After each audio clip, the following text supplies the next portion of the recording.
All aboard. Here we are, the final the final trial in the main story. A trial of revolution. Let's begin.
Early ad break.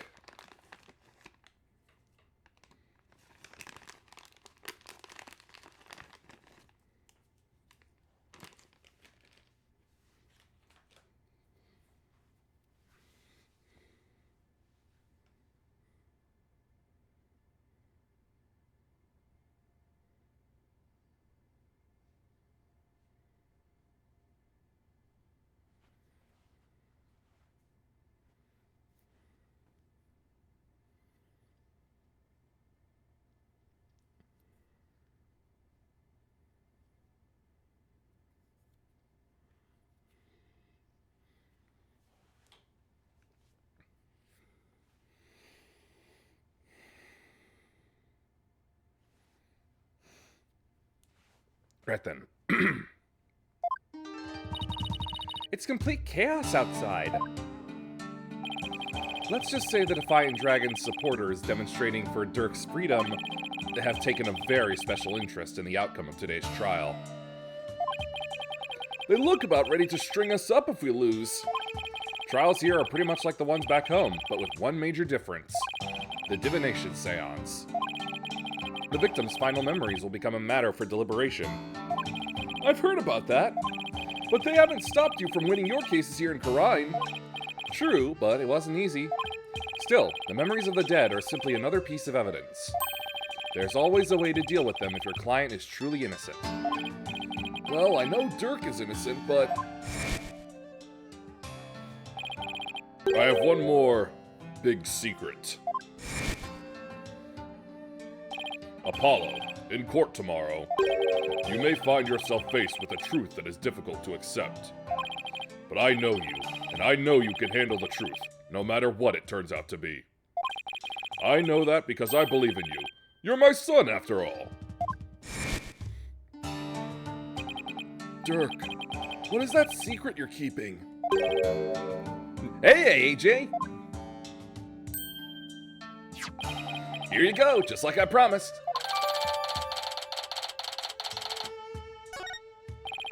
Thanks, Dats. Wait, weren't you arrested by the police yesterday? Yep, and I spent the night in the slammer. I had a fine meal, a shower, even a bed. What more could I ask for? That actually sounds way better than where we're staying. Just remember, AJ, if Dirk's found guilty today, we'll all probably be found guilty under the Defense Culpability Act, too. Yeah, Mayuta said something to that effect. That witch Garan wants to take advantage of today to crush our revolution once and for all. The fate of the revolution and every Karainese person rests on this trial. We're counting on you, AJ. We'll be fine. I'm going to win this one. You'll see. The trial will begin shortly, Apollo. Let's make our way into the courtroom. Right!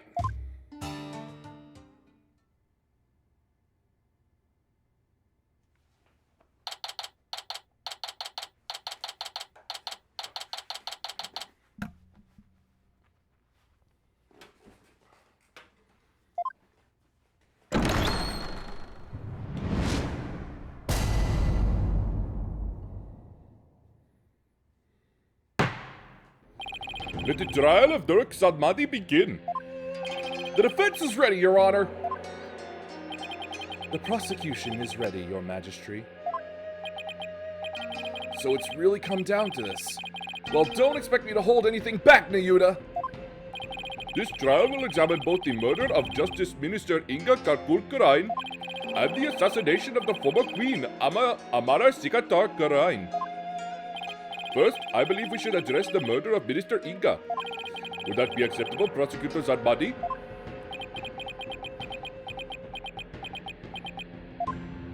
Prosecutor Zadmadi? Yes, of course. Please proceed. What's with him?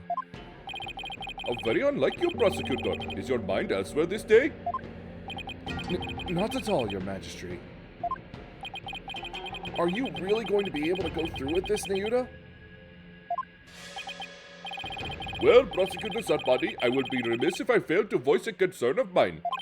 I have heard mention that you are son to the accused, Dirk Zadmadi.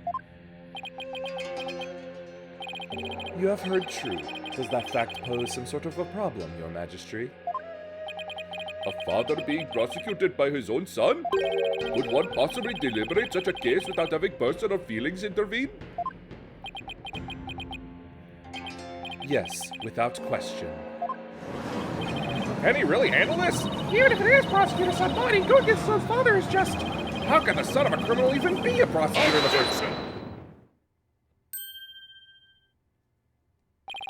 Dirk? Fellow citizens, you would do well not to underestimate my son. He is not one to allow personal feelings to interfere with the execution of his duty. Isn't that right, Nayuta? I will not stop until my work here is done. See? So all you doubters just sit back down before you trip over your own stupidity.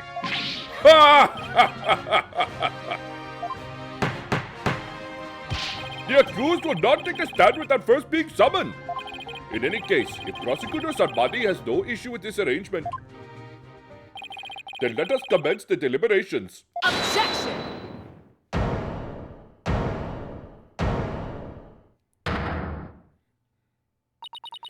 One moment, if you would.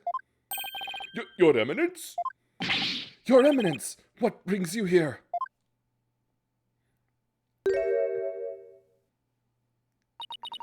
Your Majesty, it would appear that Prosecutor Zadmadi does indeed have some reservations. No, that's not true! Did you truly believe you could deceive me, Nayuta Zadmadi? One should hold no reservations if one is to stand on these hallowed funerary grounds. I have none, Your Eminence. No, it is clear we cannot leave this matter to you. We shall handle the prosecution of enemy of the crown, Dirk Zadmadi, personally. But remain by our side and bear witness to how a true prosecutor enforces the law.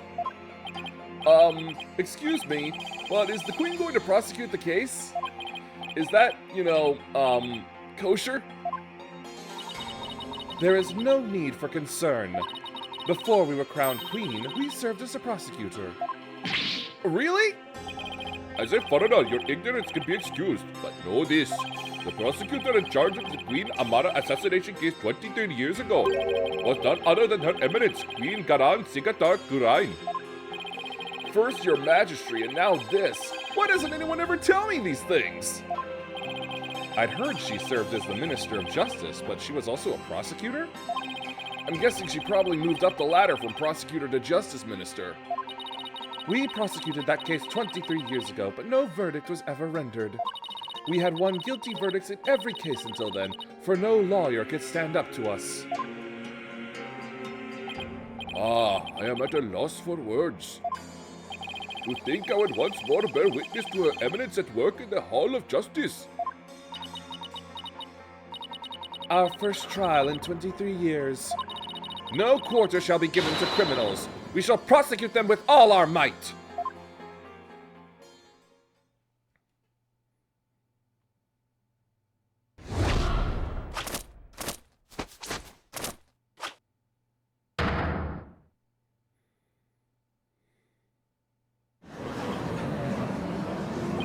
Whoa!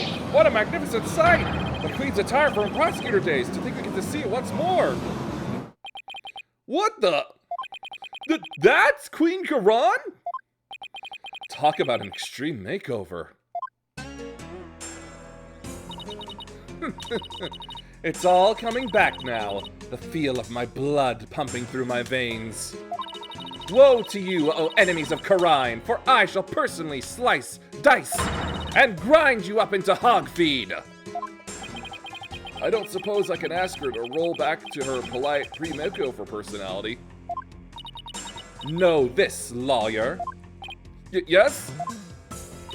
Now that I stand as prosecutor, consider your defense's bench a headsman's scaffold.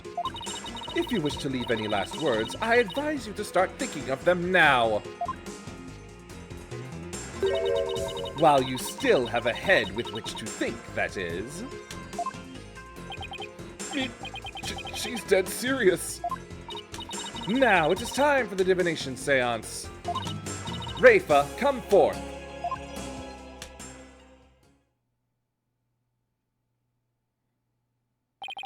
Your benevolence, thank you for gracing us with your presence.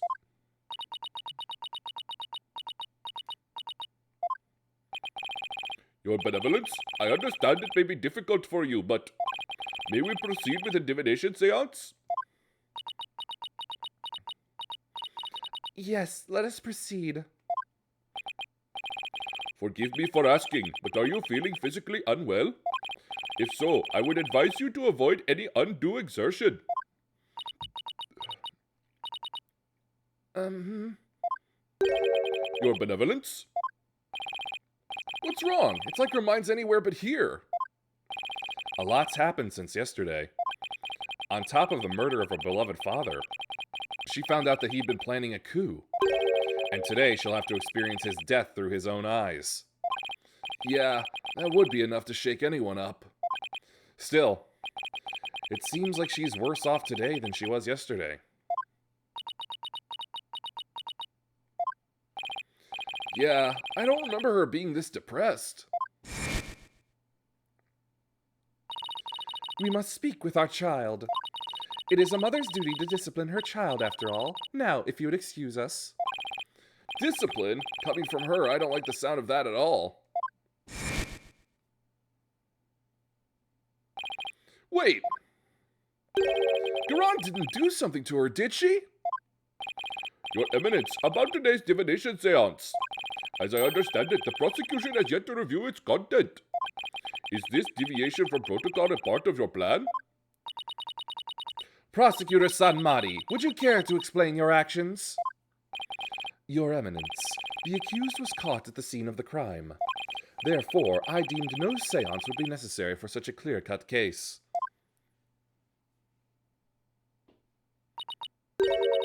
You and your bleeding heart. You seek to spare Ray for the trauma of witnessing her father's death. Is that why you have done this? Not at all. You were concerned for me, Prosecutor Sanmari? That's oddly compassionate of him, all things considered. Your Eminence, your Majesty, regardless of what is best for her benevolence, this case is blessed with a bounty of incontrovertible evidence. So I believed we could reach a swift verdict without devoting precious time to a seance. You have a point. Personally, I would like to spare her benevolence any undue misery. Experiencing the murder of a loved one is a burden no one should have to bear. Prosecutor Sanmari, your Majesty, can this trial truly proceed without a divination seance? I can't blame her for not wanting to experience her father's murder firsthand. Your Eminence, what are your feelings on the matter? Shall we have Her Benevolence return home for some much-needed rest? We shall not. You fools spoil her with your feckless words of compassion.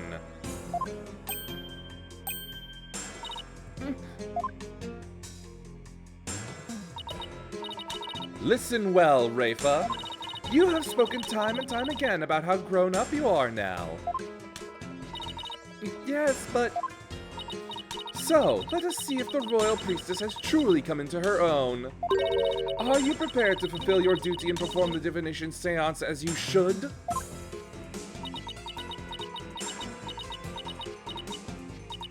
Yes.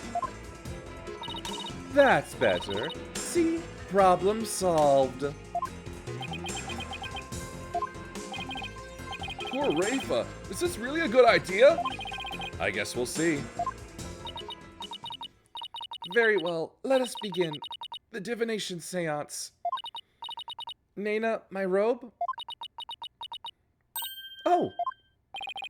Looks like Nana's still missing. It's been a whole day already. Barbed head? Yes? You remove my robe. What? Why me? Don't keep Her Benevolence waiting now, Mr. Wright. Can't you see she's ready to begin? Great. I've been reduced to royal robe remover. It's like she's grooming Mr. Wright to be Nana's replacement.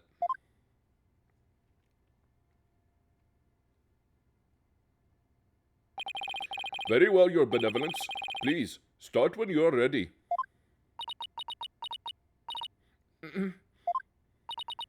Come, Rafa. You know what must be done. There is no turning back now.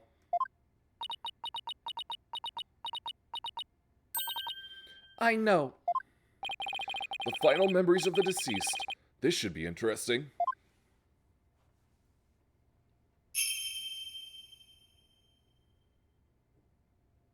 O Holy Mother, we hold this divination seance in your name. Let the eyes of everyone here be clear, and our ears be unstopped. O dance of devotion, guide the victim's soul to me, so that we may receive their final memories in the pool of souls.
Your benevolence!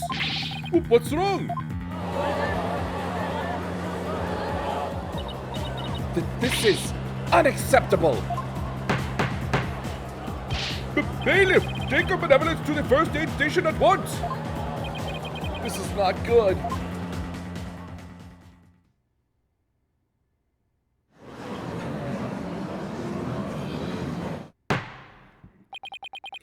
Your Eminence, do you have any idea why her benevolence got up so suddenly? It seems she was not ready for what the deceased was to reveal. It overwhelmed her. Her inexperience and immaturity left her ill-prepared to face her father's death.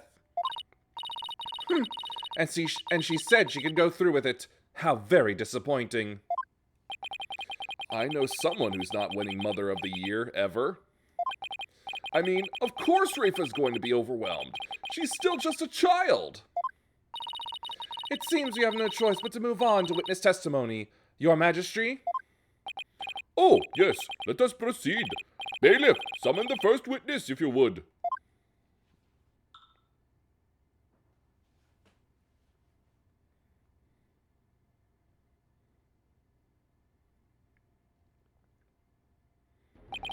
Is this not the accused? It is indeed. I thought I would give him the opportunity to plead his case. For true justice is more than a unilateral presentation of the facts by the prosecution. That seems uncharacteristically fair of her. However, should the accused fail to produce convincing testimony, he, along with his cabal of traitorous lawyers, shall immediately be found guilty, and their heads will roll from their shoulders. What? I should have known there was a catch. Your court, your rules. Same as it always was, I see, Garan. Now then, Mr. Dirk Sadbadi, if you could enlighten us as to what happened? Well, I would, if I could.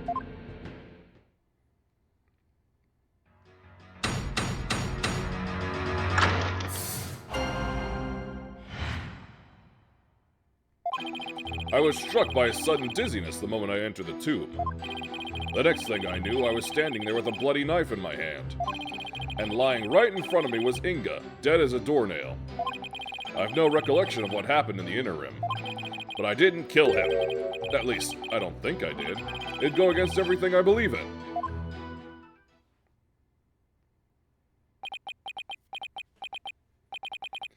That didn't explain squat. For the record, I let it be known that the accused's fingerprints were all over the murder weapon. And since he was caught in the act, there was no chance for a third party to tamper with it. Well, that certainly seems to point the finger at you, Mr. Sadbadi. Even as a lawyer, I have to agree with you there, Your Majesty. Seriously, Dirk? This is no laughing matter. This is exactly what Garan wanted.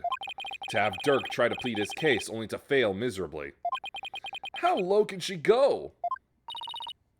Prosecutor, behold this most unpleasant of spectacles and let it be etched into your soul. See how instead of accepting the inevitable, those fish-brained lawyers flounder and flop themselves straight into the abyss of despair. Yes, Your Eminence. Show me the way. Now then, would the defense please begin their cross-examination?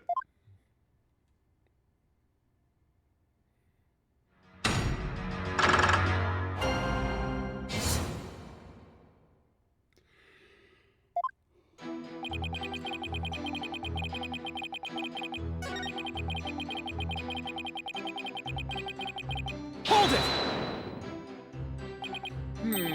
Do you recall anyone putting the knife in your hand, Dirk? Wish I could say I did, but I don't remember a thing from before I came to. Do you think there might have been a third party in the tomb, son?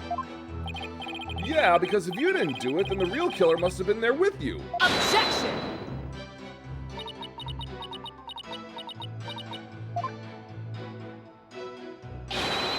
You called, Your Eminence? Does she go anywhere without those goons? Was there a third party in the tomb when you were securing it? No, Your Eminence! We searched high and low, but found no one of the sort! And there you have it. Oh, right, they did search the place. Furthermore, my guards had the entire tomb surrounded, so there was no way for anyone to escape. That's right! No one got in or out without our knowledge! Her Eminence's on-site directives were absolutely flawless!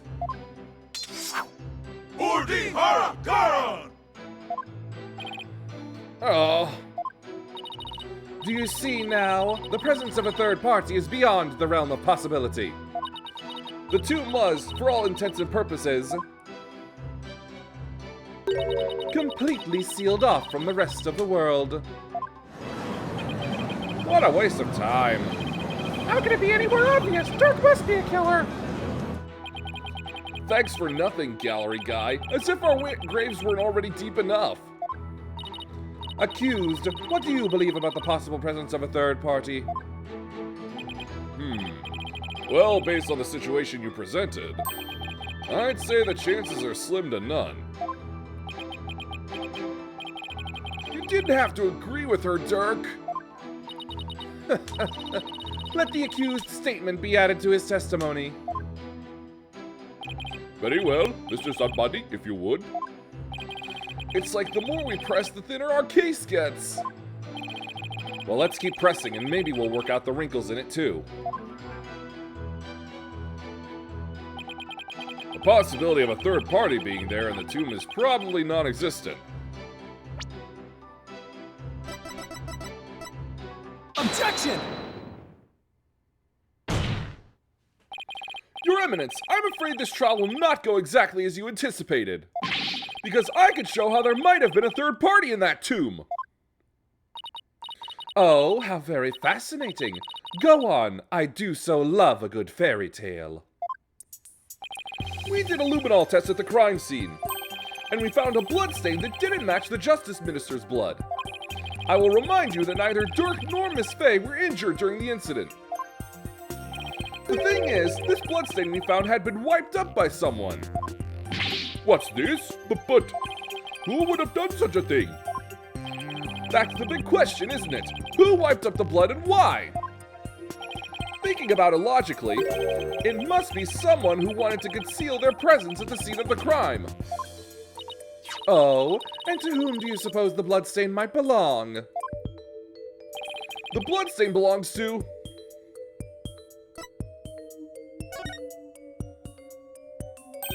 The bloodstain belongs to the real killer, of course. Whoever it was, they were probably shot while they were attacking Mr. Inga. And since their blood would give them away, they had to wipe it up. I say this because we know for a fact that the Justice Minister fired his gun in the tomb. Objection! You have the memory of a flea. There was nowhere for anyone to hide. This, too, is a known fact. Objection! But a bloodstain from a third party means there must have been someone hiding there. Very well, then. Tell me this. Where was this third party hiding? Oh, The crime scene was thoroughly searched after it was discovered. So if there was a hiding place, it would have to be somewhere no one would dare look. Somewhere no one would dare look? Let's have your answer, defense. Now, where could the third party have hidden? Take that! There's one place no one would search, not even the Queen's Royal Guard. And that would be... inside Queen Amara's sarcophagus. Even now, it's locked up tight. No one would find you if you hid in there. I'm told that it's temperature controlled to preserve the mummy within. But if someone dresses warmly enough, they could withstand the cold for a short time. This is sacrilege! Surely the perpetrator of such a foul deed would be cursed! But that's just it. The killer knew everyone would be too scared to open the sarcophagus. True, the guards were so scared of being cursed they wouldn't even touch it. And when the coast was clear, the killer made a quick escape from within their frigid confines. Well now, that does sound like a plausible method of evading capture. The defense requests a DNA test on the bloodstain. And then we'll see just who the real killer is. such insolence! Bow your head and kneel, lawyer. So your head may be parted from your shoulders. Huh? But the trial's not even over! Whoa! How soon you forget! You are already on the headsman's scaffold. As such, I could order your beheading at any moment. All I did was request a DNA test. There is no need to request such a test. Royal Guard, bring it forth now. Here you are, Your Eminence! The police have already identified the source of the bloodstain. The DNA test revealed that the blood is of the traitor, Dirk Sadmadi. What? But Dirk wasn't injured, so where did his blood come from? Maybe he coughed it up. Dirk's illness. Still, there was a lot of blood. Could he have really coughed up that much? And did he wipe it up to hide his failing health? Dirk, is it really that bad? Ah, shoot. You got me.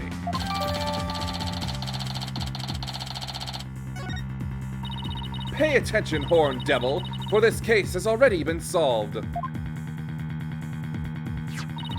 You claimed that this bloodstain would lead us to the real killer, did you not? About that, did you or did you not make that claim of your own volition, defense? Yes, I did. After she steered you in that direction, that is. I fell right into her trap. Do you see now the folly in opposing the very embodiment of the law? Whatever you say or do shall come to no avail. A third party at the scene of the crime? It's beyond the realm of possibility. No! Praise be for Queen Garan! Her Eminence's legal tactics are beyond compare. I hate to say this, but she really got us good. The key to Amar's sarcophagus is under the protection of the royal family. My husband and I are the only ones who could open it. Therefore, it would be impossible for some knave to open it. Can I really discount the sarcophagus as a hiding place, though? What if the real killer is still in there? No, that's just ridiculous. I believe we have rebels and sympathizers in the gallery today. It is to you I speak. Have you been listening? Dirk Sadmadi, the one who proclaimed a bloodless revolt, has betrayed your cause by resorting to murder. No, it can't be.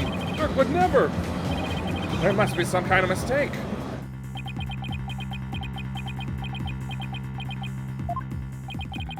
The Defiant Dragons and their sympathizers are starting to have doubts. So this is why Garan allowed us to cross-examine Dirk. By establishing his guilt in Inga's murder, she's effectively damaged his reputation among those who support him. True, but now we have an even bigger problem.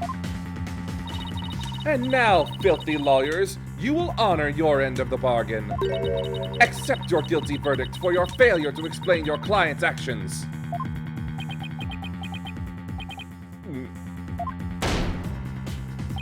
Huh? Now, I shall pass judgment upon the criminal, Dirk Sadmadi. What's this? You shall pass judgment? But Your Eminence, is that not my role? Hold your tongue. You are but a figurehead before me, the embodiment of law. Consider yourself dismissed.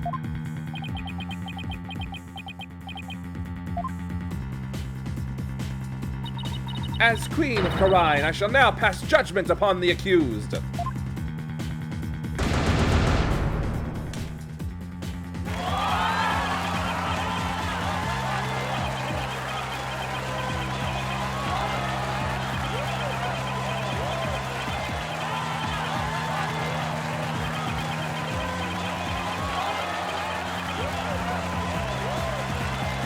Objection!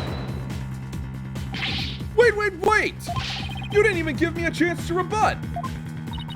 Know when you are defeated, lawyer. But just this once, I am willing to show you the depths of my compassion. Tell me why I should allow these proceedings to continue. Come, convince me. Quick, Apollo. Even if you have to bluff, we've got to keep this trial going. Show her that the crime could have been committed by a third party. How am I supposed to do that? Why don't you start with, how about the timing of Inga's murder? What? This whole case is built on a single premise, that Inga was murdered after Dirk entered the tomb. But what if that's not true? Like, if our assumptions are all wrong? It just might work! Well, don't keep us waiting, defense. Dirk became the prime suspect because it didn't seem probable that there was a third party at the scene of the crime. But there is another question we should ask ourselves at this time. Was Minister Inga really killed after Dirk entered the tomb? What nonsense is this? Setting aside the assumption that the murder occurred after Dirk arrived on the scene, opens up the possibility of a third party committing the crime. The question before us is, when was Minister Inga really killed?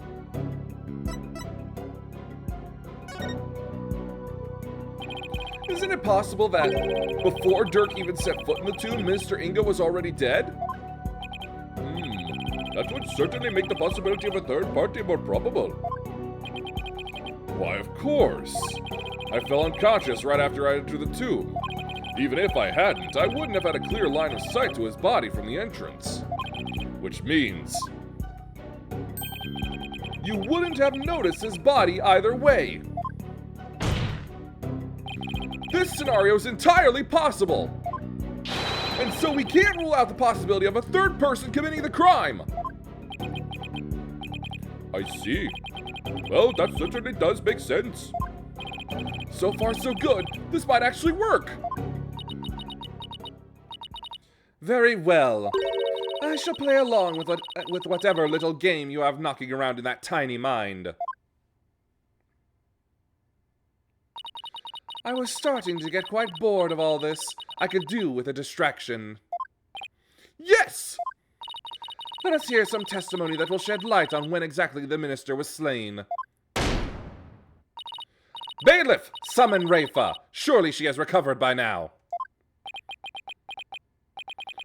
But what about me? Don't I serve a purpose anymore?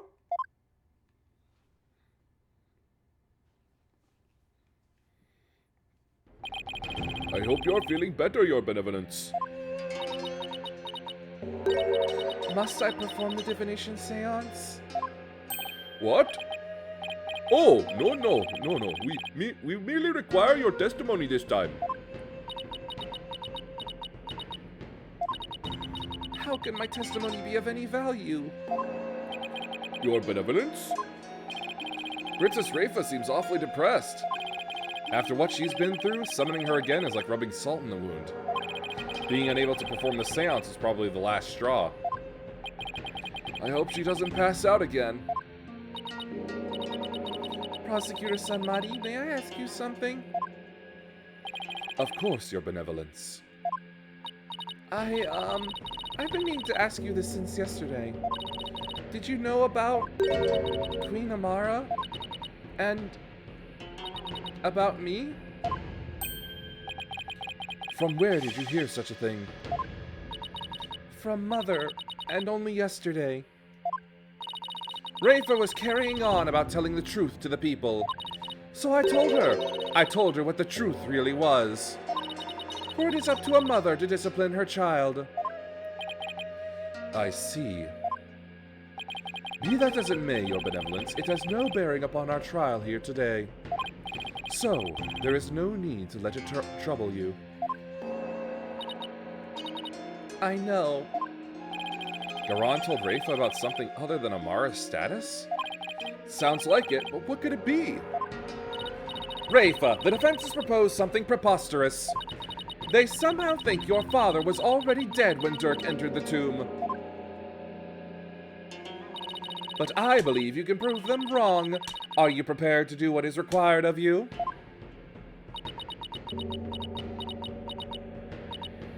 Yes, I am ready to testify. Very well then, Your Benevolence. Your testimony, if you please.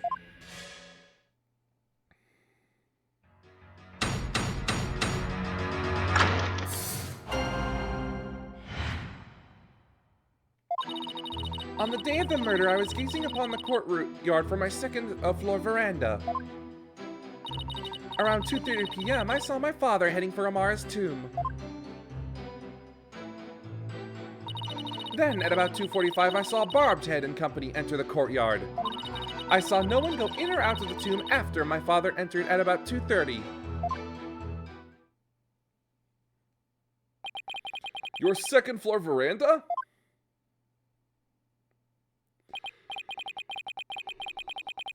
Oh, she must be talking about that house facing Inga's private residence.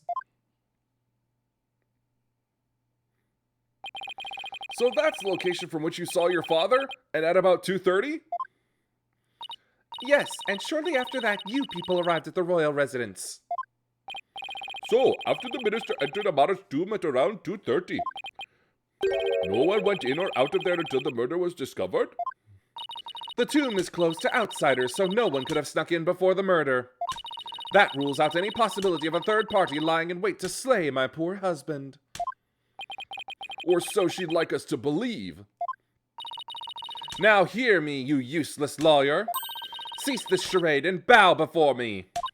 For I, Queen Garan, shall finally have your head. Forgive me, Your Eminence, but first let us allow the defense to question the witness.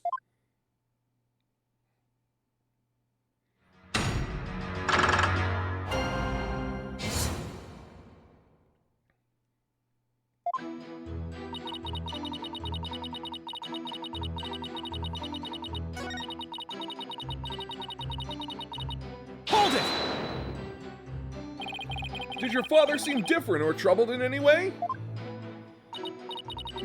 Let me think. Oh, there was one unusual thing. There was? Yes, a shriek emanated from within my father's quarters. After which I witnessed him bolt outside, his countenance drained of its usual color. He screamed and was looking pale? What do you suppose happened? I know not. Perhaps he had a bad dream. Maybe it was a nightmare about being raked over the coals by the queen. It seems our young lawyer here wishes to hasten his journey to the Twilight Realm. Sorry, that was rude of me. Does the defense believe the witness's last statement to be important? I believe it is. I would like the witness to add it to her testimony.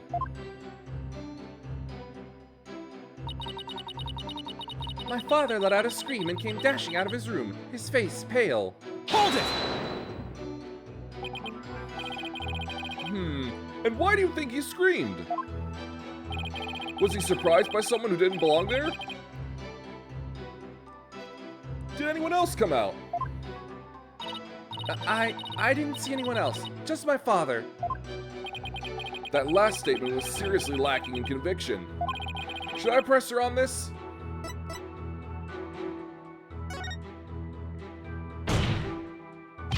Your Benevolence! Let's have some details. The more the better.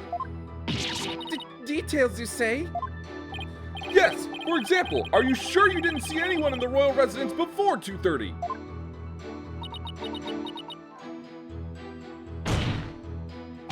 Well, is that a yes or a no? Foreign devil! I'd been gazing upon the courtyard since about 2 yesterday. Yet I saw none other than my father.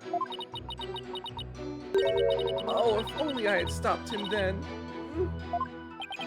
I think you've struck a nerve, or rather, obliterated one. Maybe I pressed a little too hard. Still, that last statement seemed a little off somehow. So you didn't see anyone except your father in the courtyard after 2 p.m., huh? Please add that to your testimony, Your Benevolence. I had been gazing upon the courtyard since about 2, but father was the only one I saw. Objection! Your benevolence! You're covering for someone, aren't you? Huh? I don't know what you're talking about. Sorry, Rafa, but you're not gonna like this. Well, the thing is, I have a statement here that you might find interesting. It's from a witness who claims that, around 2 p.m., his dog got loose and ran into the palace courtyard. That's when the little fellow stole this hat from someone. That's Nina's. I mean, nothing. Never mind.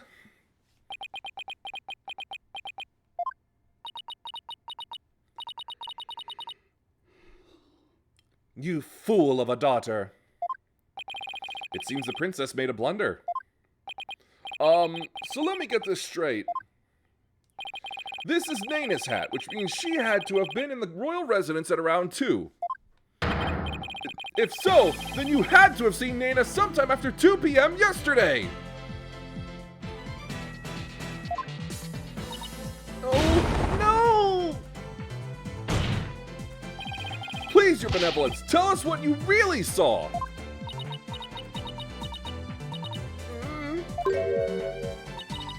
Is as you say, Hornhead. I saw Nina. And I saw that dingbat dog steal her hat from her in front of my father's residence. I knew it! Why didn't you say so in the first place? Because, my mother told me not to. What? Would you care to explain, your eminence? I requested she withhold said information, for it is of no relevance to this case. Objection! You don't get Such insolence! If you disagree, then prove that it is relevant to the case at hand. Oh, I will! Your benevolence, please tell us everything you witnessed when you saw Naina. All right. When I saw that dingbat dog attack Nina, I ran to help. I raced from my second floor veranda down into the courtyard. Wait! That means that while you were coming down, you took your eyes off the courtyard. Yes, but only for a moment. This is crucial testimony! If you took your eyes off the courtyard, it means somebody else could have entered the tomb without you ever knowing!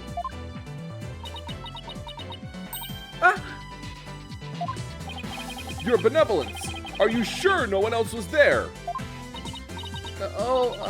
Yes. She's hiding something again. What about Nina? Were you able to help her? When I got down to the courtyard, Nina she was gone. Gone? Yes, and I never saw her again after that. Any idea what happened? That dingbat dog must have gobbled her up. I seriously doubt that. But how could Nina simply disappear while Rafa wasn't looking? Rafa must know something. The only question is what?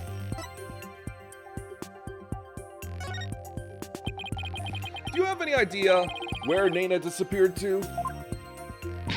What do you mean? Well, during the time you took your eyes off the courtyard, someone could have headed into the tomb. And it just so happens that Nina disappeared right at that moment. No! Wait, you think Nina had something to do with the murder? I don't think we can rule it out. It sounds like something had kept Nina occupied since the early morning. Plus, she was seen right before the murder, and then seemed to vanish into thin air. You're right. And since she's Rafa's attendant, she could come and go as she pleased within the palace grounds. Could Rafa's attendant really be the killer? But that would mean... First my father and now Nina? These were the people I trusted most. How could this be? Objection! Do not heed their lies. Lawyers are a foul breed, quick to claim that a third party is to blame for a crime. Nana did not enter the tomb, that much is certain. How can you be so sure? When Nana's hat was stolen, that crazed cur spilled an urn full of water upon my husband's doorstep. Is that not right, Rafa? Yes it is.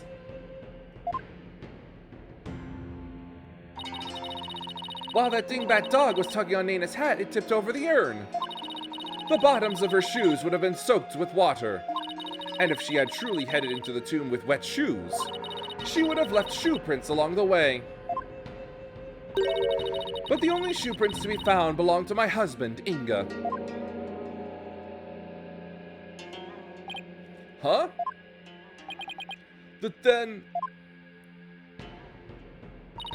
That's right. Nana never did go into the tomb that day.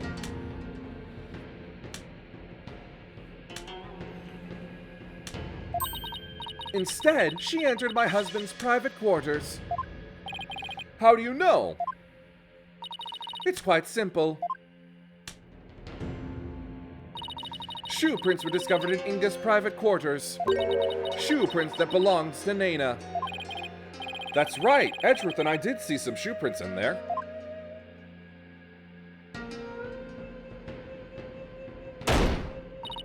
Now do you understand? Nana could not possibly have gone into the tomb.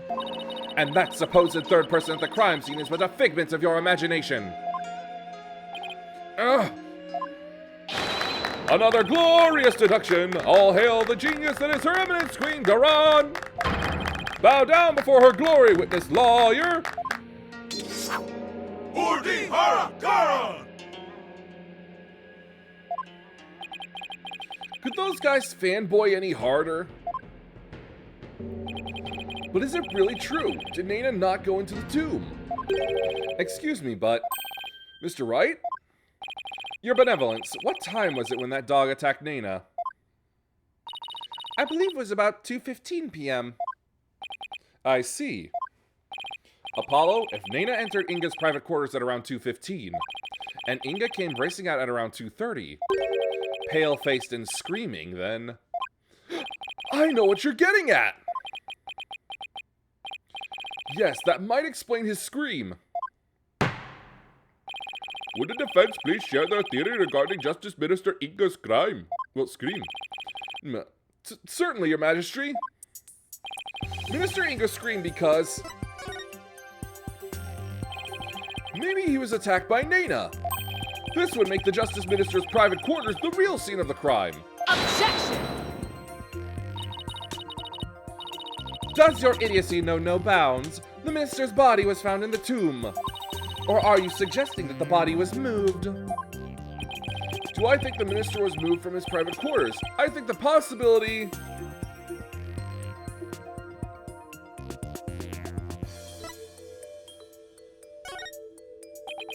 I'd say there's no way that the body was moved. After all, there was an awful lot of blood in the tomb. I understand that the scream was in reaction to Nana's attack, but Inga died in the tomb. We need to explain how those two realities could coincide. How are we supposed to do that? Oh, maybe where he was stabbed and where he died were two completely different locations. What do you mean? It's just, let's look at this as simply as possible.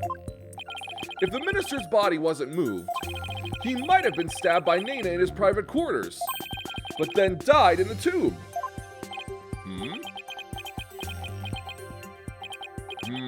I see. On the one hand, that seems plausible, but on the other, it seems decidedly implausible. Prosecutor Sadmati, what is that fool babbling on about now? Is this a riddle from one of those fortune cookies Americans seem so fond of? Perhaps, but I believe he himself does not know what he means to say. In all likelihood, it was a poor attempt to confuse us. We should simply ignore him. Objection! I wasn't finished yet, so hold off on the analysis, would you? The autopsy report never stated that the minister's death was instantaneous. So, he could have conceivably moved from one place to another after being stabbed. Oh my, are you suggesting he ran all the way to the tomb with a knife sticking out of his back? Well, yes, that's the gist of it. In short, Minister Inga saw Nena with a knife, let out a scream, and when he turned his back to her to flee, right, and that's when he was stabbed from behind. Well, Your Majesty, does my theory hold water? Such insolence! How dare you bore me like this? Huh? You are a humorless moron spewing an endless stream of unamusing drivel. I wasn't trying to be funny, Your Eminence. Prosecutor, enlighten this ignorant clown in lawyer's clothing. Your Eminence. Ha!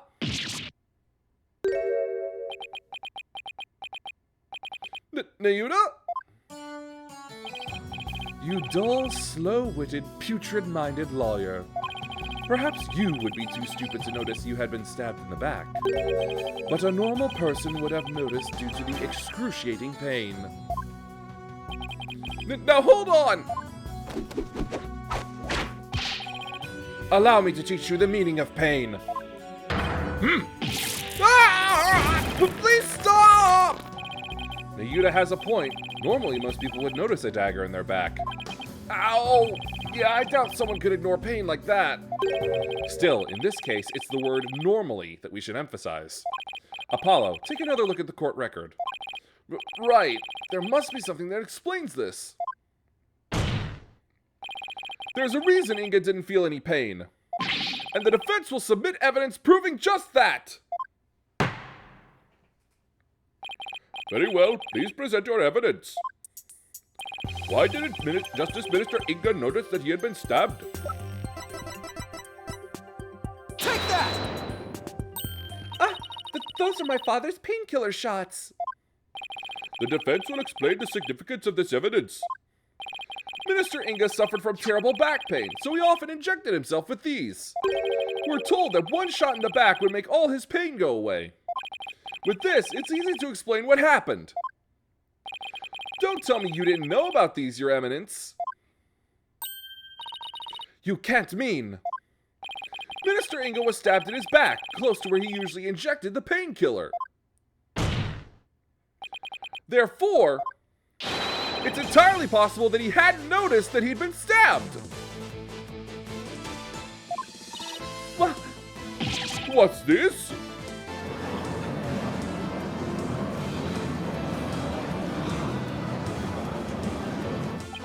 Then, are you suggesting Justice Minister Inga really ran off with a knife protruding from his back?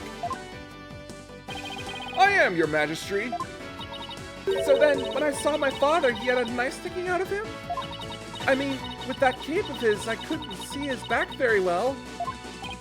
Yes, the knife was there. It was just plunged in so deep you didn't notice it under the cape. Therefore, when you saw your father, he was already dead.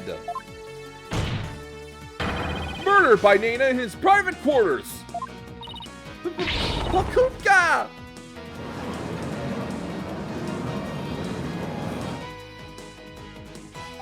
Oh, Holy Mother of Crime! Are we dealing with the living dead here?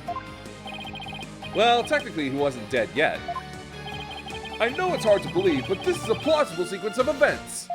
And once Minister Inga arrived at the tomb, he could have removed the knife and dropped dead from blood loss. Nena killed my father? There must be some mistake. The defense would like to call Nena to the stand. Objection! You seek to drag an innocent old woman to the stand with no proof whatsoever?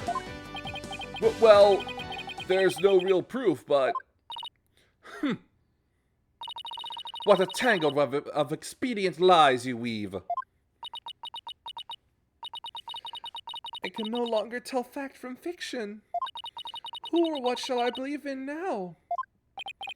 I'm sorry, Rafa. All I've done is confuse you. But I have a sneaking suspicion Nena's involved in this case one way or another. Just when I thought we'd blown this case wide open. Well, there's no turning back now. You fool of a lawyer. I know why you're so desperate to prove the accused innocent. You do? Yes, because he faces public execution if proven guilty. As shall you under the stipulations of the Defense Culpability Act. From the moment you accepted this case, you have had no choice but to fight for your lives.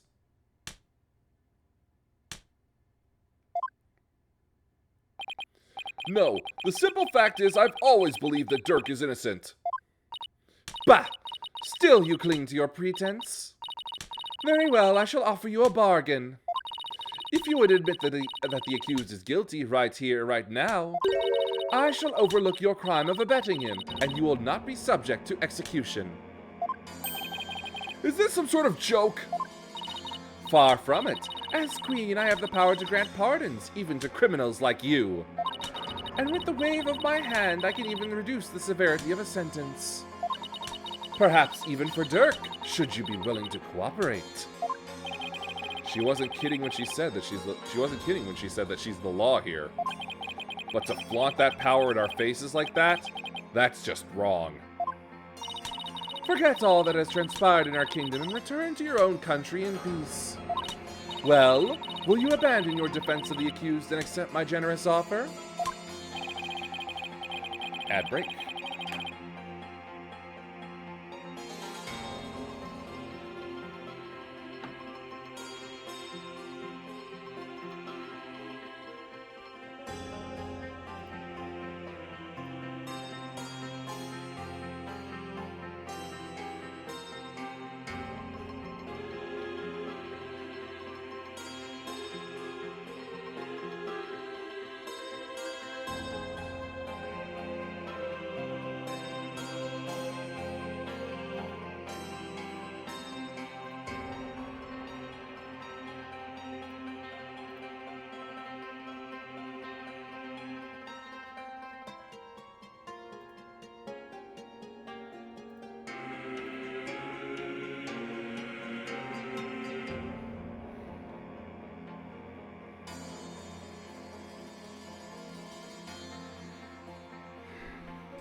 If I don't take this deal, we'll be executed along with Dirk if he's found guilty. What should I do? Nice try, Garan, but it looks like you don't know what justice is made of. We won't kowtow to threats like that, Your Eminence. Mr. Wright, I'm sorry, but I can't back down now. I don't want to drag you into this, so... Don't worry, I'm with you, Apollo, to the bitter end if need be. And while I can't say I'm used to it, this isn't exactly my first rodeo. But if I am found guilty, you'll get the death penalty too. Even knowing that, you still want to defend me? I don't know what happened in the past, but it looks like everyone in this country considers lawyers to be liars. So I can understand if you don't believe me. But I still believe in you and your innocence. So all I have to do is keep believing and find the truth. That's all there is to it. So keep on fighting, Apollo. You'll hear no objections from me. You nincompoops! You'll die if you lose this case. Why would you even entertain the notion of continuing? I believe that Dirk is innocent. That's why. And besides, trials exist to give the truth a chance to get out into the open. You can't give up just because you're afraid of some punishment. Even if that punishment is death, does that not frighten you, Hornhead? Who wouldn't be scared? I mean, just thinking about it. It makes me weak in the knees, to be honest. But as a lawyer, I have a duty to protect my client. I can't just abandon that. A duty you're willing to die for? And yet Duty. It's a heavy burden, all right. Rafa looks like she's really struggling. Your Benevolence? As Crown Princess, you are destined to rule this kingdom one day. That means there will be many things that you alone must determine. Things like how to keep your people happy and what is true and what is false. And most importantly, what role you must play therein. I wonder if I'm even up to the task. But it's no surprise, considering the torrent of painful truth she's had to face.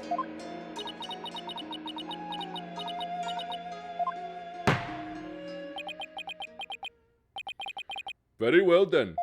If the defense is prepared to face the death sentence under the Defense Culpability Act, then I see no reason not to continue with the proceedings. But I must admit, I see no grounds for doubting the accused's guilt. Unless the defense has further evidence that would indicate a different suspect? Do we have anything like that? Well, lawyer, do you have any new evidence you would care to present? Or shall I have the executioner start his preparations? If she thinks I can't do this, she's got another thing coming! But first, I have some serious thinking to do. I'd say that new evidence indicating a different suspect...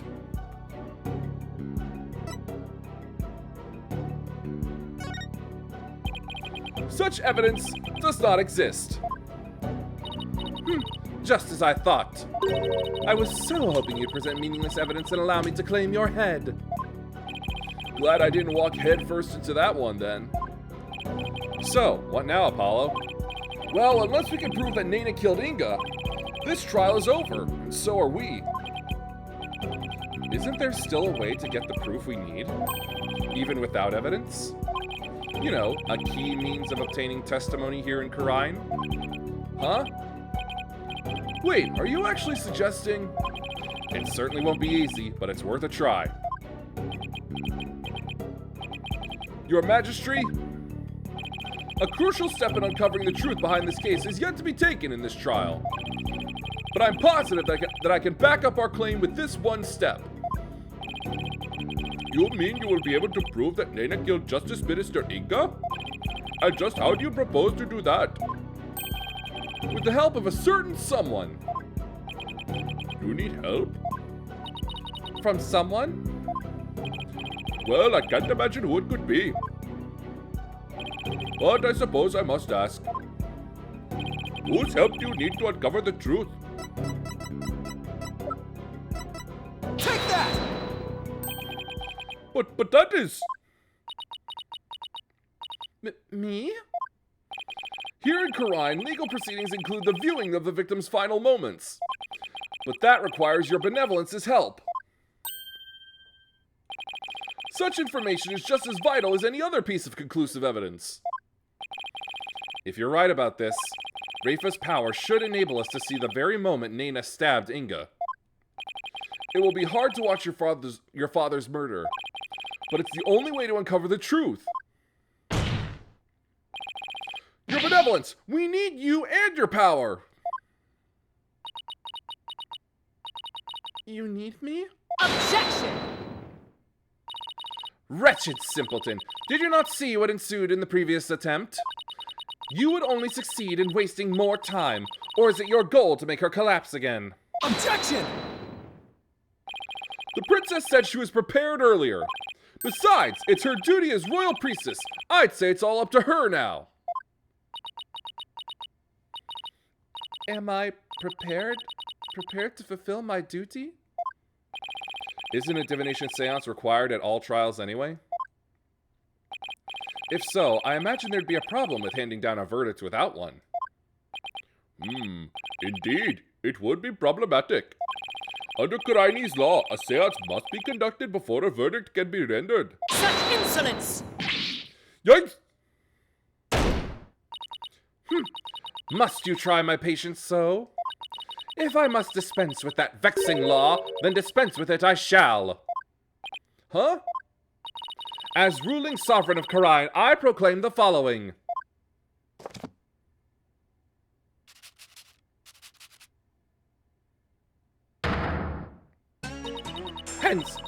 Henceforth, the divination seance shall be optional. What? She has the power to do that? She just rewrote the law with a flourish of her hand.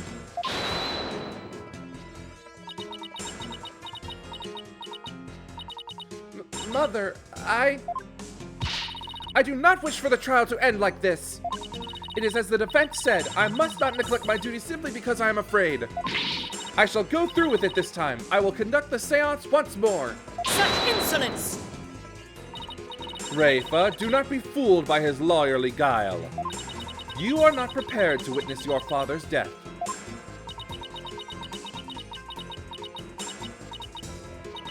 But Hornhead needs my help.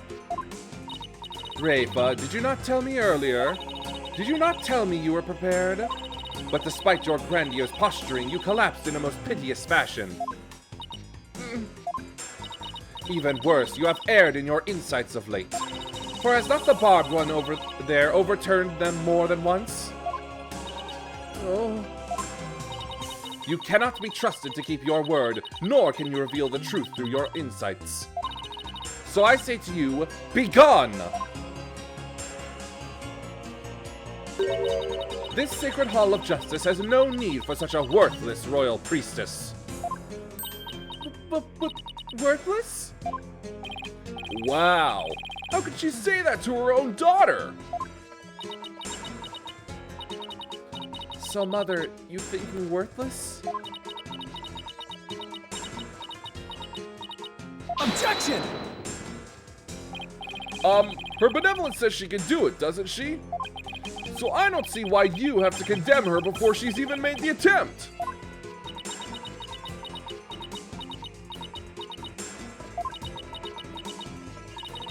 Very well, horned devil. If you really are so bent on having a seance, I shall give my consent. Really? However, should Rafa fail once more, you two and the accused shall all be executed on the spot. Come again? This is proving to be far more entertaining than I had anticipated. Well, lawyer, what say you? Will you wager your life and call on Rafa to perform a divination seance? I don't think you're worthless, your benevolence. Far from it, in fact. If you say you can do it, then I believe in you. Hornhead? I do not understand. If I fail, you will be put to death. I know you collapsed during your previous attempt.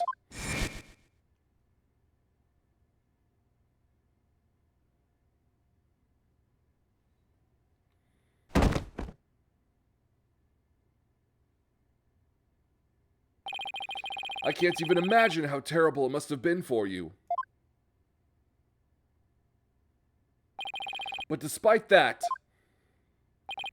you are willing to try again. I have faith in that conviction, in that courage. My courage? Ah, so she was doomed to fail if she didn't have the courage to perform the seance. But it looks like she's got the determination to try again. Right, and that's a bet I'm willing to take. But it is as Mother said, I've erred in my insights as of late. Not only have I failed to reveal the truth, I've also contributed to false accusations. Knowing that, can you still say that you believe in me? Objection! I wouldn't take stock in those words, your benevolence. Despite what your mother says, I don't think you've made any errors at all. Huh? In the trials I've been a part of here in Karine, I would have never proven my client's innocence without your seances. Because even though they didn't always reflect the absolute truth, the insight they provided served as vital leads to finding the truth. Vital leads? My seances? So please, your benevolence, try to perform the divination seance one more time.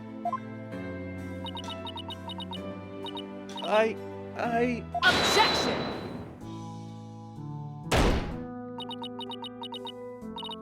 Rafa, stop this madness. It is for your own good. You are ill-prepared to face your father's death. I'm you. Go, leave this sacred hall at once.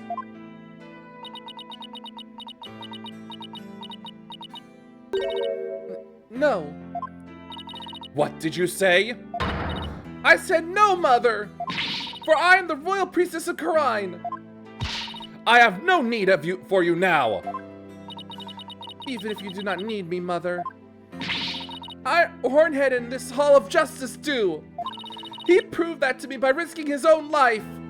It is because of him that I now understand.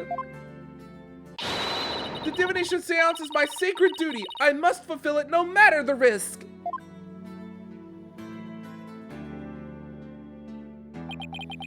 Your benevolence.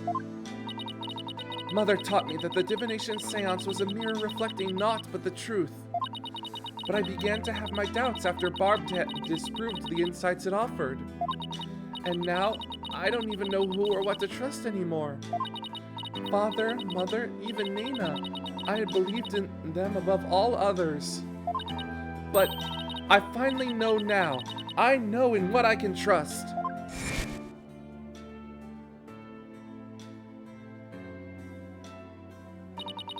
The royal priestess must debate each seance with the presiding lawyer and prosecutor.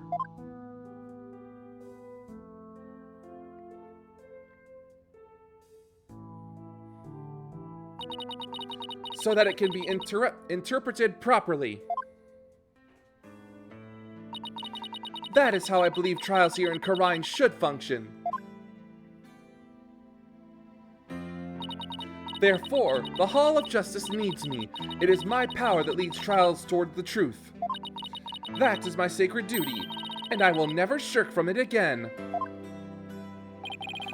That right there, Your Benevolence, is the product of what you've learned in your struggles so far. Sorry, I still have not figured out a way to make that work for console streams.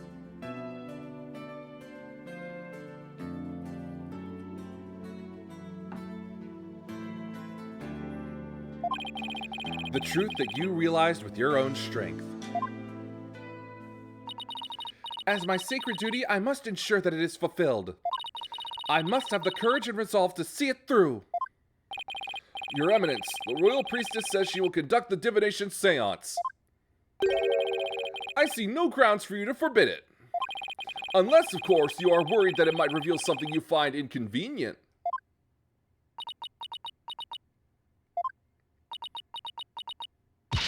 Mother!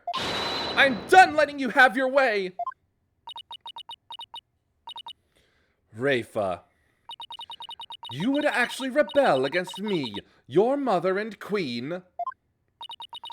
Though I am scared to see my father's death. I must face my fear. That is what Hornhead has taught me here today. Rafa. I am the royal priestess Rafa Padma Khura'in. And I am prepared to face my father's death.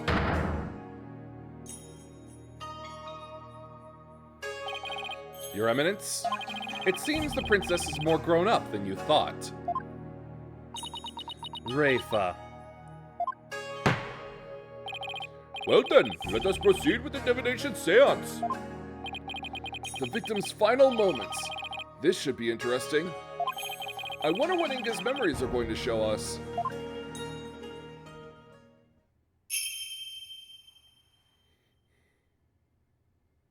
O Holy Mother, we hold this divination seance in your name. Let the eyes of everyone here be clear and our ears be unstopped.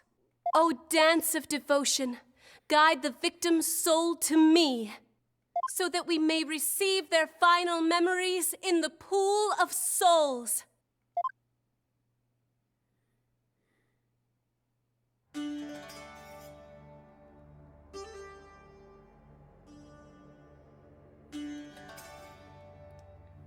Eh, fine enough, I suppose. I feel like I'm a little abused by recent Souls-likes that I've been doing, but Throat still seems to be holding out at the moment, at over an hour in.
What in the...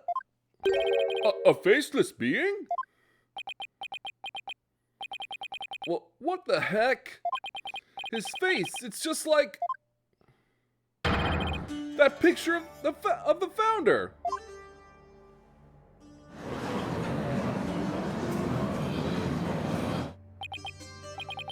I think that's the last thing anyone expected to see. Oh, Father, what was it? What was it you saw? Are we to understand that this was the last thing the victim saw? Yes, there can be no mistake. That was what my father himself witnessed.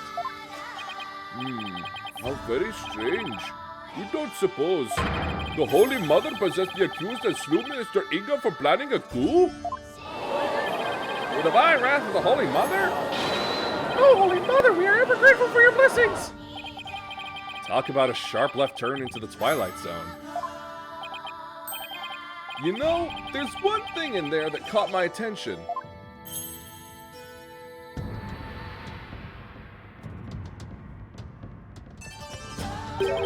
That laugh! Who does it belong to, and why are they laughing? Who knows, though I suppose it could be Dirk after he slew my husband. Uh-huh, but that figure didn't even have a mouth.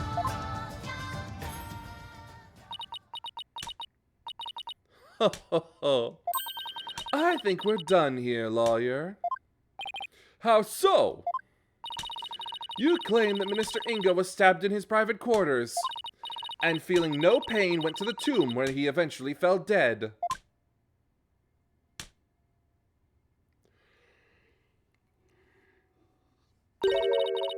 But this seance vision proves he was stabbed in the tomb and felt great pain, no less. Oh, that. Therefore, as I asserted all along, I know of it, but I've never seen a single episode myself, and I also know of its reputation. Yeah, it's one of those like old Japanese war fans that like shoguns and generals used to have. It was the accused who stabbed the minister in the tomb. Everything just backfired. Big time! Wow, Garan has the devil's own luck, doesn't she? Now then, I shall give voice to the soul of the deceased. Listen well and heed these words.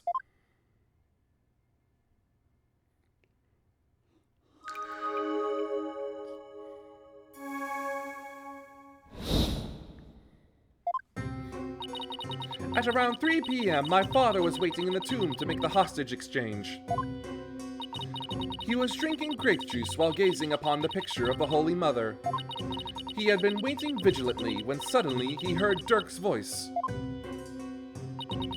The next moment, he was stabbed in the back and collapsed. My father tried to shoot his attacker, but he missed and the attacker let out a laugh.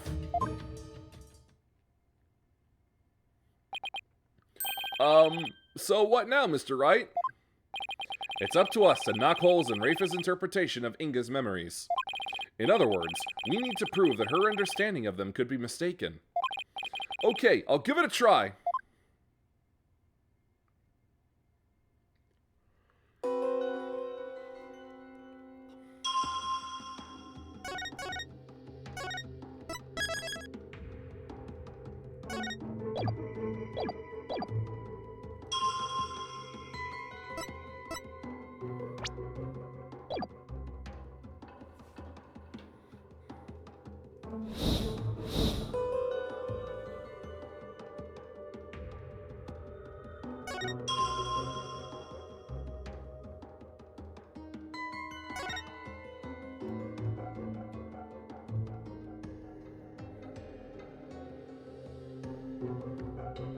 Objection!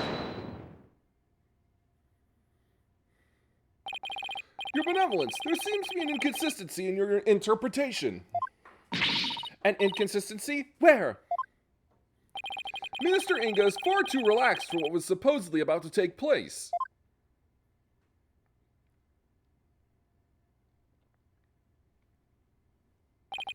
When he heard the voice you claim is Dirk's, he didn't seem the least bit alarmed. He just kept looking at the picture of the founder. Ah! That's strange, right? He was waiting for Dirk to arrive with the founder's orb, but when he heard that voice, he didn't even turn to look. Don't you think he would have been worried about being attacked from behind? Ah! Then whose voice was it?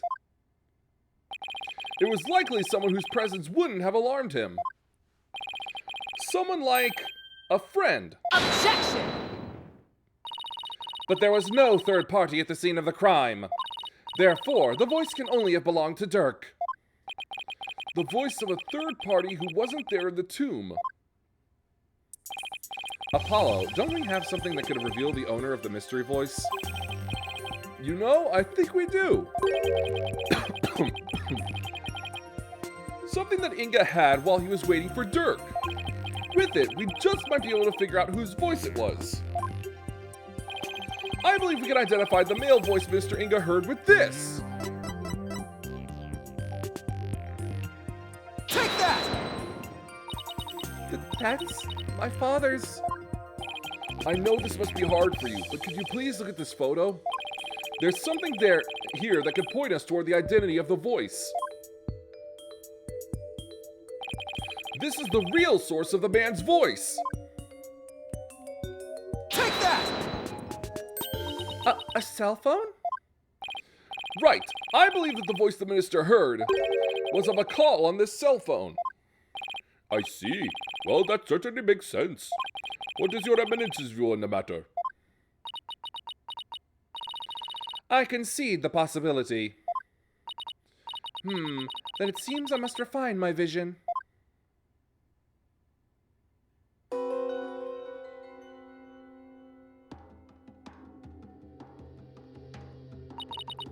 It appears that the voice belonged to one of my father's subordinates.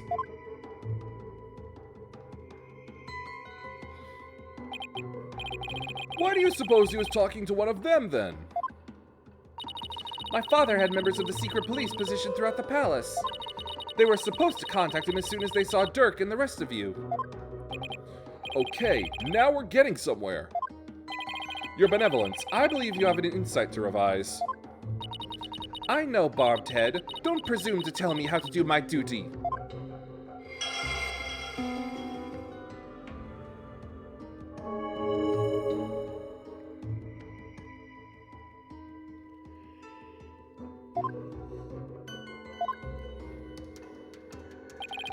So the voice was coming from the phone. That's good to know. But there might have been other sounds coming from the phone. Sounds that could be clues. Let's take another look at Rafa's insights and really focus on the various sensations. Okay, I think I'm getting the hang of this now.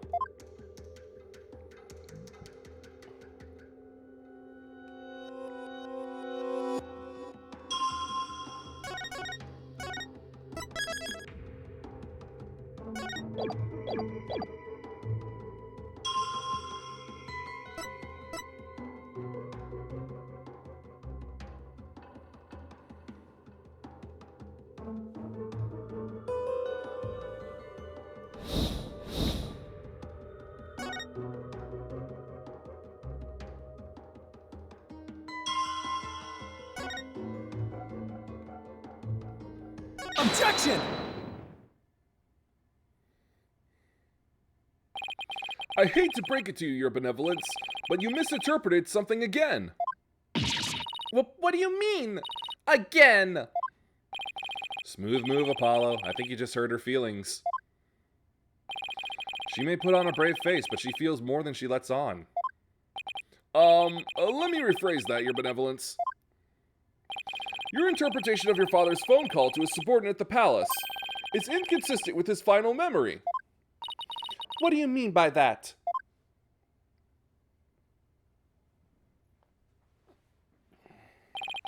A lion's roar could be heard over the phone. Don't you find that strange? You claimed the call was with someone at the palace.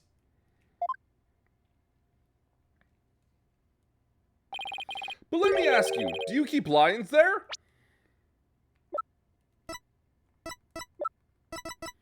Yeah, specifically 14. No, the only animals in the palace are little birdies and my pet frog. Wait, that giant one in front of the minister's house is her pet? Besides, there aren't any lions in Karine. We don't even have any zoos. A rather sad state of affairs, I'm afraid. Well, I remember hearing a sound like that. Apparently. The lion's roar coming from the phone is actually from something hanging out in... Isn't that the cry of the warbot over in the bazaar? Ah! Your benevolence, do you think you could clarify the voice for me? Very well. I will now attempt to further refine my vision.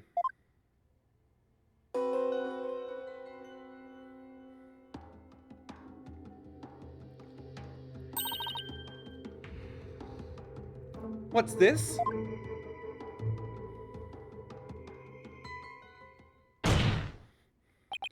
Just as I suspected, it was the call of a warbot.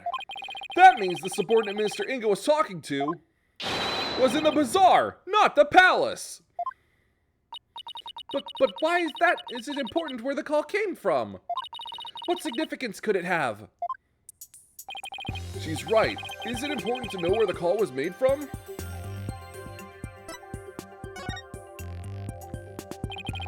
It's actually very important. Knowing that the person on the other end was at the bazaar means that the loud explosion might not have been the sound of a gunshot. But I can think of no other item that makes such a noise in the area. Go ahead, Apollo. Tell her. Tell Rafa the real source of that sound. Will do. Well, Hornhead, I'm waiting.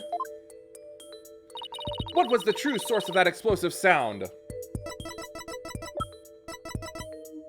Take that! What is that? It's Albi Urgai's statement. In it, he claims that Dat's a rebel threw a firecracker at him while he was at the bazaar. Then... Yes, the sound heard over the phone was a firecracker exploding. Ah! Objection! And yet, a bullet was found at the scene of the crime.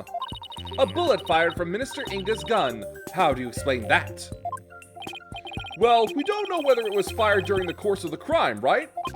Or do you have evidence that proves when the pistol was discharged? No, I have none. Wait a second. If that loud bang was a firecracker, then could that laugh at the end have been... No, it can't be!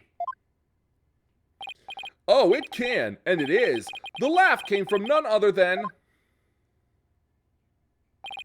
the Joker who got a kick out of startling Albi with his dragon snot snaps. That happy-go-lucky Dat's a rebel! What? Someone should really put a leash on that guy. I shudder to think how one man can be the cause of so much trouble. Yeah, should have seen the High Priest's murder. That was some obvious pun damage.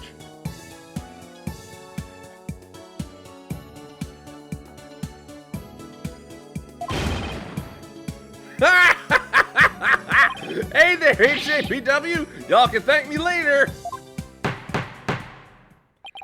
No one asked for your commentary, Mr. Rebel.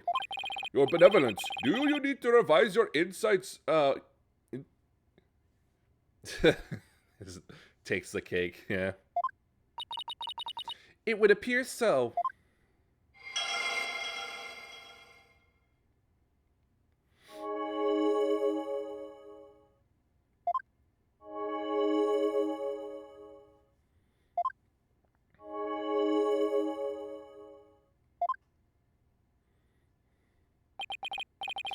Well, this changes everything. Let's go over the details of Rafa's insight again. Okay. I think I've got this down now. Time to find another inconsistency.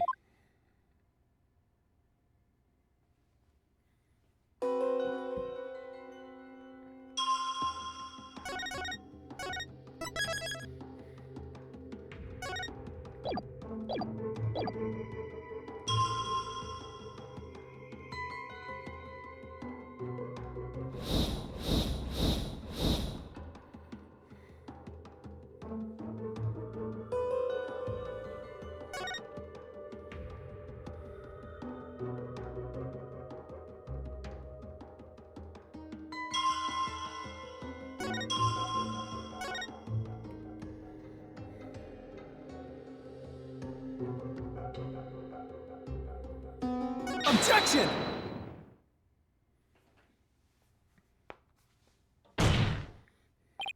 Your Benevolence! There's a glaring problem with this insight. There is? You stated that the murder happened at around 3 p.m., which is right around the time my client arrived on the scene. However, now that we know what the source of the loud bang is, your insight conflicts with a certain piece of evidence. I suppose I have to ask the obvious here. What evidence conflicts with the claim that the murder occurred at 3 p.m.? Take that! I'll be your guide's statement again? Yes, because to summarize what he said, at around 2 p.m., Shadow was surprised by a firecracker and ran into the palace courtyard. Around 2 p.m.? That's right, 2 p.m., not 3 p.m. Ah! Are you suggesting? I think you know where I'm going with this. Datz's laugh, the cry of the warbod, and the bang of the firecracker were all heard right before Minister Inga's death. Thanks to Albi's statement, we can put a definitive timestamp on all of these sounds. Therefore, what this vision shows is that it's extremely unlikely that the deceased's final moments were at 2 rather than 3 as we had originally thought. Dare I ask? It means the murder took place a full hour before Dirk entered the tomb.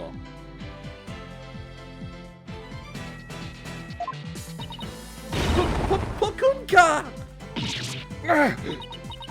How can this be? Are you saying that I, the very personification of the law, have been mistaken?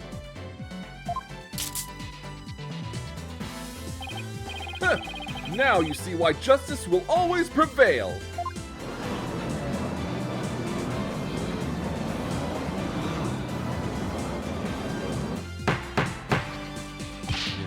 Peace! Peace, I say! Now then, defense. I must remind you that the figure of the accused was clearly shown in the vision. How do you explain that? I wouldn't say it was clearly shown. After all, the figure didn't actually have a face. Ah, you are absolutely right. Without a face, we can't be certain of who it was. Furthermore, need I remind you that if the vision is from 2 p.m., Dirk was still with me and Mr. Wright, which means this faceless figure couldn't possibly be him. So then, what are we to make of this 1 hour difference? Wait, 2 o'clock? That's when... my mother was performing the rite of channeling.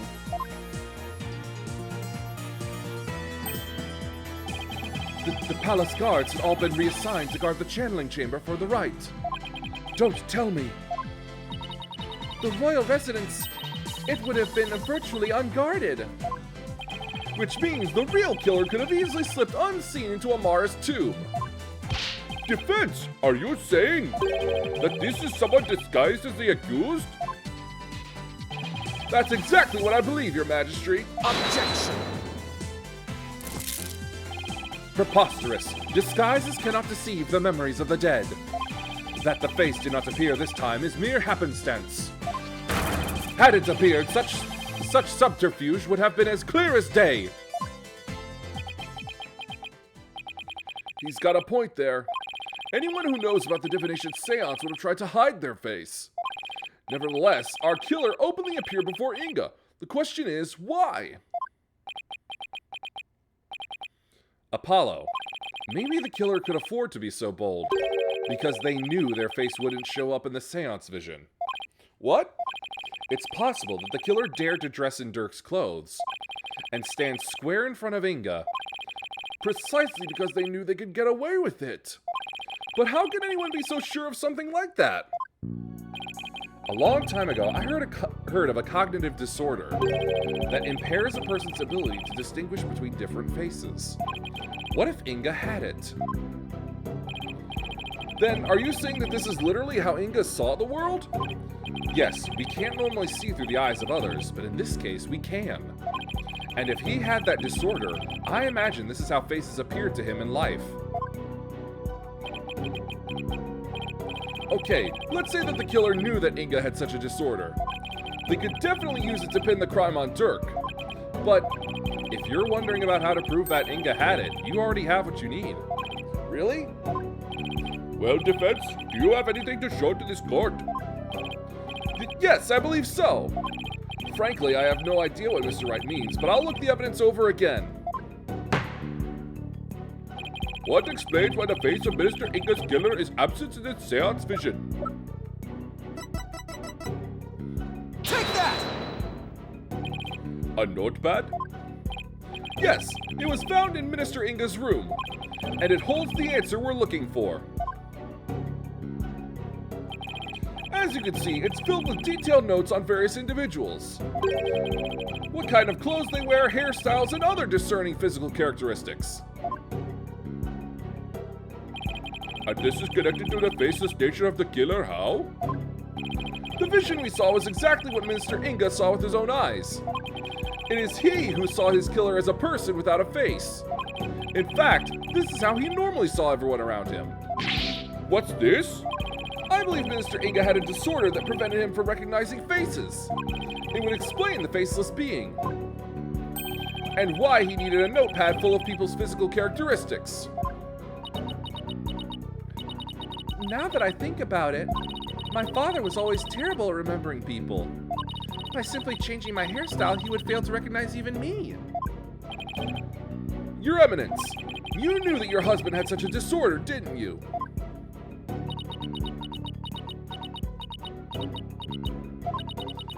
He never wished for it to become public knowledge. But I suppose there is no use in keeping quiet about it now. It is as you say. My late husband had a special disorder that hindered his ability to recognize faces. The medical term for it is prosopagnosia. So Mr. Wright was right! The memories of those afflicted with such disorders in life do appear strange at times. There is precedent for this. So the killer likely knew about the disorder and used it to their advantage. Right, so there's someone who is both knowledgeable about the divination seance. Yeah, I know. They usually, they wouldn't make things up like this. Make up lethal diseases, sure, but for things, but like plot-relevant actual conditions that throw a new wrench into the mystery. That they'll go for realism with. And aware of Inga's affliction. Your Eminence, who knew about your husband's condition? A small number of servants who tended to his needs. And me. Surely you are not about to insinuate that I committed this crime? Oh, no, Your Eminence. Still, could she have done it? Garan has an alibi, remember? Oh, right. She was conducting the rite of channeling at 2 p.m. In that case... Your Eminence, does Nina know about Minister Inga's disorder? Of course she does. She is our head servant.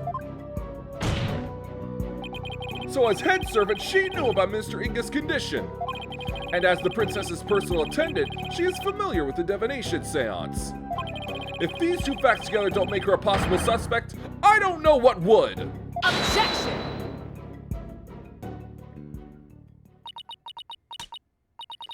You witless lawyer, how quick you are to forget the facts! Facts like, when Inga was last seen alive, you claim he was slain at 2, yet that is impossible. For Rafa saw him at 2:30. We did completely forget about that. No, there must be some mistake. So you see, the murder could only have happened at 3 p.m. The hour Dirk entered the tomb. There is no other answer to this puzzle. Why don't we ever get to make up answers like Garan makes up laws? Guess it's back to square one. Where did we go wrong? I don't think we're the problem. We just seem to be short one piece of the puzzle. Our deductions so far explain everything to a T. Everything except for Inga's sighting at 2:30. I see, and without that final puzzle piece, all of our deductions fall apart. Apollo, if Inga's sighting is the only anomaly, we'll just have to find a way to make it fit into the bigger picture. Time to think outside the box then, right? Let's see. It would be impossible to see Inga walking around after he'd been killed. But what if there was a way to make people think he was alive even though he was dead?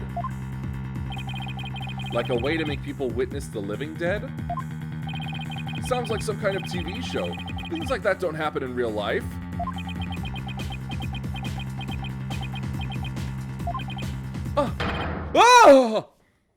Apollo, did you just... I did!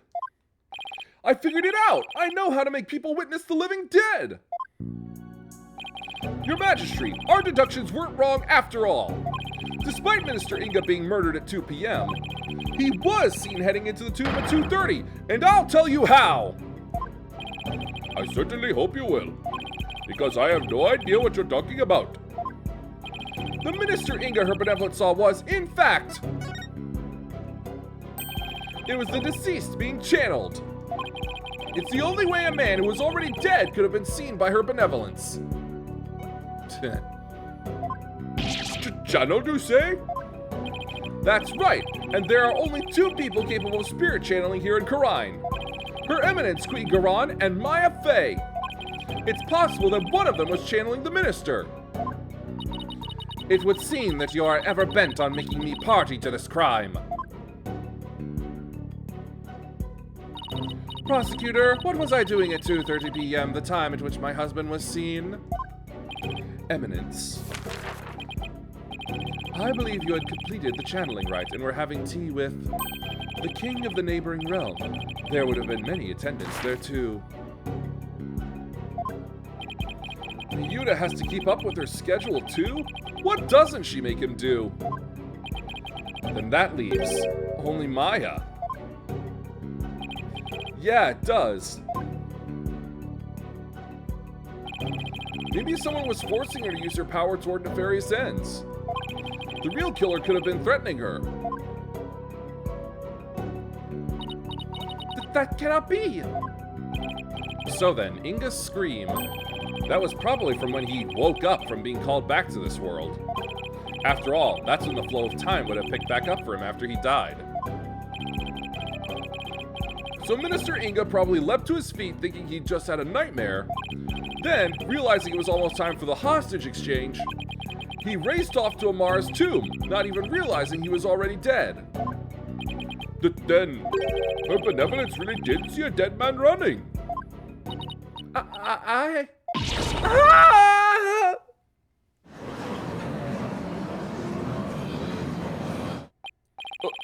Using the sacred power of spirit channeling to commit a crime? How can this be? The defense calls Miss Maya Fey to the stand! Thank you. Well, Your Eminence, will you allow a new witness? It matters not. Either way, this lawyer shall soon know the truth. He will know just how much of an imbecile he is in the face of my infallible arguments. Insult me all you want, witch, but you'll be eating those words when I expose the truth. Very well. Let us adjourn until the next witness is ready.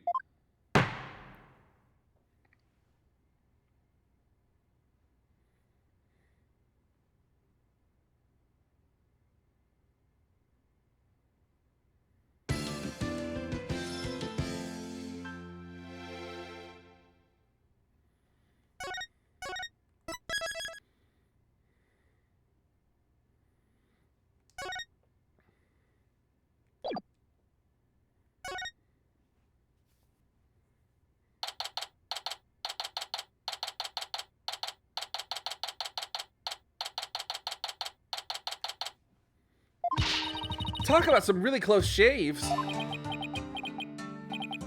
Well, you can't get a closer shave than Headsman's brand blades, that's for sure. The trial's not even over yet, and I'm already exhausted. Still, you were able to fight back the queen herself in there. Well, maybe with Miss Faye's help, I won't have to keep on playing her game much longer. Speaking of which, I guess it's a little late to be asking, but do you think she's well enough to testify, Mr. Wright? She slept all day yesterday out of exhaustion, apparently. But that's all it was, so she should be okay. Barbed head, horn head. Oh, hello, Your Benevolence. Princess Rafa, you were really impressive in there. I am the royal priestess Rafa Padma Kurain. And I am prepared to face my father's death.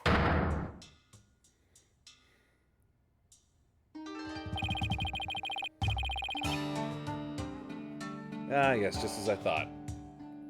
Hold on, I have to skin a bot here.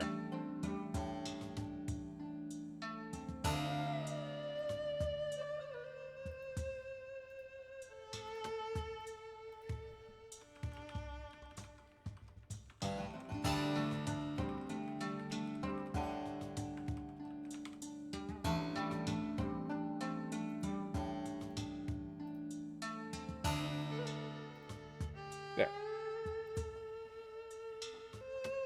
Despite your mother's opposition, you stood your ground. And in doing so, you fulfilled your duty as the royal priestess.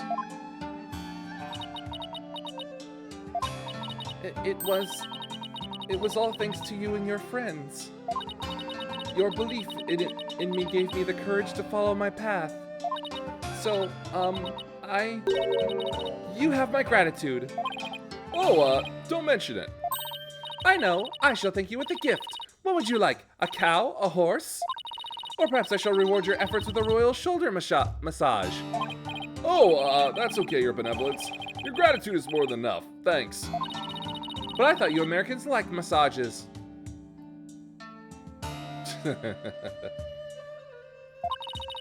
My technique was highly praised by my father, I'll have you know.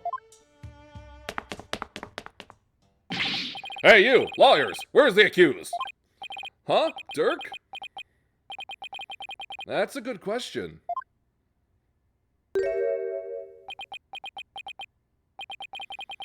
I blew it big time, AJ. Hey, Dats? Shut up, you! What's going on? This scoundrel tried to escape with the accused. What? We were able to nab him, but the accused is nowhere to be found. Where are you hiding him, you miscreant? I keep telling you, I got no idea where he went. I mean, yeah, we booked it together, but I lost track of him after that. So Dirk's on the lam now? Probably, but who knows? He vanished in the blink of an eye. Vanished? You want to know something, AJ? Dirk said to me, I can't put Amara in danger. I have to set her free before it's too late. What? Don't tell me he's gone to rescue her. That's what I am telling you. That's why I helped him escape in the first place. Dad, do you realize what you've done? Well, what's done is done. Still, why did you choose to go rescue her now? Maybe he didn't want to die with any regrets or something. You know, just in case he ended up on the chopping block. Why, Dirk? I thought you believed in me. Oh, don't be like that, AJ. He'll be back as soon as he frees Amara. You'll see. That's not the point, Dax. Listen, lawyer, you let us know immediately if the accused contacts you. The trial will now resume. See that you are ready. Wait, the trial's still on, even without the defendant? Those were Her Eminence's orders, so you will return to the courtroom at once. Let's go, Apollo. All we can do is see where the next testimony leads.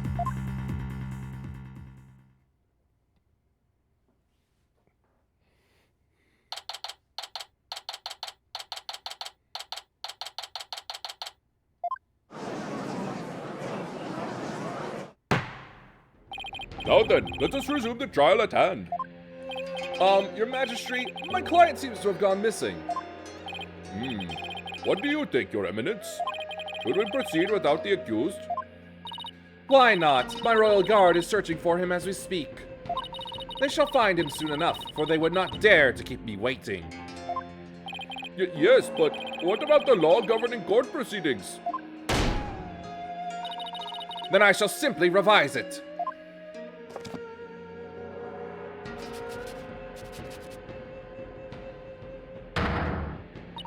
As ruling sovereign of Khura'in, I proclaim the following. Should the accused be an enemy of the crown, they may be tried in absentia. Well, in that case, I guess there's no problem with proceeding.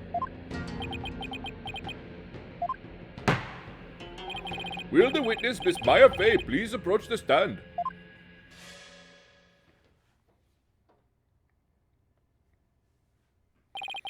Sorry to summon you like this, Maya. Getting dragged out of bed and into court is not exactly a fun wake-up call, Nick. I'm sorry, Miss Fey. It was my idea. And you are? Oh, right. I'm Apollo Justice. It's nice to finally meet you. Yes, she did. Oh, so you're Apollo. Nick's told me all about you. You're the new guy with the loud voice and a bit of an unreliable streak, right? Unreliable? Well, that was 2 years ago. You've come a long way since. So why was I called here anyway? Am I under arrest again? Huh? I guess no one's filled her in. Well, she has been asleep this entire time. Miss Fey, this is a trial for Dirk's son Marty, and you're here as a witness. What? Dirk's been arrested? But... That's not exactly the reaction I was expecting. Miss Fey, you are suspected of playing a part in the murder of Justice Minister Inga. What? Someone allegedly forced you to channel the minister to obfuscate the time of his murder. At least, that is what the defense claims. Wait, what? How could you, Apollo? How did you even reach that conclusion? Sorry, but it's the only way this whole case makes any sense. Your understandable anger at the defense's side. Will you testify, Miss Fey? Yes, Your Majesty.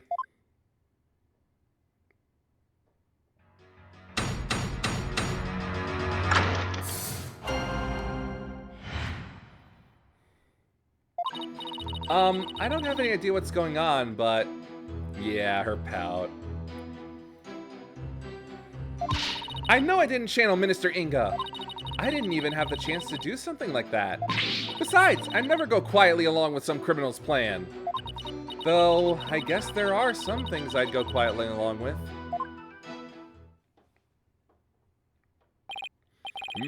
It seems the witness doesn't believe she has ever channeled Minister Inga, Justice Minister Inga. And if her words prove to be true, defense, your entire argument becomes moot.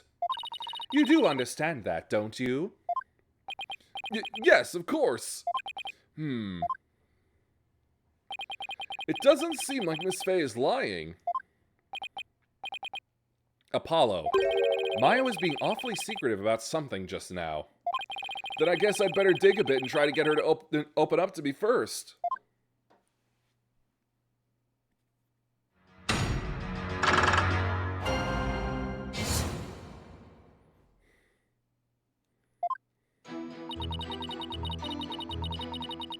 Hold it! You've been asleep ever since you were rescued from the tomb, correct? I was exhausted after being held captive for so long. Whoop, ad break.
That must have been terrible. Maya, Minister Inga didn't do anything to you, did he? Oh no, it wasn't like that. On the contrary, I asked him for all sorts of things. Like what? Like, I'm really craving burgers and I'll die if I miss an episode of the Plume Punisher. Acting like a brat, netted me a TV and even a few burgers from someplace. He was surprisingly nice to me. Huh? Are you sure we're talking about the same guy here? He may have loomed large, but he was unexpectedly easy to push around. Even though he's the one who was responsible for pushing those execution papers through? Oh, that. Approving executions was simply his preferred method of stress relief. With a wife like her, he was probably really pushing them through out of fear. I'm beginning to see why he wanted to stage a coup. In any case, my time in captivity wasn't so bad, but of all the things that happened...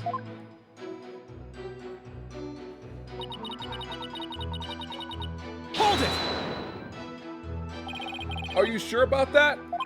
Maybe you just don't remember channeling him. Don't remember? I may be 28, but I'm not senile, you know. Something's not right here. Miss Faye, you were confined to Amara's tomb the whole time. Is that correct? Yes, but I wasn't conscious the whole time. Okay, then let me ask you something. Did you ever see Nana in the tomb? Dressed as Dirk? Huh? Is this some kind of joke? I think I'd remember if I saw something as crazy as that. Plus, I doubt anyone would carry out a crime like that in front of a potential witness. I hate when he's right.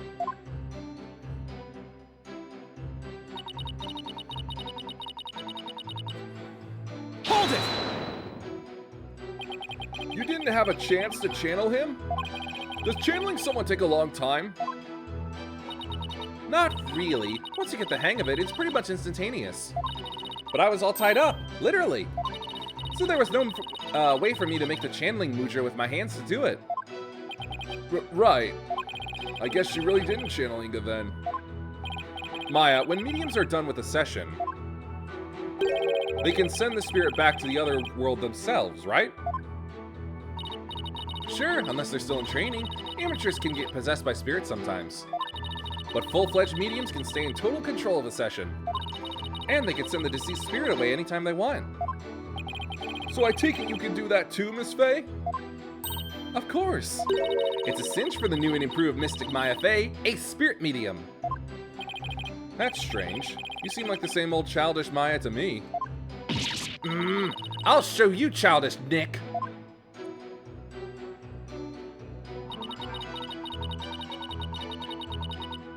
Hold it! So you wouldn't channel spirits for unseemly purposes? Of course not. Spirit channeling is my bread and butter. And I take a lot of pride in my work. It's like, would you use your legal skills to commit a crime, Apollo? Well, until finger pointing and objecting becomes deadly, I don't see how they can be used.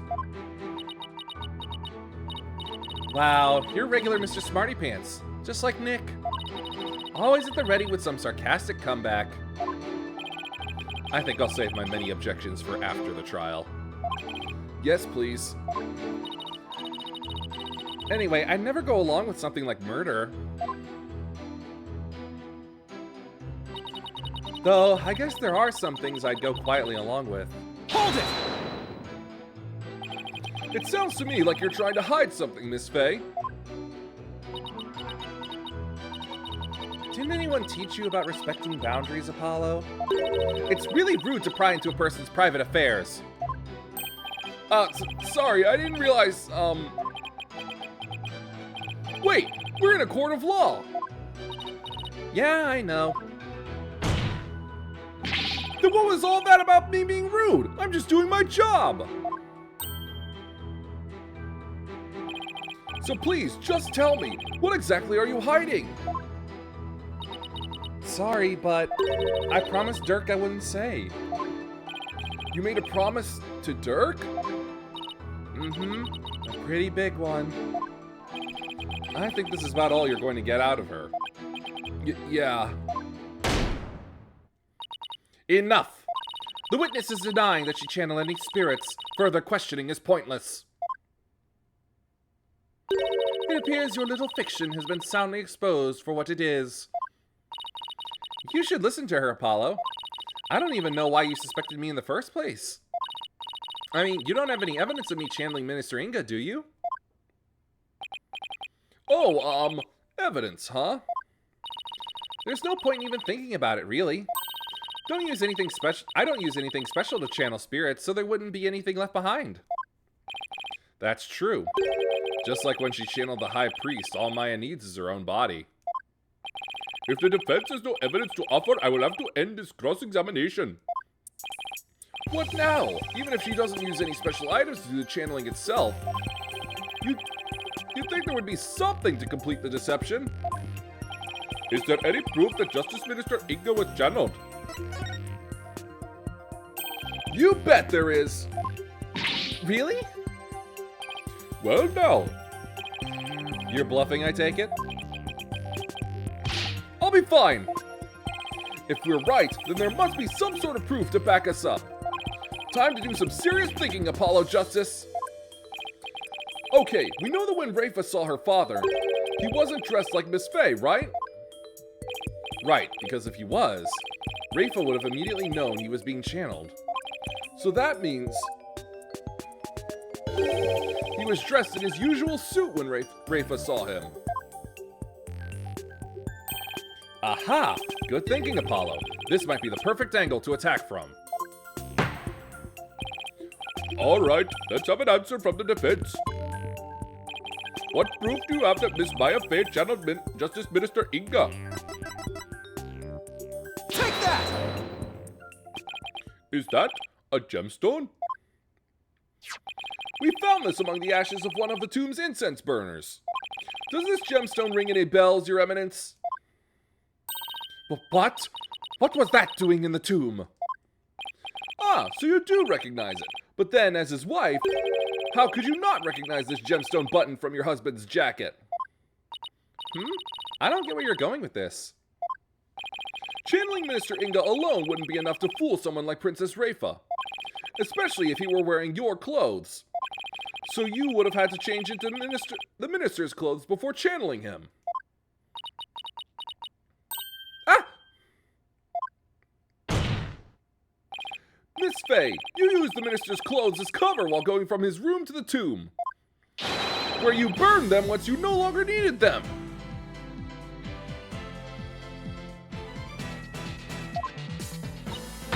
What? Uh-oh, she seems genuinely surprised by that, Apollo. Objection! Miss Faye? Yes?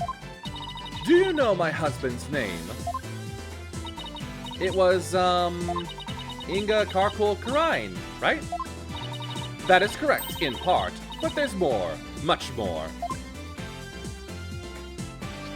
Inga Karkul, how could this name be any longer or more pompous than it already is, Karine III? That is his true name. Could it be any longer? Due to its length, only a portion of it was ever made public. So, Miss Faye, did you know his true name? No, I mean, how could I? Precisely. Yet a medium must know both the face and true name of the one she seeks to channel. Yeah.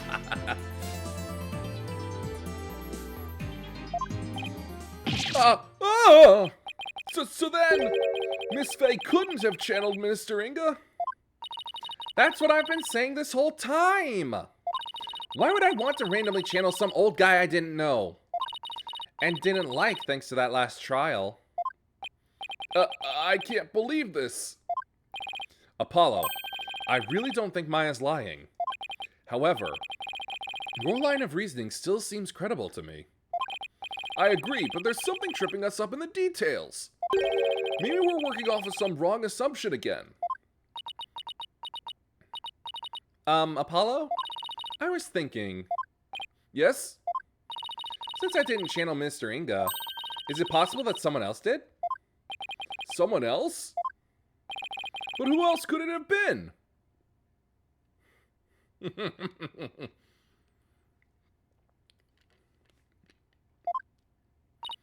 I haven't thought that far yet. Such chatter is without merit. Let us move on, shall we? I don't care what Garon says, I'm going to figure this out. If it wasn't Miss Faye and the Queen has an alibi, then...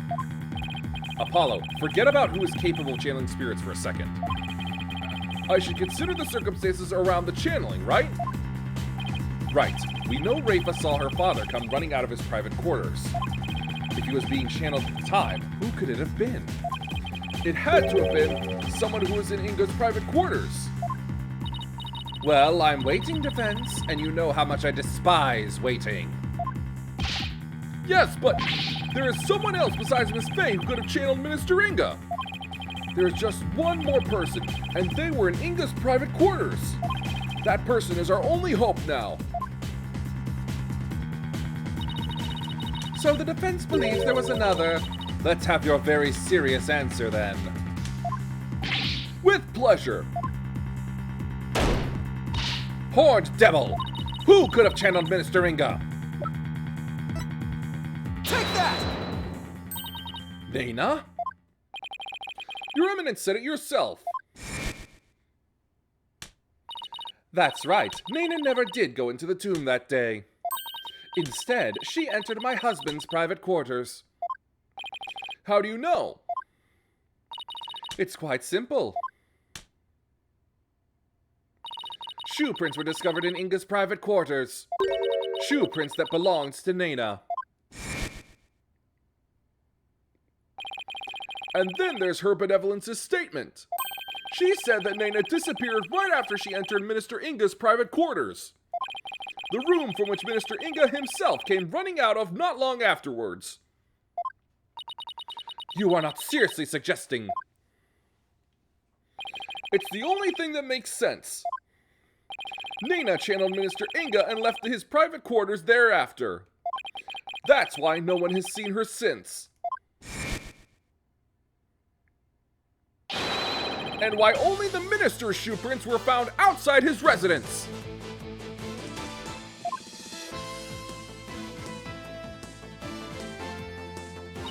Ah, no way! That's got to be it. Nana must have somehow channeled the minister.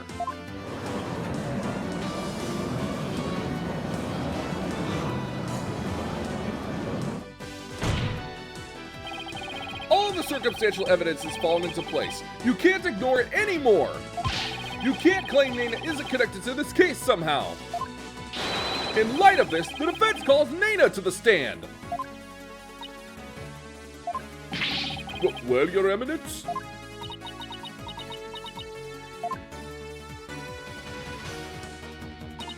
Very well then. Let us call Nana to testify.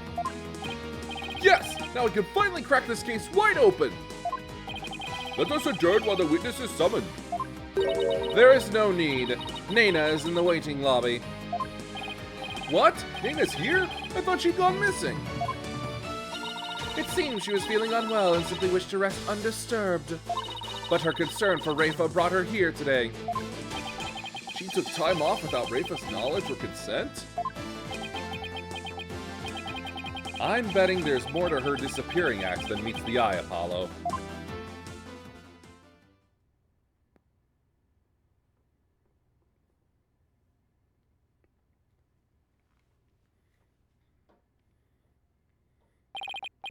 Miss Nana, do you understand why you've been summoned here today?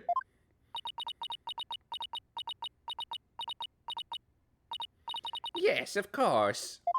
Her Eminence has informed me that this man here suspects I have committed a crime. So this is Nana. That's quite the hairdo. No, I will say. I suppose I'm not as old as I had thought. If this horn-headed nincompoop would take me for a criminal. Nincompoop? Isn't that Rafa's favorite insult? I guess Nana rubbed off on her with all the time they spent together. You there, young hornhead. Yes?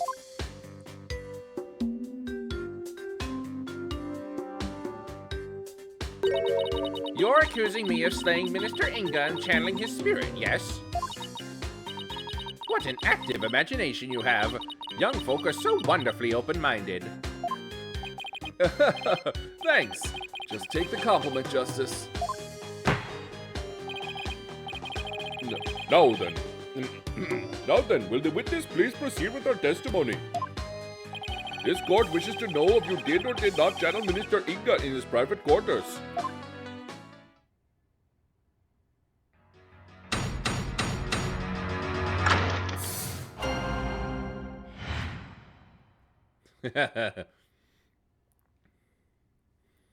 Anime hair has no weight, you know that.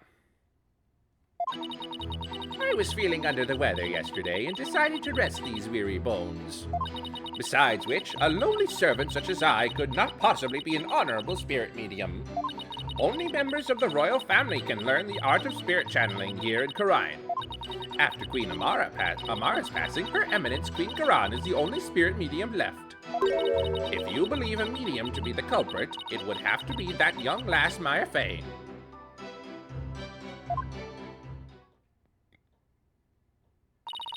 And there you have it. It seems we have summoned her for nothing. Only those of the royal bloodline have the power of spirit channeling. That a servant such as Nana could channel spirits is a most unamusing jest. On the surface, anyway. But our line of reasoning has led us to this end, that Nana channeled Inga's spirit. All right, the defense may now question the witness.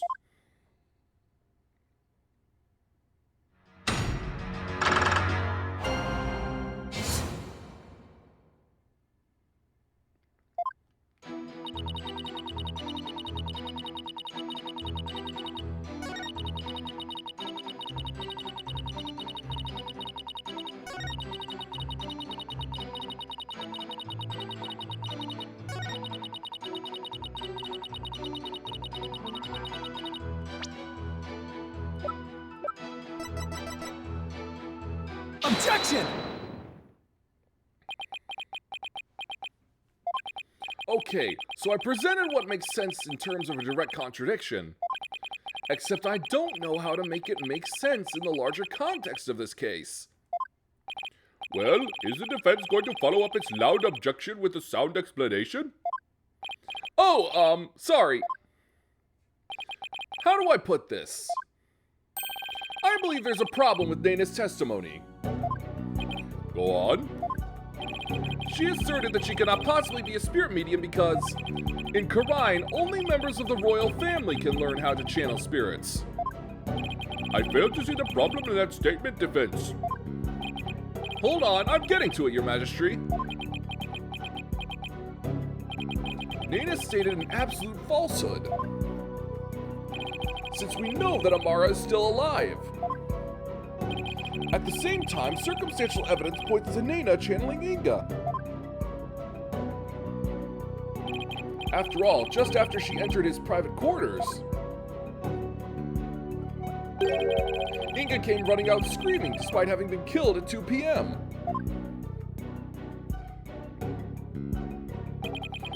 That would mean that Nana channeled Inga,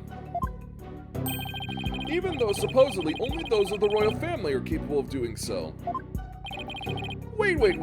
Is it too late to ask for a refund on my trip down the rabbit hole? Mr. Wright, you may think I've lost my mind with this bluff, but if I can at least establish the possibility, I think it'll give us the break we need. Wait a sec. Are you going to propose what I think you are? Yes, it's a huge risk, but I think there's a chance I can prove it. Will the court please take a look at this photo?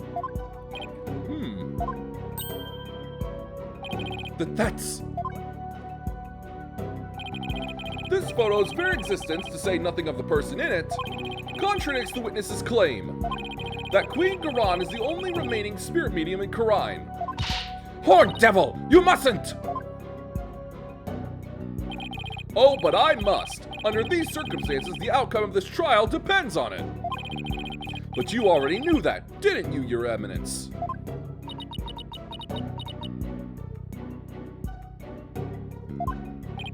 Will the defense please explain who is shown in the photograph?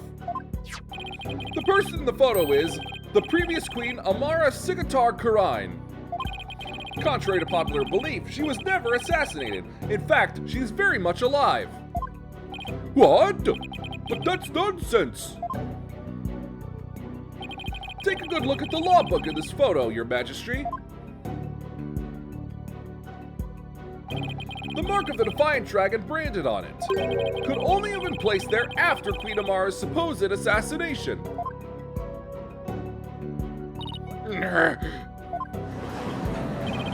Queen Amara's still alive? Has the lawyer gone mad? While I personally find it hard to believe, I will allow the defense to continue. You may proceed, defense.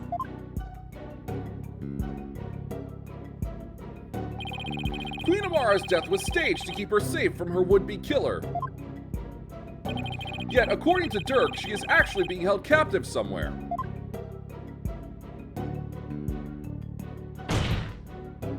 But the real truth is that Queen Amara is not being held in confinement. Rather, she walks freely among us. Here, in this very courtroom today. But how? Satura ima o mandomo samashi de tashi no ketare gase o soroka!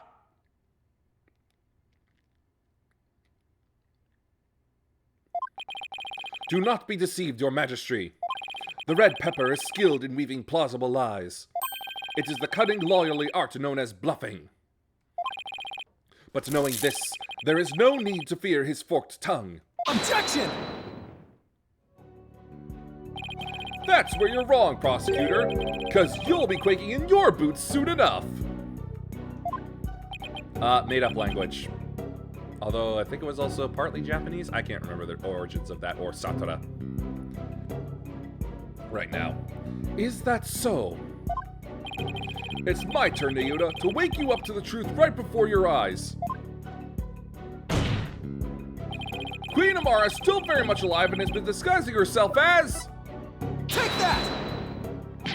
But that's... This is the simplest and cleanest explanation for everything we've covered so far.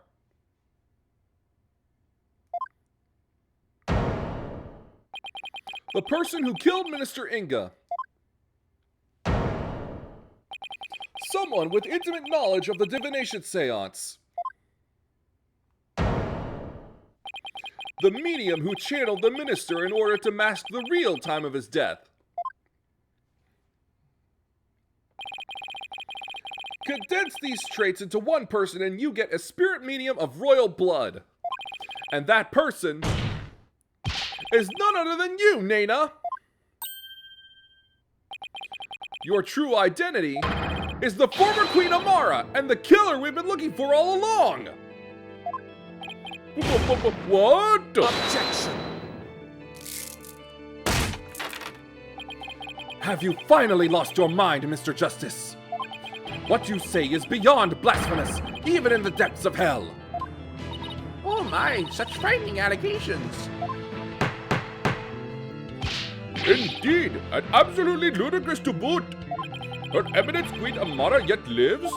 And is actually Miss Nena here? You have truly gone off the deep end. You don't have to take my word for it. In fact, a certain someone can help me prove it. Your Eminence!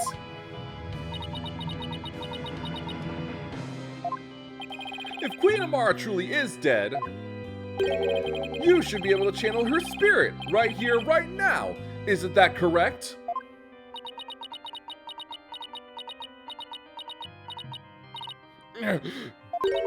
I can deny it no longer.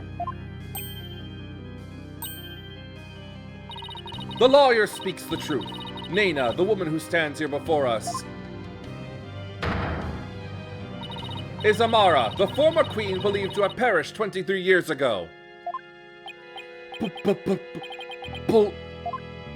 Polgutka!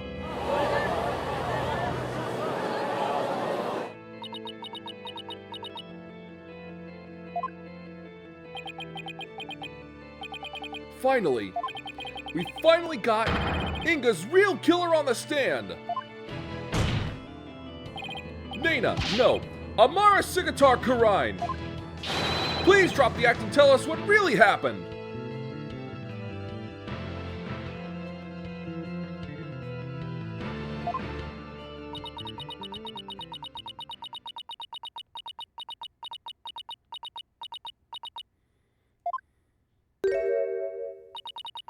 Oh, dearie me. I guess I shouldn't have underestimated the power of youth. Well done, young hornhead.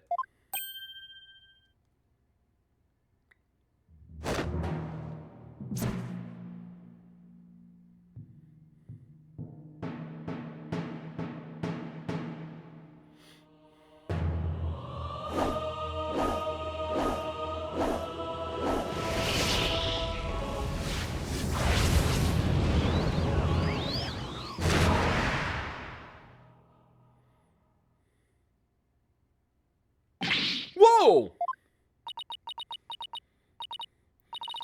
I was getting tired of masquerading as an old woman anyway. It has been far too long since I last greeted you, good people of Karine. It is I, Amara Sigatar Karine, your former queen. Queen Amara? What? Ah! Ah!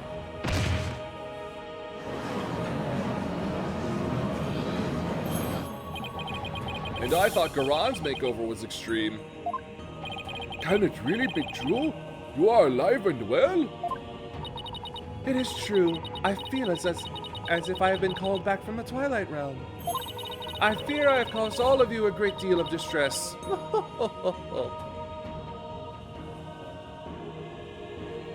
Just to watch her hands make the motion. Amara, I'm sorry I was unable to keep your secret any longer. I hope you can forgive me. It is quite all right, Garon. I am safe now. For Dirk, that blackguard who threatened my life, will be recaptured soon enough. I need not conceal my identity any longer. Queen Amara, what does this all mean? Were you not killed in that fire 23 years ago? I barely escaped that blaze with my life. But though I survived, I knew that scoundrel would make further attempts on my life. Therefore, I staged my death and abdicated the throne to my dear younger sister, Garon. But the building of that great tomb, and disguising yourself as a lowly servant, why would you do such a thing? Garon, I would have you explain. I wished for her to be close at hand. It was the only way I felt I could protect her. And it was the best way to hide her from the eyes of the public. After all, who could conceive of Amara lowering her station to that of a servant? She's got that right. Even Dirk thought Amara was being held captive in some far-off place. He never even guessed she was living as a servant, right in plain sight. I must say, a life dedicated to the servitude of others is not the least bit disagreeable. It is a quiet, humble existence, far removed from the tedium of regal duties. But those days of peace have ended. And it's all because of you, Hornhead. You should consider yourself lucky if that's all this ends with. If there is something you wish to say, then say it. It doesn't matter who you are. You won't escape the crime you committed. The defense moves to indict you as Justice Minister Inga's real killer.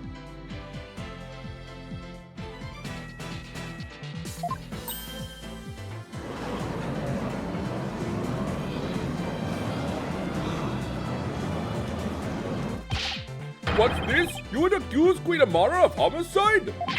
A Grand Priestess of Karinism? You can't do that. She's virtually a goddess in the eyes of her people. If you commit the crime, you'd better be ready to do the time. Be you a priest, saint, queen, or god. I've never met such an egalitarian person. Queen Amara. In your years of disguise as Nana, you would have learned about Minister Inga's disorder. So you knew you could dress in Dirk's clothes to forge a convincing seance vision. Isn't that right? Oh, what a curious character you are. You would label me a murderer? Me, the one who the people regarded as the reincarnation of the Holy Mother herself? You may be a grand figure in Karinism, but as a foreigner, you're just another suspect to me. It would appear your words are not in jest. Am I to suffer the sullying of my good name with accusations of murder most foul? But please, Queen Amara, forgive his impudence. The lawyer knows none of what he speaks. Fear not, good Majesty, for this is the sacred hall of justice. Though I am a grand priestess, on this stand I am but a witness like any other.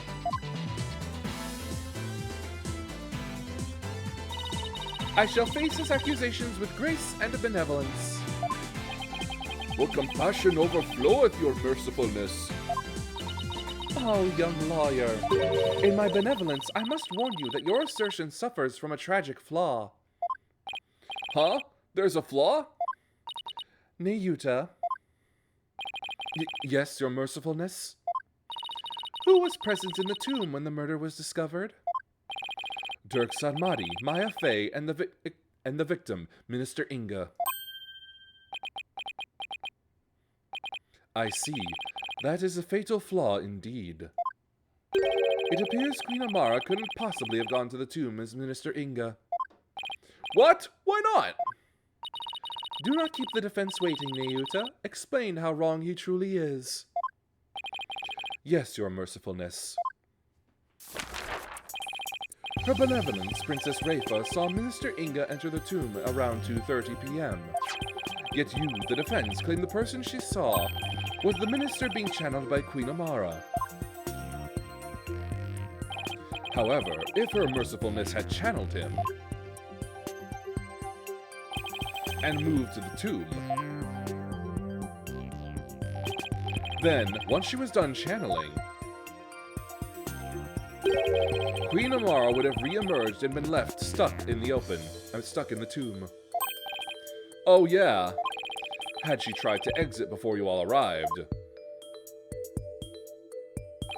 Princess Rafa, who had been looking down upon the courtyard, would have seen her.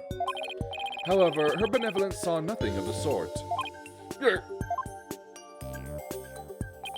In conclusion, Queen Amara could not have left the tomb without being observed.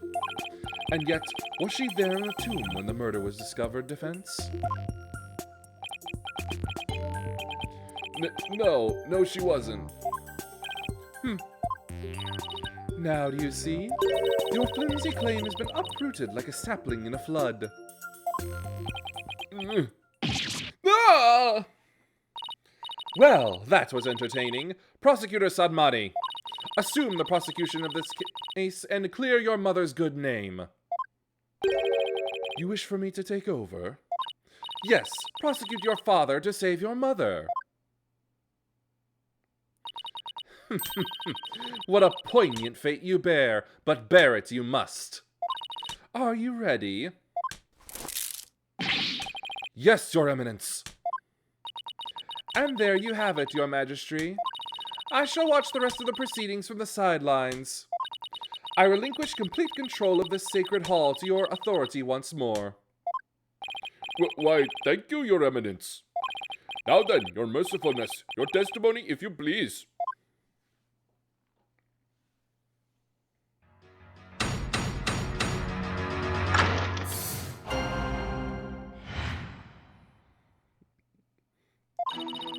Now I shall destroy your utterly absurd and barbarous theory.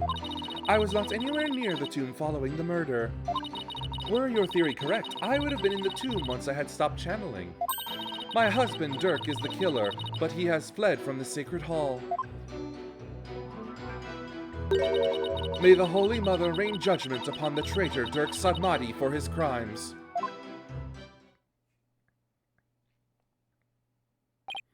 Oh, such marvelous testimony!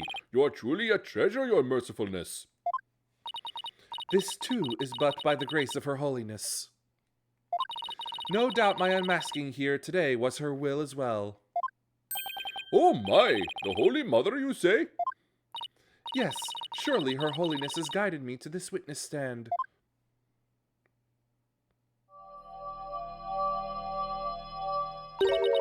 And to the purity of truth. Oh, how magnificent! Queen Amara, the Holy Mother's messenger here on earth! Praise be for Queen Amara! Blessings, blessings upon her mercifulness!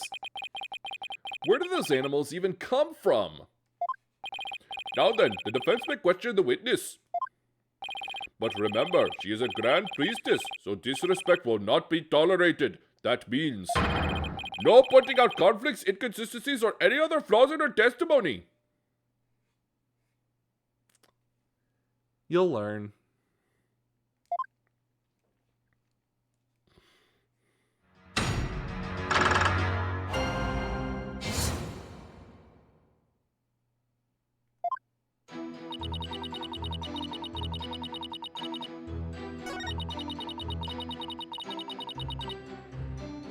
Hold it!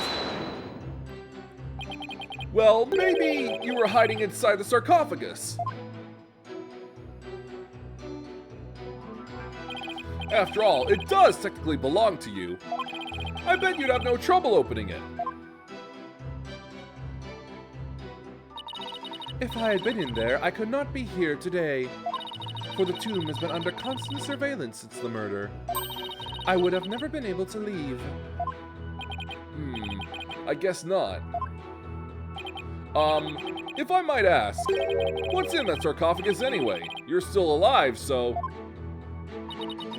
There is despair, sadness, hatred, and malice. Only one brave enough to see the truth hidden deep within could discover the final hope, my continued corporeality. You completely lost me. In other words, it's empty. But no one dared to open it because they were too scared of the curse.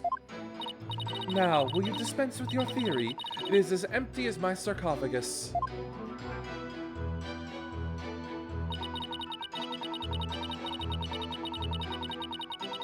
Hold it! I'll admit you weren't in the tomb after the murder. Very good, but that very truth refutes your theory.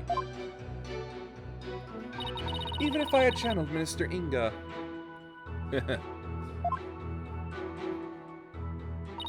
And entered the tomb.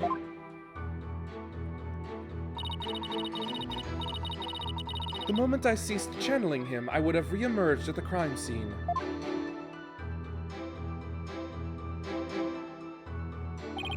Precisely. As you said your self-defense, Queen Amara was not there after the murder. The only living souls in the tomb at that time were Dirk Sadmati and Maya Fey. Be it in this life or the next. There is no escaping such simple truths.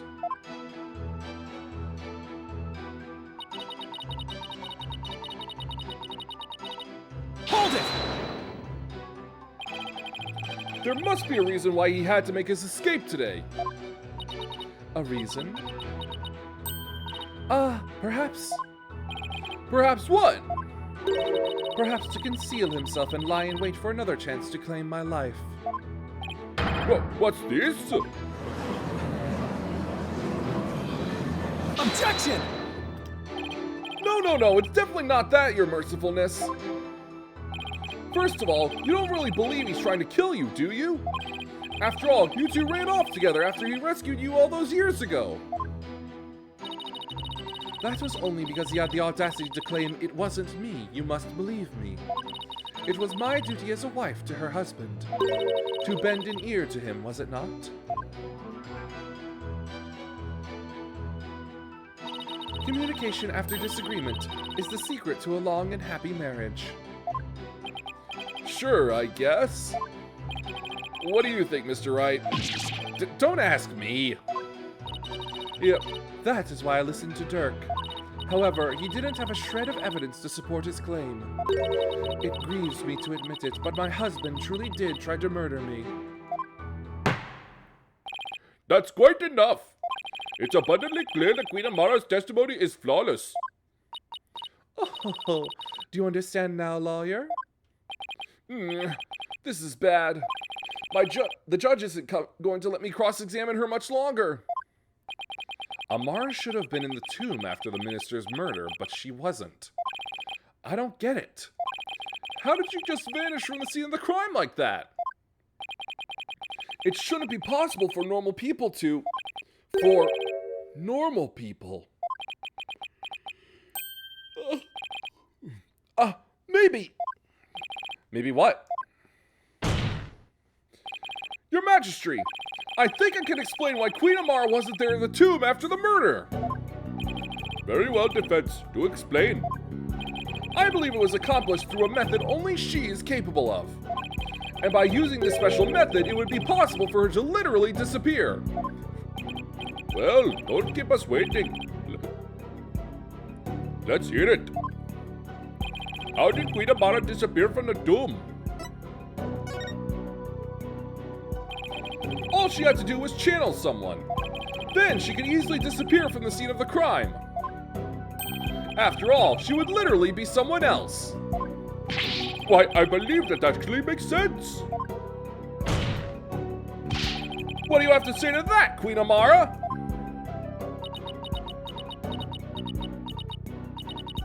You believe that I, a grand priestess, would use the sacred power of spirit channeling to commit murder?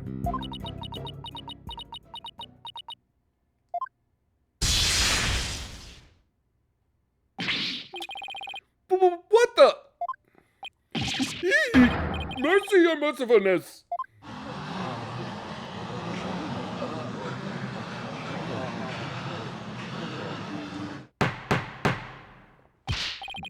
How dare you spew such vile blasphemy, defense? You will retract your last statement or face immediate execution.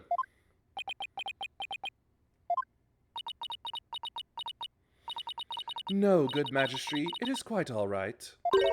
Corainism also teaches that we must respond at all times with reasoned principle.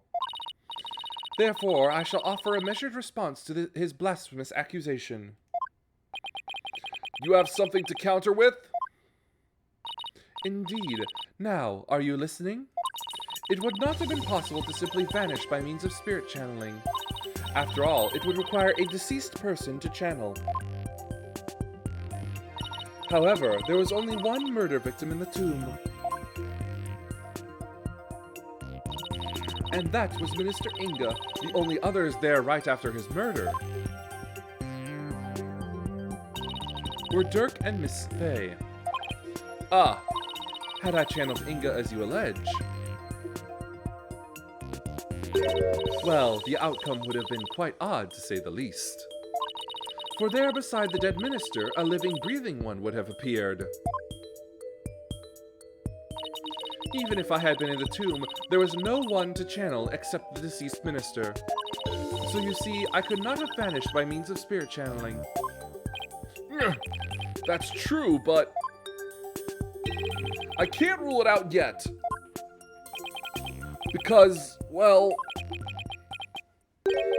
what if there was another victim? Someone we haven't identified yet. How absurd.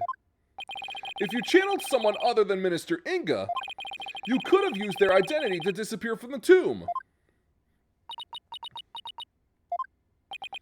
Another victim? Queen Amara, please add your last statement to your testimony. This could explain everything. Wasn't there some sign of another victim there in the tomb? And yet, why do I sense I'm not going to like what I'm about to find out? Minister Inga was the sole victim. There was no other spirit to channel until he was dead. Objection!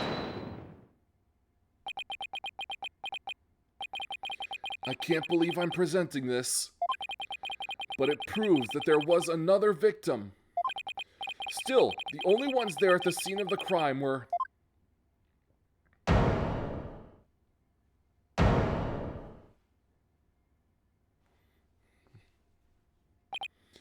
No, it can't be! Would the defense care to share something with us? Queen Amara, you knew, didn't you? Whatever are you talking about? If you won't tell this court, then I will. Well, don't keep us waiting. This case includes a second victim. One of the two people found alive in the tomb after the minister's murder was actually already dead. But a second victim, Apollo? Queen Amara, after you channeled Minister Inga and moved to the tomb, you vanished from the scene of the crime by channeling the other victim. That explains why no one found you after the murder was discovered. Oh, you putrid pepper, of all the half-witted buffoonery to come tumbling from your lips. But suppose I indulge you and play along with your little delusion. Tell me, Mr. Justice, who was the other victim?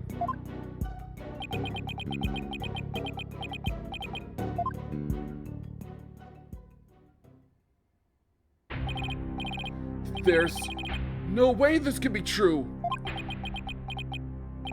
But... no, I can't stop now. If this is the truth, it's the only way forward to solving this case. The other victim who Queen Amara channeled was...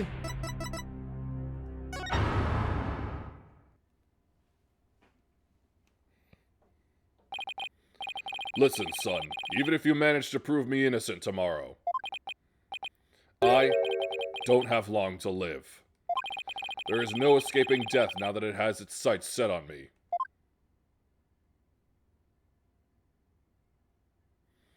Dirk knew everything, but he couldn't bring himself to tell me. I have one more big secret. I'm afraid I can't tell you what it is. I'd be betraying a certain someone if I did.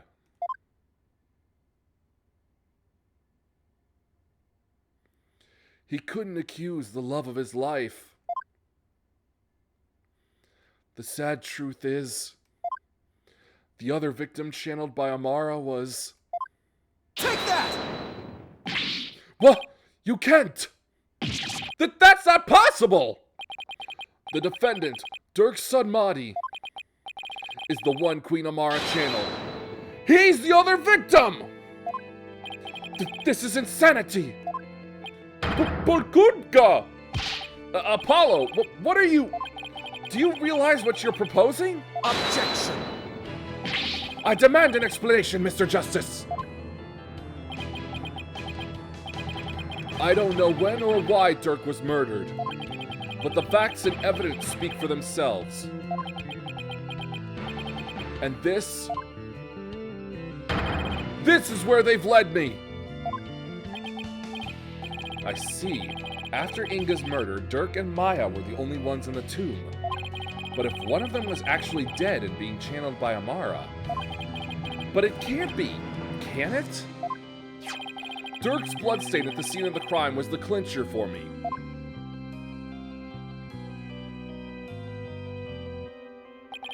He wasn't even injured, so how could he have possibly bled that much? The only logical explanation is... Dirk had also been murdered! Objection! That's enough! Your explanation cannot be the truth!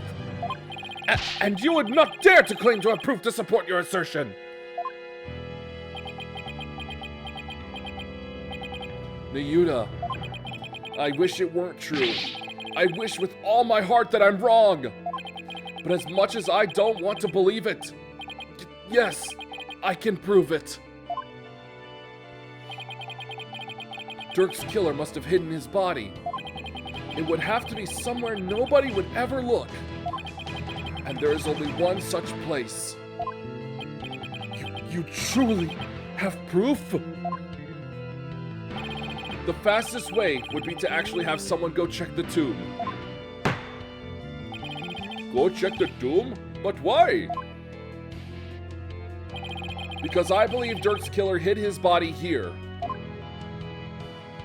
Take that! You would suggest Queen Amara's sarcophagus, the only place in the tomb that no one would dare to look. Plus, a killer would soon become trapped by hiding in there. But a body? Well, that's a horse of a different color. Which means...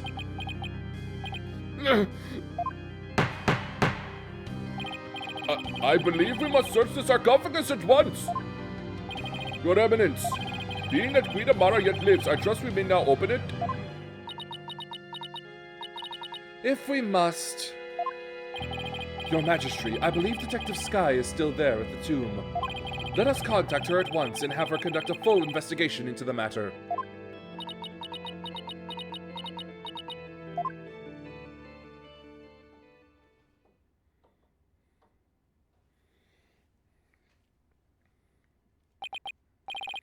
Now then, Detective Sky, your report if you please. I'll start with my findings. Please, please, please let me be wrong about this. I just want things to be as they were.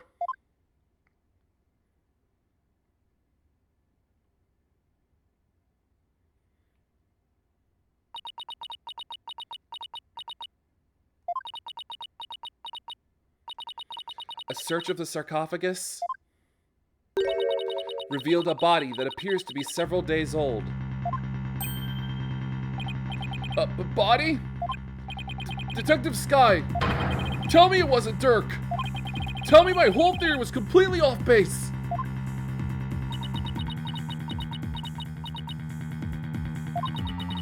I have a photo of the body, and I have positively identified it as...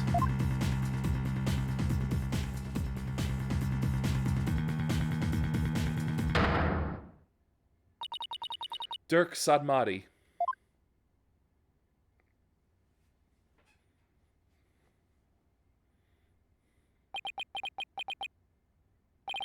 Dirk!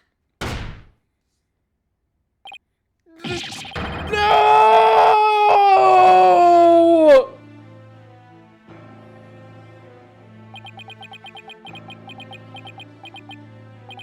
Why? Why'd this have to happen?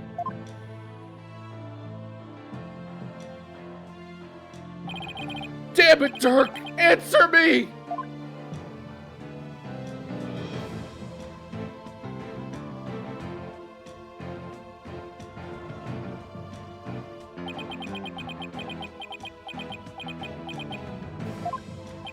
How can this be?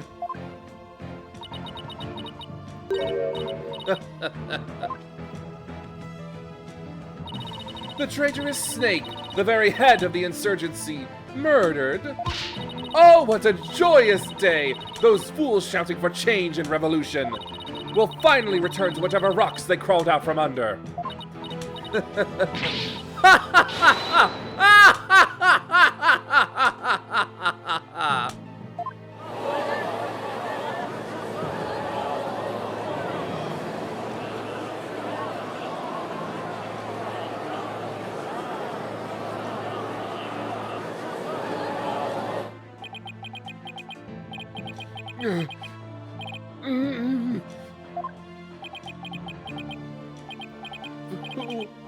What was I even fighting for? Apollo. What am I supposed to do now?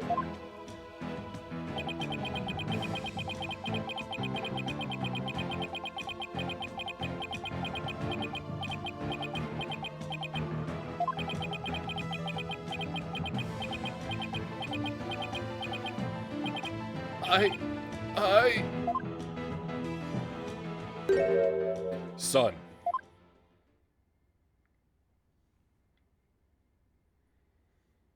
A lawyer.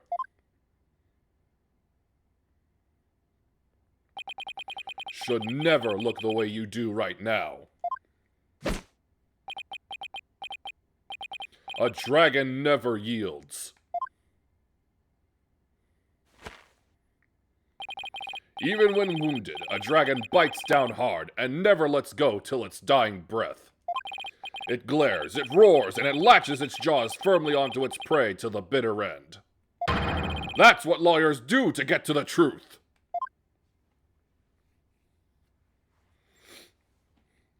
But, Dirk, what if the truth is that you're...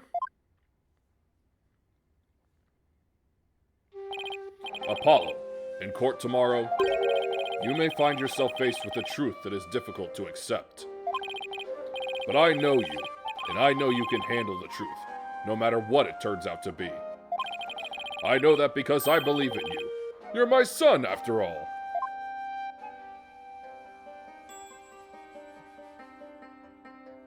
You believed in me that much, Dirk?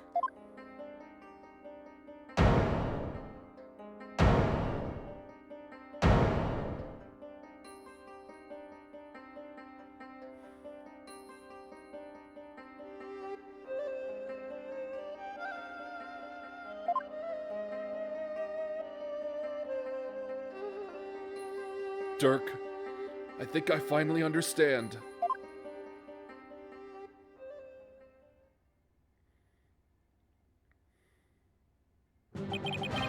I can't yield. Not now, not ever. Not after Dirk believed in me, despite knowing what was about to happen. Besides, Dirk left me with two things I must do. Are you all right, Apollo? Sorry about that, Mr. Wright. But I'm fine now! Hello? Detective Sky! Yes? How sure are you that the body's been there for a few days? I'm positive. No autopsy's been performed yet, but I'd say it's been at least 3 days. Thank you. Because I'm actually crying. Fortunately, the low temperature inside the sarcophagus kept it from decaying. Oh, and the chest area bore 3 gunshot wounds from a small caliber weapon. I believe they are the cause of death.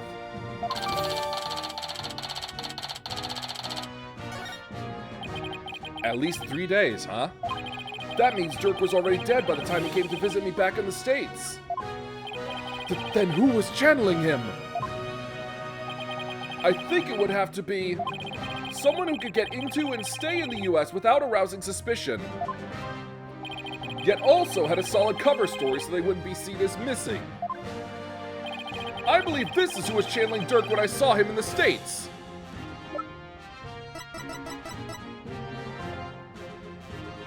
Take that! Maya? Oh, I see. She was being held hostage at the time, so it seemed only natural that she wasn't around. Right, and do you remember what she said earlier?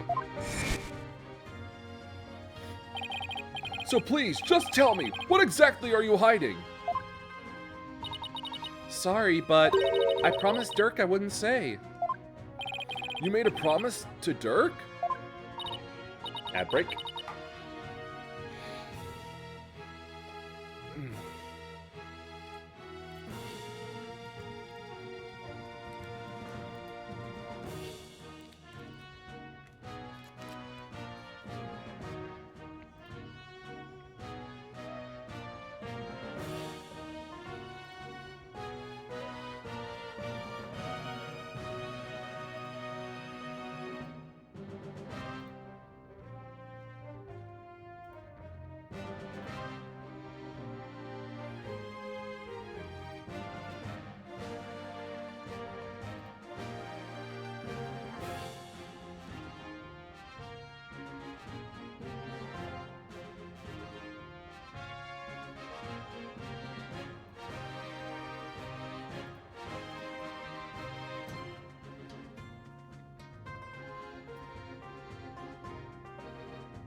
A pretty big one. Dirk didn't want his own death to be known. The other members of the Defiant Dragons would lose all hope if they found out. And that would snuff out the flames of revolution for good. Miss Faye, Dirk told you to keep quiet about this, didn't he? I guess it's no use hiding it anymore. Yes, I promised not to tell. Dirk made me promise before he died. So, I was right then. Apollo? There's something I need to tell you. It's about, you know, Dirk's final moments.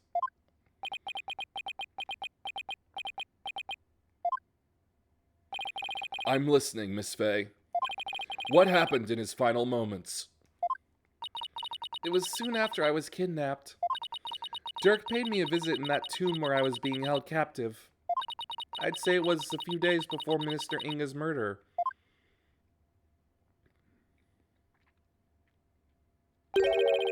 Hey, young lady. Time to get you up and out of here.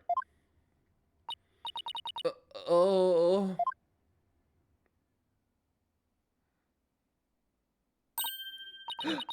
It's that revolutionary guy. I'm here to rescue you. You are? Why?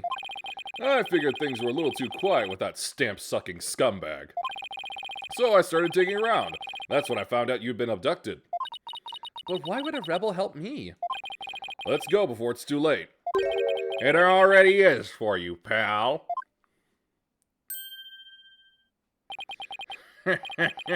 Long time no see, you rebel blowhard.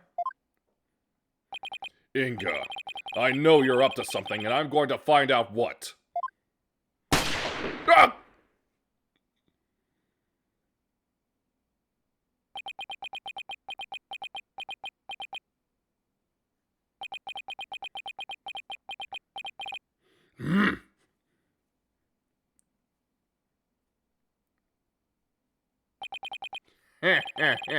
That's gotta smart. You become a real thorn in my side, see? So it's time for you to be pushing up daisies.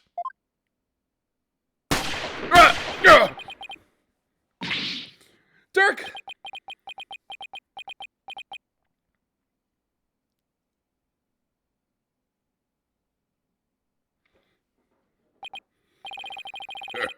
Did you really think a pea shooter like that could kill a dragon? What the?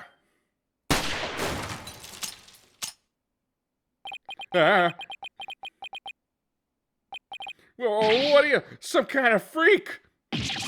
Nuts to this!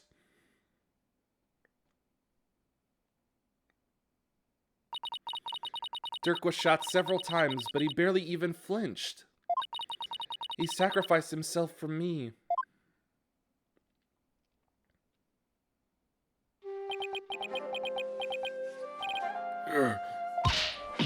These ropes! I've got to help you! Relax. It's going to be okay. Sorry things turned out this way, but it doesn't look like I have much longer. No, don't say that! You're a spirit medium, aren't you? When I'm gone, I want you to channel my spirit. So stop it! Don't give up like that! If you do, untying a rope like that'll be child's play. No! Please, hang in there! You can still make it! Promise. Promise me one thing, young lady. It's about my son.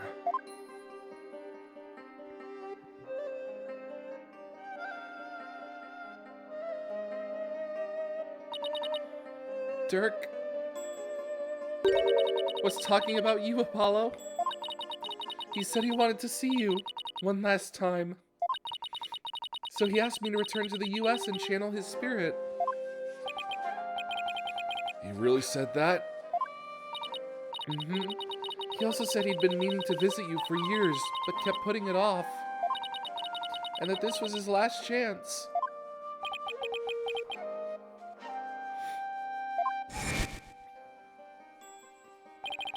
You just show up here without warning after all this time. What gives? I came all this way to see you, son. Come, rejoice. Right. Why don't you tell me the real reason you're here? Dirk, you really did come to the US because you wanted to see me. I guess this means it was Inga that hid Dirk's body in the sarcophagus after Maya left the tomb. Apollo, you can't stop now. Dirk would want you to keep pressing on. I know, Miss Faye, and I won't disappoint him. Defense, if you are ready to proceed, I would first have you answer this. Do you believe the accused's death will impact what we know about this case? Yes, and I believe I can explain everything now. Very well. Your explanation, please. Dirk entered the tomb at 3 p.m., the time the hostage exchange was to take place. Or rather, Dirk, as channeled by Miss Faye, did. Now, by the time he entered the tomb at 3 p.m., Minister Inga was already dead. I say that because we know the minister was murdered at 2 p.m. But there was someone else in there. This person was already hiding in the tomb, waiting to channel Dirk in place of Miss Faye. Take that! It was you, wasn't it? The fact of the matter is, Queen Amara killed Minister Inga at 2 p.m. She then went to his private quarters and channeled his spirit. The minister, thinking he was going to be late, hurried to the tomb for the hostage exchange. But once in the tomb, Queen Amara stopped channeling Mr. Inga and hid herself.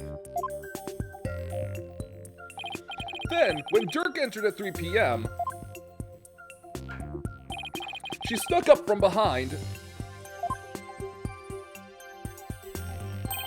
and forcibly drove Dirk's spirit out of Miss Faye's body. Drove his spirit out of her body? Impossible. Objection! Actually, there is a way to do that. With a Magatama of Parting, that is. Using one, anyone could drive a spirit out of a person's body, even if it refused to leave. Are you telling me that the extra pale brown Magatama in the tomb was...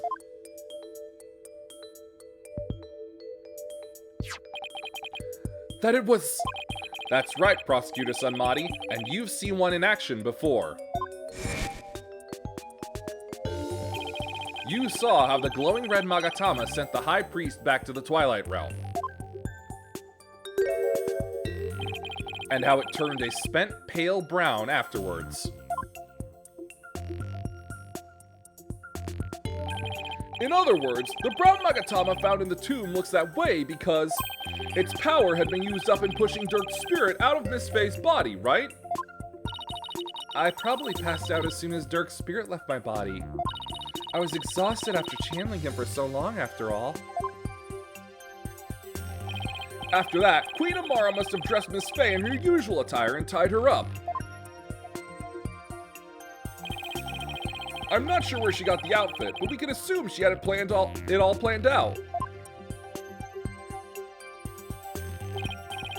Then, Queen Amara must have changed into Dirk's clothes, smeared blood onto them, picked up the knife, and channeled Dirk's spirit. That's how she made it look like Dirk had committed the crime. And that's how she escaped, right under our noses.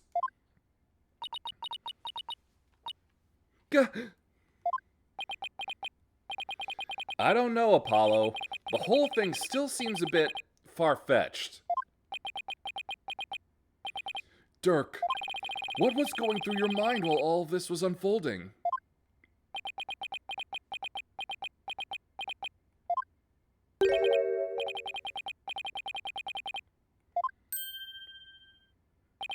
Nayuta? Those dreams of revolution Dirk was always spouting. They placed nothing but false hope in the minds of the people. And in the end, they were simply fantasies. Nayuta, how can you—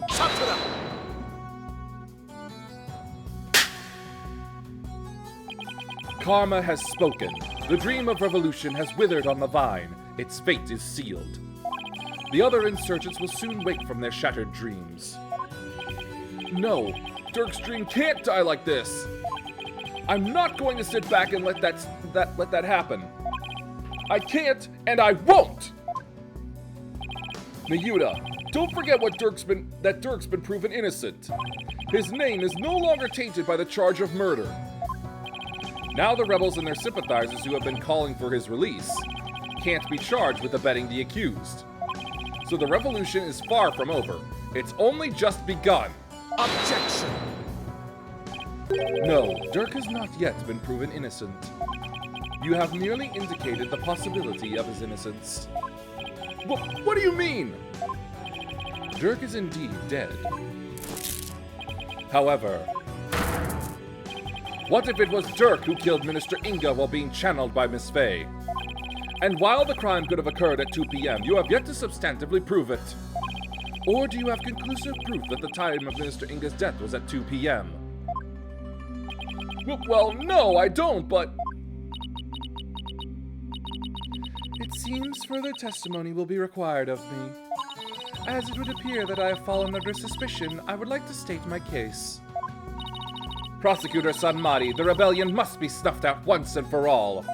You must prove Dirk Sanmari to be the foul murderer that he was. And every last insurgent and their sympathizers must be found guilty under the Defense Culpability Act. As you wish, Your Eminence. Why is Nayuta doing this? Garan shouldn't have him under her thumb anymore. Amara's not a hostage, so what gives? Nayuta, what's left to chain you to her like this?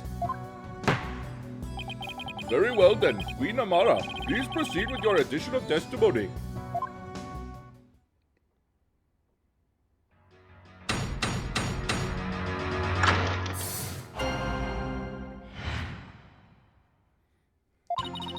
Well done, lawyer. You have painted me as a killer with nothing but your silver tongue. However, you have no evidence proving your distasteful theory. Furthermore, Dirk could have committed the crime while being channeled by Miss Faye. Now, let us end this charade. For the eternal glory of Karine and its people.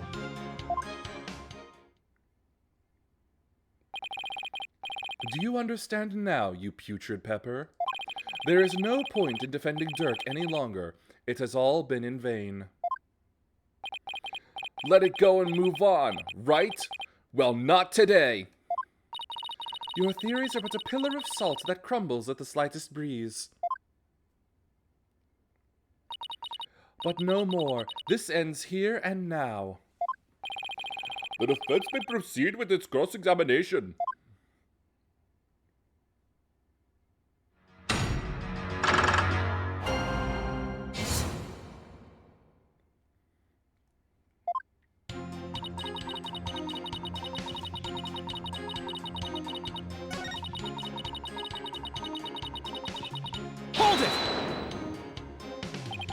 I admit I don't have any solid evidence yet.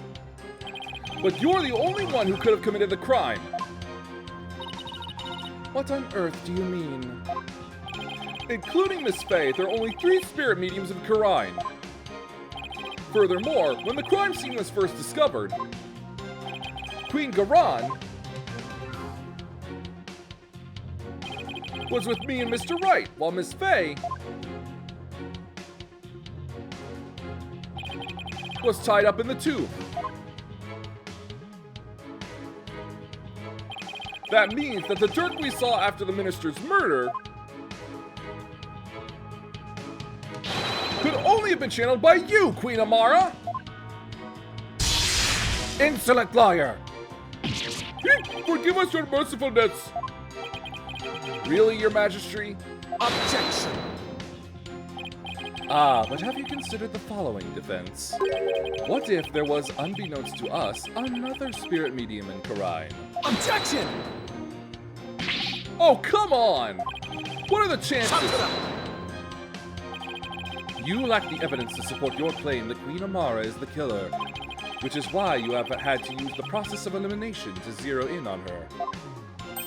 It therefore stands to reason that you would have to rule out all other possibilities as well. Well, can you eliminate the possibility of another spirit medium defense? Of course I can't! Under the circumstances, Apollo, there are two ways to establish Amara's guilt. We either prove she killed Inga, or prove she was in the tomb. Which one can I actually prove?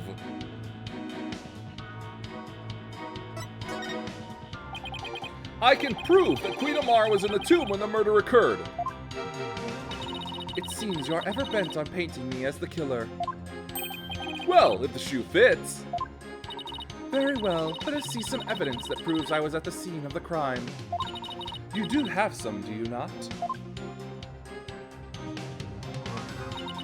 There is nothing to prove I was even at the scene of the crime.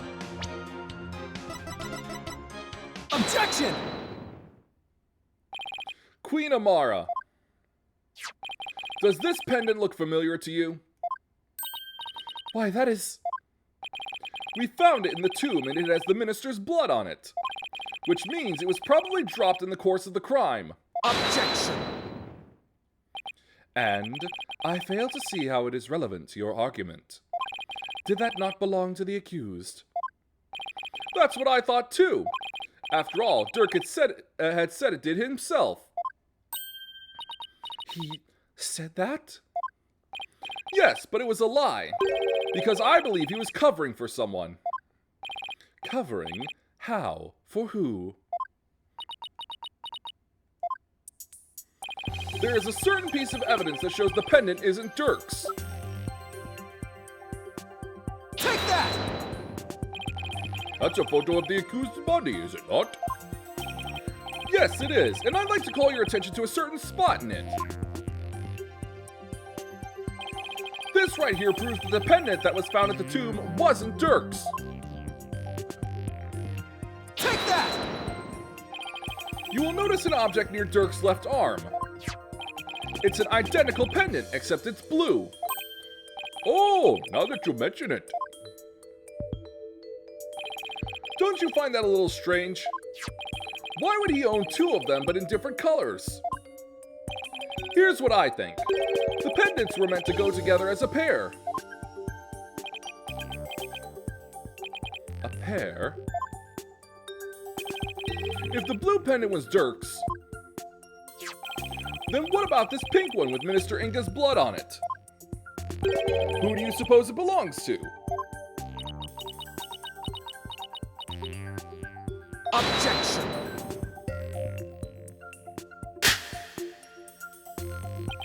Sorry to disappoint, but no fingerprints were found on the pink pendant.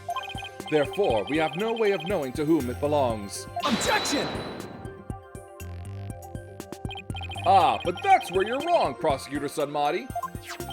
I'm guessing you didn't know that this pendant is actually a locket. Come again?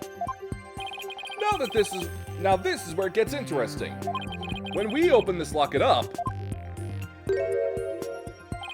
we found a faint fingerprint inside, on the back of the lid to be exact. What? No.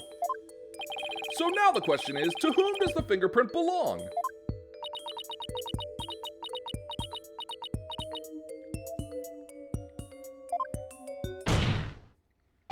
Queen Amara! It belongs to you, doesn't it? Oh.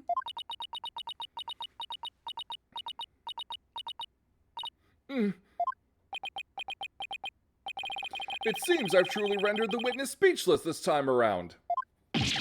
This cannot be! Mother, tell me it does not belong to you. Nayuta,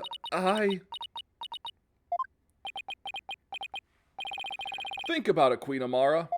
Dirk must have realized that you were channeling his spirit. and he had probably already figured out who the minister's killer was. And yet, he still claimed that the pink pendant belonged to him. But why would he do such a thing? You really don't know? He was protecting you.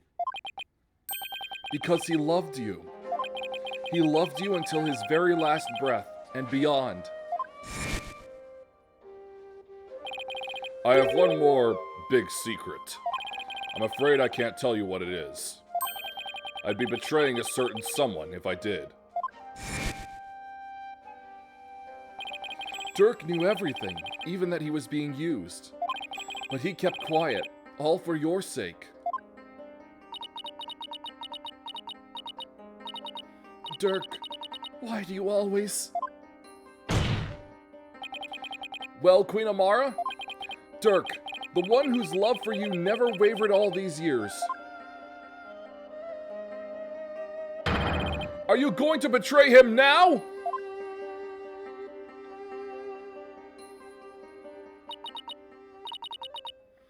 Dirk, I...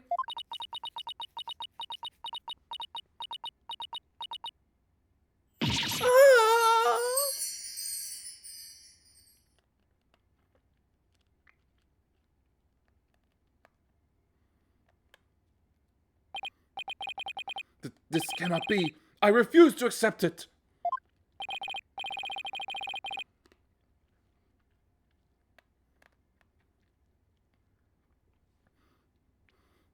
Queen Amara, are you ready to confess to your crime?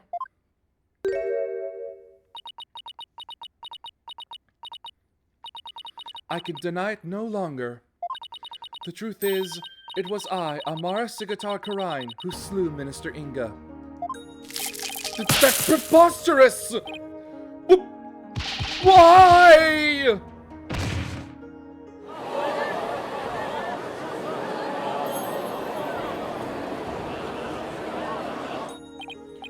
This is beyond belief! Mother, why would you? Forgive me, Nayuta. I never wished to cause you such sorrow. But I had no choice. It was the only way. The only way?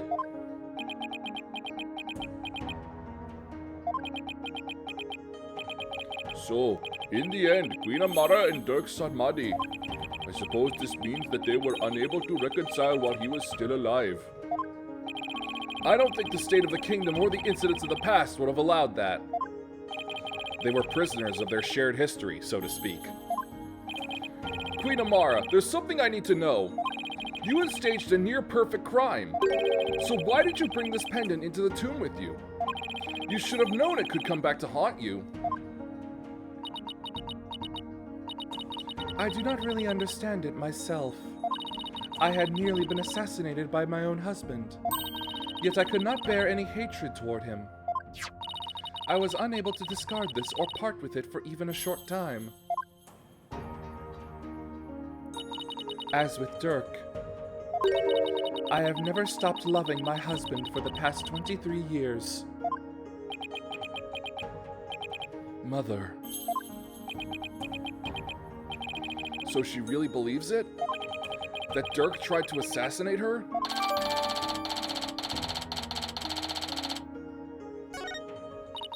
Your Majesty, is it not time? Time to declare Dirk innocent? I would ask that you do this for my beloved, who now dwells in the Twilight Realm. Very well then. Your Eminence, Prosecutor Sarmadi, if you have no further objections. This cannot be! My mother? I have no objections. Dirk, I did it. I finally did it. I proved your innocence. But... Very well then. Being that Queen Amara yet lives, we can no longer charge the accused with an assassination that never came to fruition. As for the murder of Minister Inga, the truth has been laid bare for all to see. Therefore, I will now pass judgment upon the accused, Mr. Dirk Sarmadi.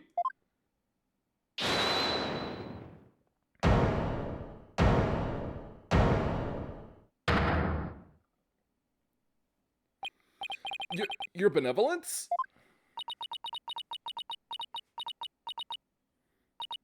I cannot accept this. Is something the matter, your benevolence? Queen Amara is lying. It makes no sense. Queen Amara would not have killed my father. What's with her all of a sudden? Is this some sort of lingering affection towards Nana? Rafa. Speak the truth, Queen Amara. Did you really kill my father? Yes, there is no mistake. She has confessed to the crime, thereby clearing the accused of all suspicion. As such, I see no need to continue these proceedings. But Barbed-head, Hornhead, are you going to let this stand? Dirk's been proven innocent, and he's about to be declared not guilty. Even so, something doesn't feel right. Apollo, if you have any doubts, now's the time to raise them.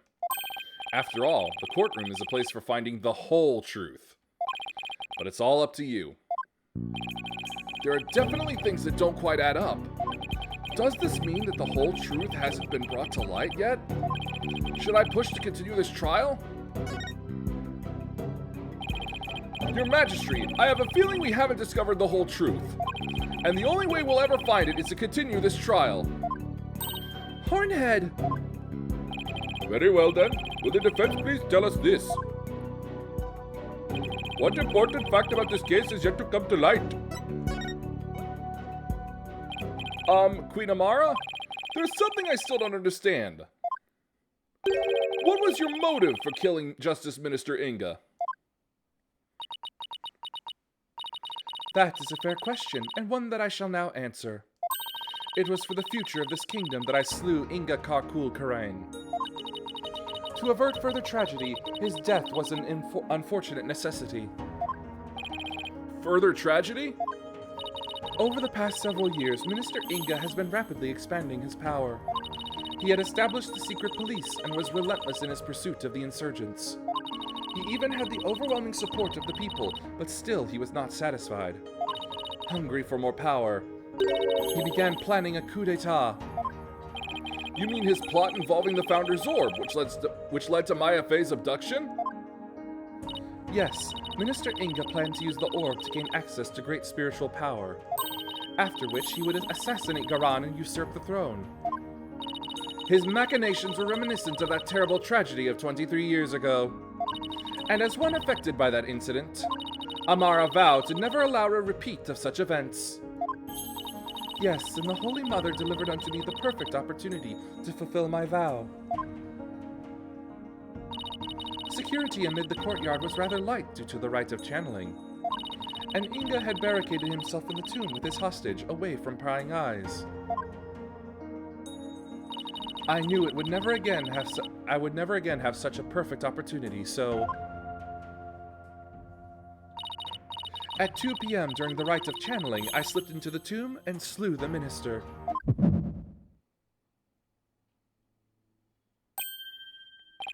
My bracelet! Apollo! Yep, it seems this trial is far from over. Queen Amara, I believe you're still hiding something. But if you want to keep on playing this game of hide and seek, then let's start with that last statement you made. If I must.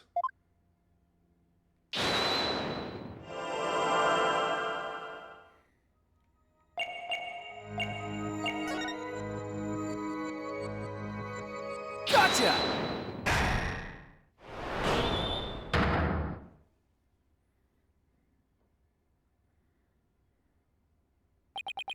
Queen Amara, you're not very comfortable talking about the 2 o'clock rite of channeling, are you? I can tell because a finger on your left hand twitched almost imperceptibly when you did. Oh? And that pose you make, is there something about your chest that makes you nervous? Whatever do you mean? The murder occurred at 2 p.m., and I'm pretty positive Amara was in the tomb at that time. So then why is she so self-conscious about her chest when she talks about the rite? The rite of channeling? Didn't Albie snap a picture of it? Queen Amara, I have here a picture of the rite of channeling. It was secretly taken by a certain individual.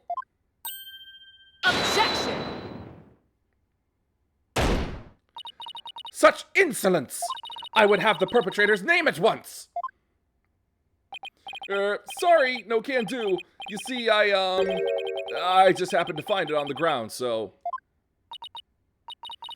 Do you take me for a fool? How about we discuss the photo's origin a little later, because right now...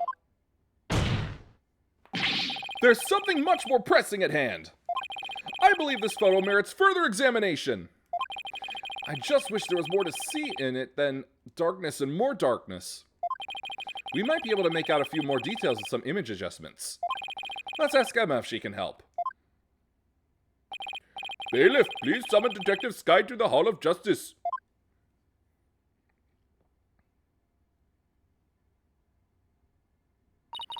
Here you are. I was able to obtain a much clearer image by raising the brightness. What's that right there? An injury? No, wait. I think it's a burn scar.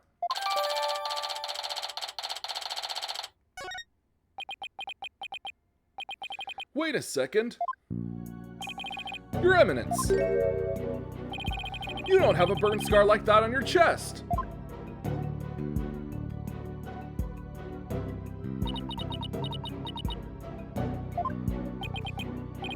What's going on here? If the person in this photo isn't Queen Garan, then who is it? Take that! Queen Amara, the person in this photo isn't Queen Garan. It's you posing as her, isn't it? The two of you look quite similar, but that's no surprise considering you're sisters.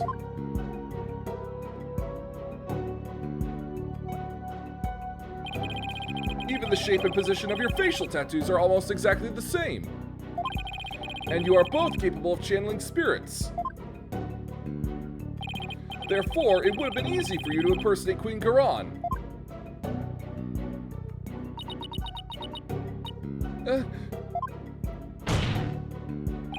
Queen Amara, you have a burn scar on your chest, don't you? Please remove your round mandala so we can see what's behind it for ourselves.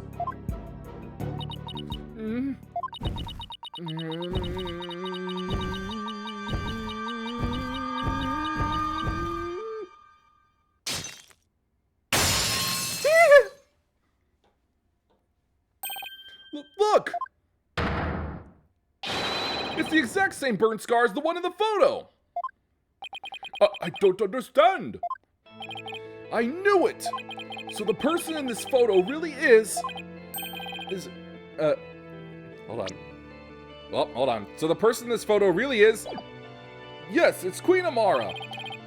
This is absurd. Are you suggesting they switched places? Amara's confession earlier was also false? Mother! What is the meaning of this? Don't you see? This changes everything! We know for a fact that this photo was taken at 2 p.m. The exact time the murder took place. But that would mean Queen Amara couldn't possibly have committed this crime. Exactly! She now has an ironclad alibi. So Minister Inga's killer couldn't have been Queen Amara. I am afraid I no longer follow defense. Was it not Queen Amara who channeled the minister and the accused to stage the crime? Yes, that fact has not changed. We have evidence placing her at the scene of the crime. And Dirk could have only been there in the tomb if she were channeling him. Which means... while Queen Amara did use spirit channeling to stage the crime, she didn't kill Minister Inga. His real killer is someone else. Burgurka! What's going on here? Was her mercifulness covering for someone? If Queen Amara is not the killer, then who is it? Isn't it obvious? Why was this rite being held in the first place if Queen Garan wasn't going to perform it? Who was behind the two sisters switching places, and for what reason? The answers to these questions, along with the establishment of Queen Amara's alibi, obliterate a certain someone else's alibi! Take that! Why, is this some kind of a joke? No, Your Majesty, I can never joke about something so grave. The only one who seemed to have a perfect alibi at the time of the murder was Her Eminence, Garan Sigatar Kurine! Queen Amara, didn't your sister Queen Garan ask you to pose as her and perform the rite of channeling? And didn't she also have you drive Dirk's spirit from Miss Faye's body and then stage the crime to make it look like he was the minister's killer?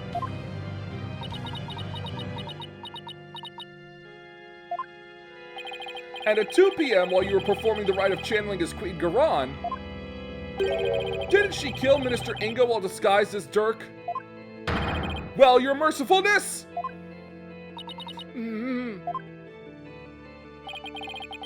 It's no use trying to hide it any longer. You need to tell us the truth now! Mother?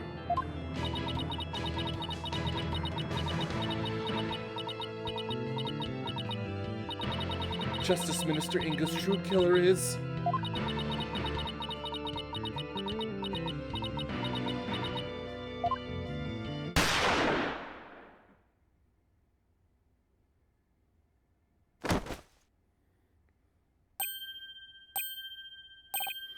Mother!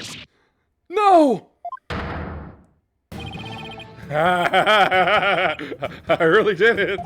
Your Eminence, my life is yours! Isn't he one of Garan's royal guards? Queen Amara! Bailiff, arrest that guardsman! Mother! Garan couldn't have. Could she?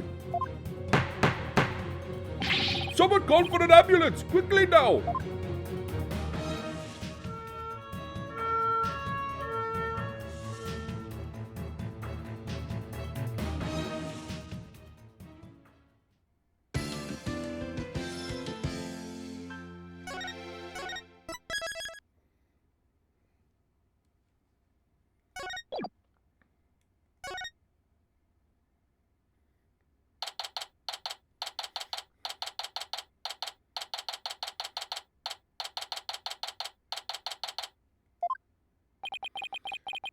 We're lucky the ambulance made it in time. But we've been forced into a recess for now while things get straightened out. I can't believe what just happened. Tell me about it. Do you think Garan put that guard up to it? If she did, she's going to regret it. No one gets away with something like that on my watch! Poor Queen Amara. Your benevolence? Any news on her condition? She is undergoing surgery at the hospital as we speak.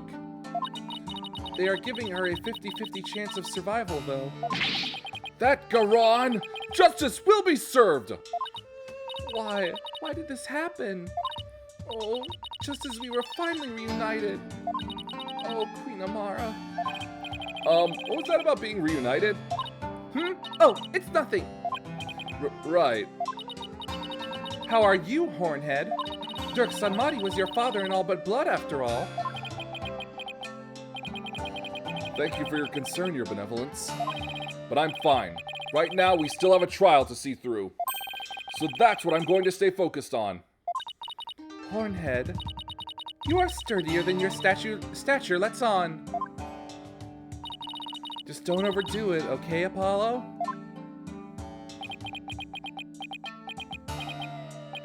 Dirk, that was a real shocker, all right. Can't believe the dragon is dead. Say, AJ, I was wondering, when Dirk disappeared after I freed him, that's because Amara turned back into herself, right? Yeah, I suppose so, but I don't know if it was because Dirk's spirit willed it. Or if it was a part of Garan or Amara's plan.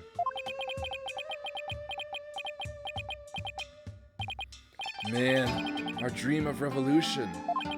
Now what are we gonna do? Is this it? Don't give up yet. There's a very good chance that Garan is the real culprit in all this. And if we can prove her guilt in court, Hey, you're right. That could be just the push we need. the dream lives on. Yes, it does. You know what that means, AJ? The fate of the revolution rests squarely on your shoulders. All in a day's work. Ah, who am I kidding? That's a ton of pressure. But this is what Dirk gave his life for, so I have to do this for him. The Honorable Rebel Dirk Sadmati.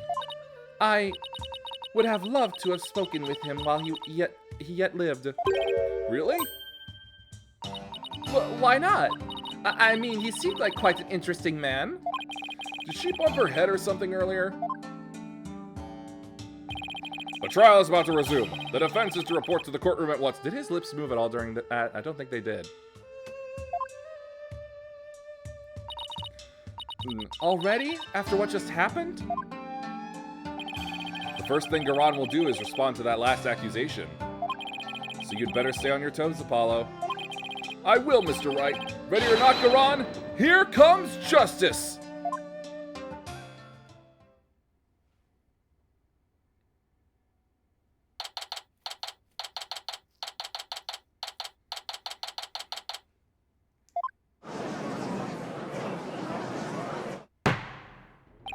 Now then, let us resume today's proceedings. Huh? Where's the Yuta? I must offer my apologies. I never imagined a royal guardsman would do such a thing. What? He wasn't acting under your orders? How dare you cast such suspicions upon Her Eminence? It is quite all right, Your Majesty. Suspicion is only natural under such circumstances. But rest assured that he acted alone, for I knew nothing of his plans. I don't believe that for a second. Now then, Your Majesty, regarding the murder of my husband, Minister Inga, I would like to offer a new possibility. A new possibility, you say? Indeed, for during the break, the real killer confessed to me. What? Bailiff, call the witness to the stand. The real killer confessed? What's she got up her sleeve this time? I have a really bad feeling about this.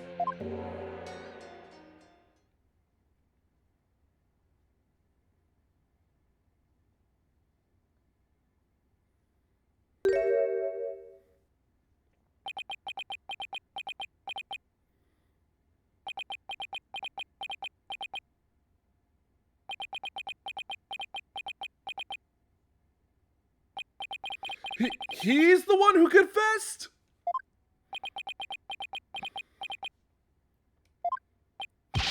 Prosecutor Sadmati, you're the real killer? I questioned him during the recess as I felt that Amara had been covering for someone. So it was that he finally confessed his crime to me. Nayuta, you didn't really do it, did you?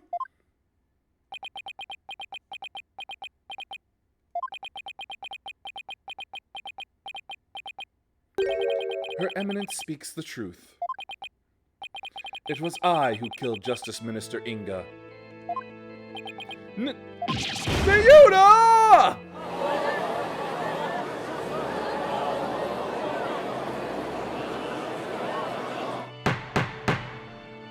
Peace! Prosecutor Sadmati, are you absolutely certain about this? A confession of this nature is grave indeed.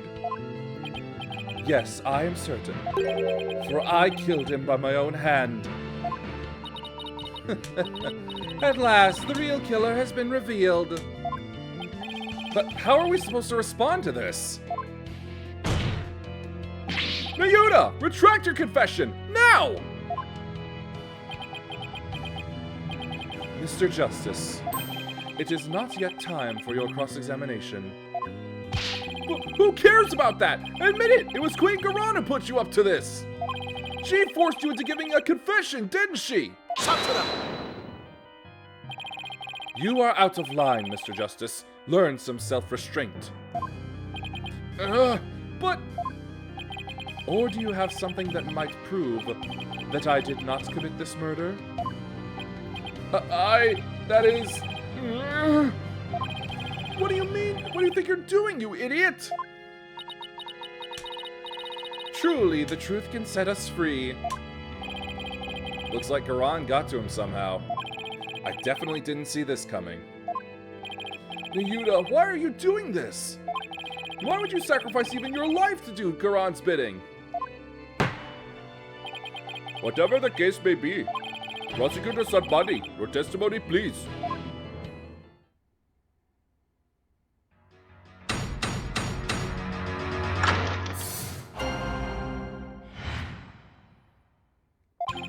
I could not remain silent while Her Eminence fell under suspicion for this crime. It was I who murdered Justice Minister Inga.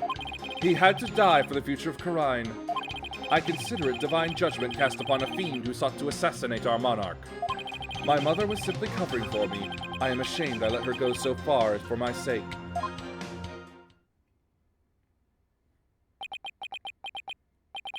You do understand what you're doing, right, Nayuta? You're sentencing yourself to death if you're found guilty! If that is the court's verdict, then so be it. I must obey the law above all else. The law, Nayuta, or the Queen? Objection! Enough! This blather has nothing to do with the witness's testimony. Please address any issues you may have during the cross-examination defense. Oh, I will! I'm going to blow his problematic testimony to smithereens!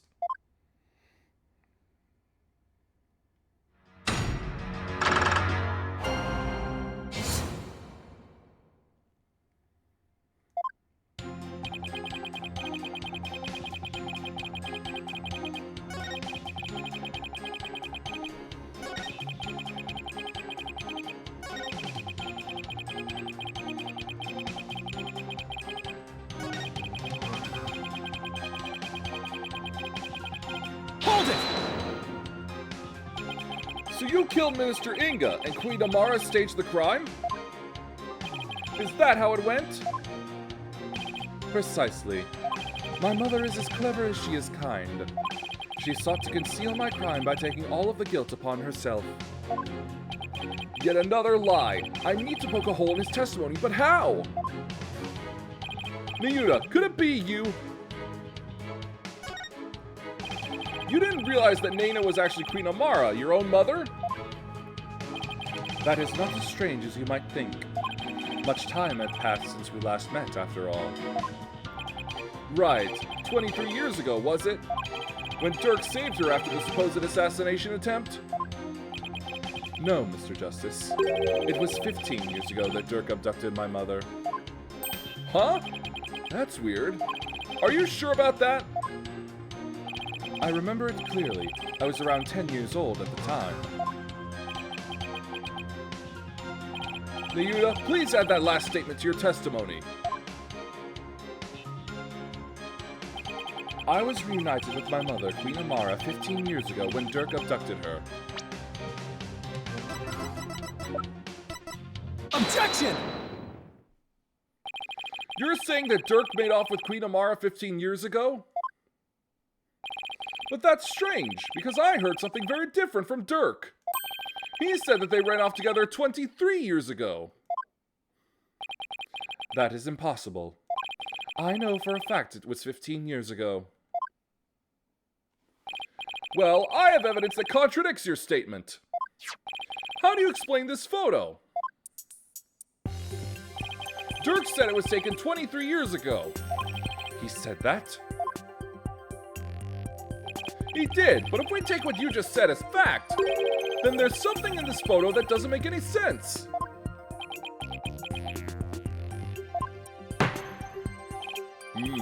This isn't making any sense to me, so I suppose I should ask. What does not make any sense if the photo is only 15 years old? Take that! Nayuta, this discrepancy may not be directly related to this case, but I don't think we can simply overlook it either. Dirk said the baby in the photo was you, but that doesn't make any sense if the photo's only 15 years old. After all, you said you were around 10 then, right?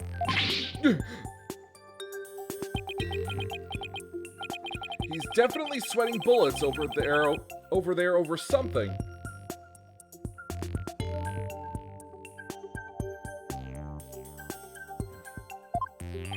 Apollo, if this baby isn't Nayuta...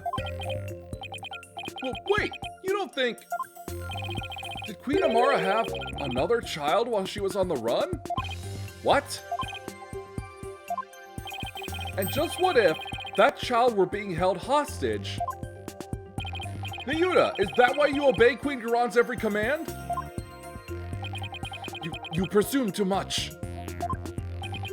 Ah, and that's why Queen Amara was trying to take the rap as well. To protect this other child. A child born 15 years ago. They would have to be someone who's around 14 or 15 years old now. This is just a guess, but I believe I know someone who fits the bill. This also explains the strange behavior. This is the child who was born to Dirk and Queen Amara 15 years ago.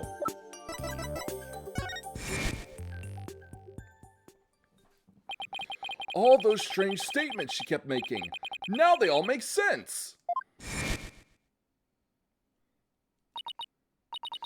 Prosecutor Sadmati, may I ask you something? Of course, Your Benevolence. I've been meaning to ask you this since yesterday. Did you know about Queen Amara? And about me? From where did you hear such a thing? From Mother, and only yesterday. Rafa was carrying on about telling the truth to the people.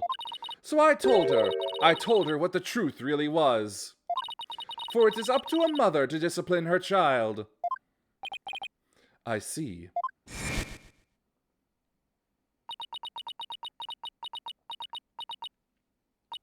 I cannot accept this. Is something the matter, Your Benevolence? Queen Amara is lying. It makes no sense. Queen Amara would not have killed my father. Why? Why did this happen? Oh, just as we were finally reunited. Oh, Queen Amara. Now I see, Nayuta, why you do what you're told.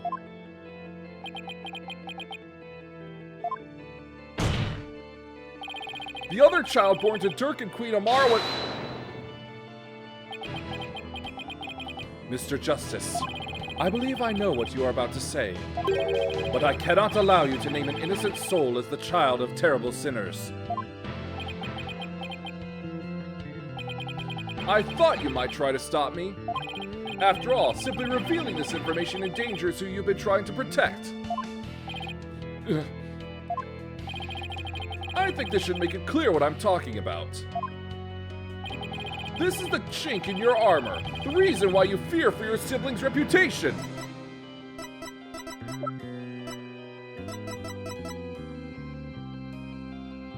Take that! And that is... a file full of information that Dirk collected on what happened 23 years ago.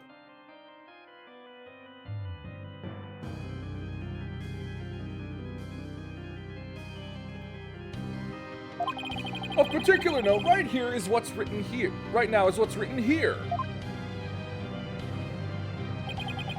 The sins of the father are visited upon his children. This deeply held idea is why you were expelled from the royal family. Which means it wouldn't bode well for your sibling either, if she were revealed to be Dirk's daughter.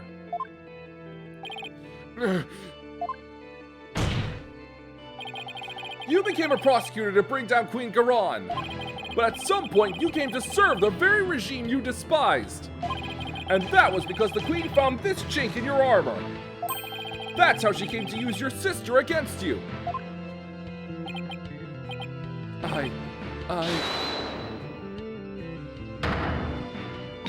Nayuta, have you been keeping this secret all this time? Have you been trying to protect me? You are an innocent party to all this. I live only to safeguard the law and serve the country and queen from which it flows. One such as you, who is destined to ascend the throne, need not fret over one such as I.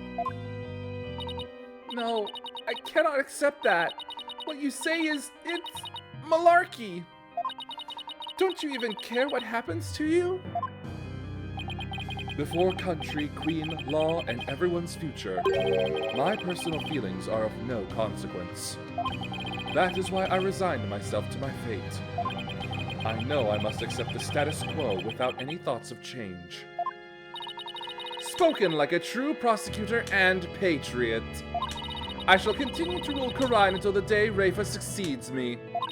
For that is what is best for our kingdom. I know, Your Eminence. Yours is no small sacrifice. But I promise you this, in exchange for your life. The child shall remain safe, and the kingdom shall prosper. That is all I could ask for with my meager existence. Yuta, is this really the new you?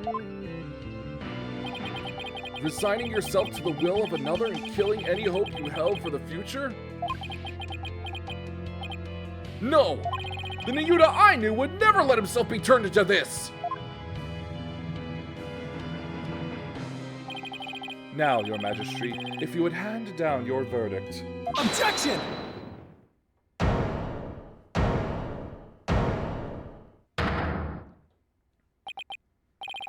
You could say you're simply accepting your fate, Nayuta, but I know that deep down there is still hope in your heart. Oh, Holy Mother, preserve me. It's the kind of hope that perseveres through the most desperate of times. And it's what binds you, me, and Dirk together as a family. I know because this has demonstrated to me that you haven't lost all hope yet. Take that! When you interrogated Dirk, you confiscated all of his possessions as potential evidence. All except this. Did he take your attorney's badge too? No, I thought it strange, but just when it looked like he was going to take it from me, he changed his mind. So tell me, Nayuta, why didn't you take his badge?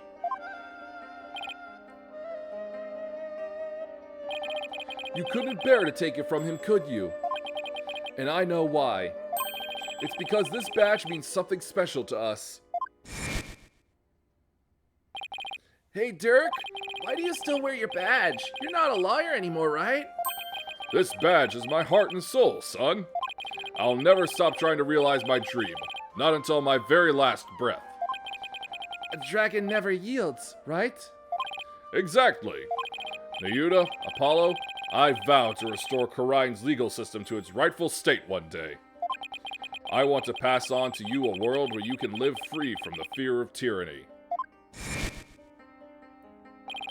You may say you've given up. Ad break.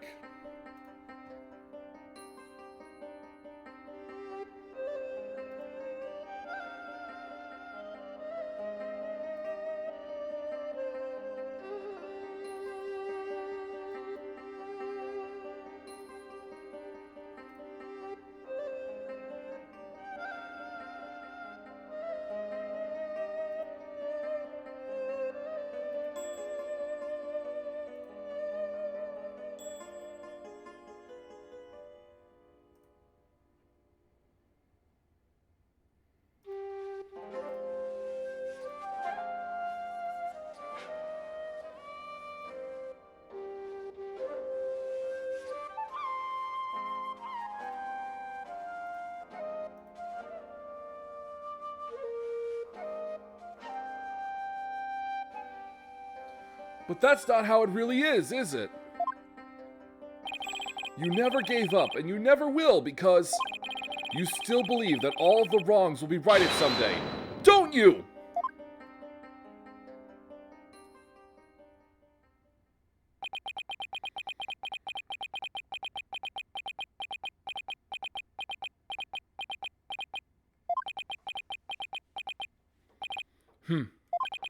You are very perceptive, Mr. Justice. It may very well be, as you say. Why did I not confiscate this badge? Even I did not know. Until now. Perhaps I was waiting for him to save me. Save you? Yes, save me. Like he did on that day.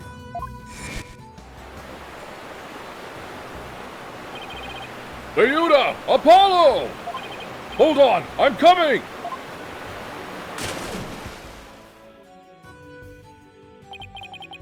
What father wouldn't risk his life to save his own children? Ryuda, Apollo, don't you ever hesitate to call me on when you need me. Understand? Someday, he would come and free our family from the chains of the past. Perhaps, deep down, that is what I believed. I believed in Dirk, our father. Yuda, I knew... However, it was but a dream. And now that dream has died.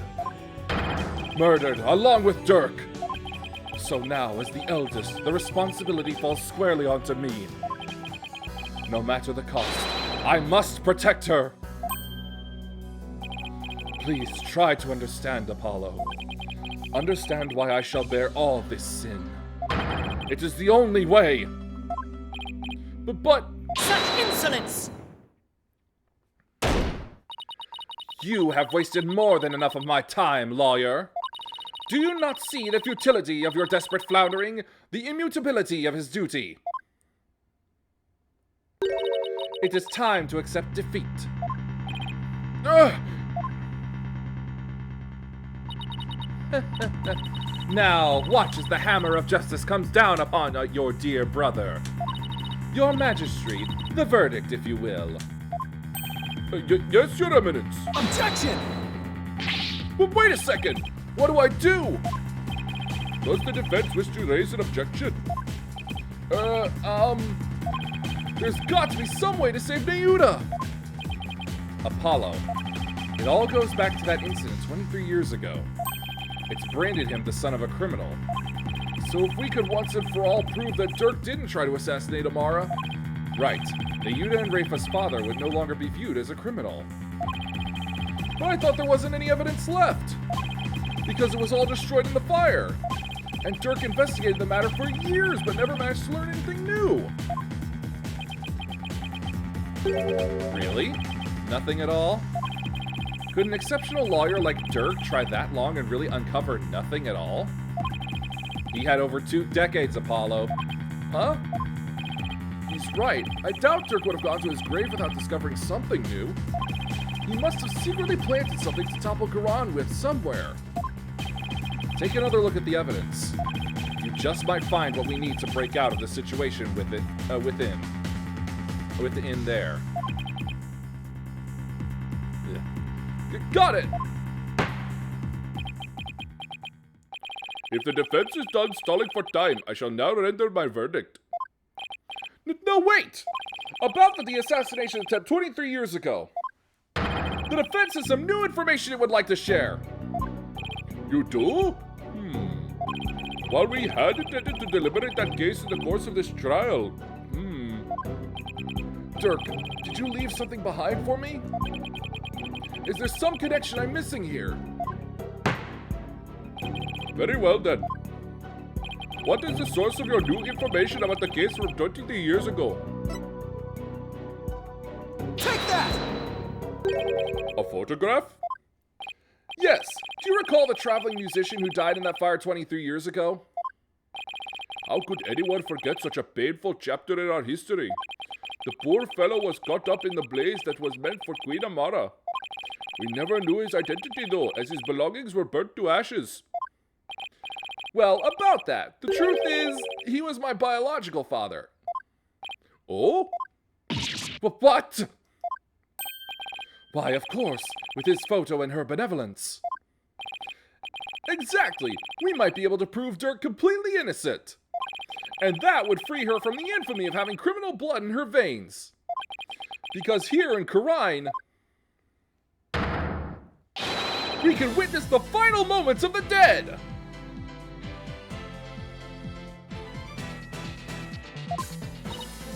What utter nonsense!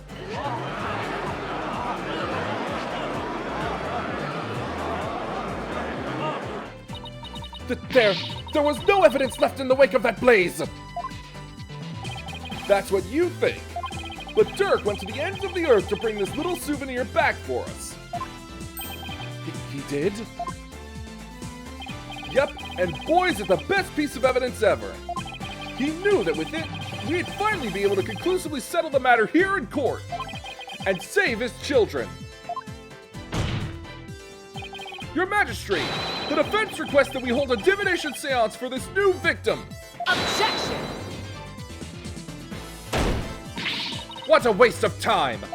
The events of 22 years past have already been deliberated at length. Objection!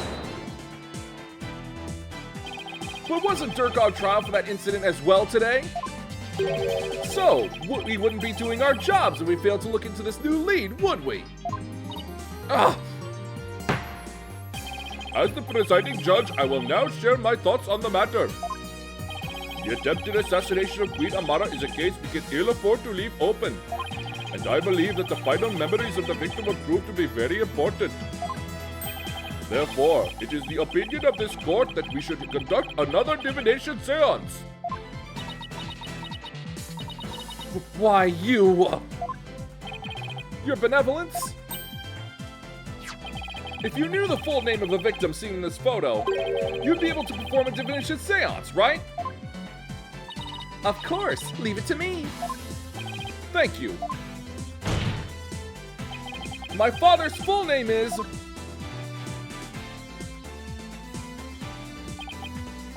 Jove Justice. All right.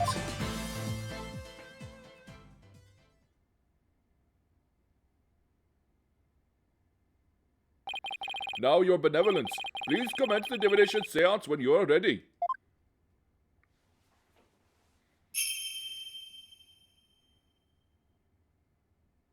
O Holy Mother, we hold this divination seance in your name. Let the eyes of everyone here be clear, and our ears be unstopped. O dance of devotion, guide the victim's soul to me, so that we may receive their final memories in the pool of souls.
Yes.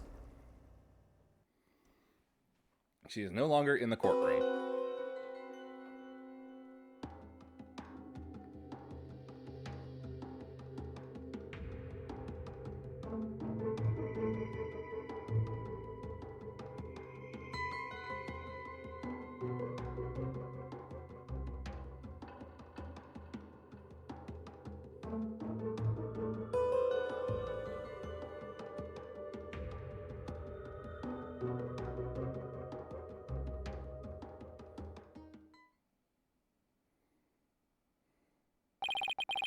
The spirit of the victim has granted us a window into his final moments.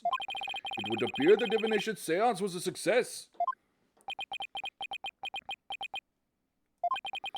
So those were my father's final moments.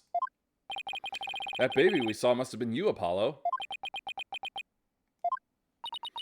I will now decipher the experience of the deceased. Are you ready, Hornhead? Yes, please proceed. She's at 50-50 in surgery at the moment.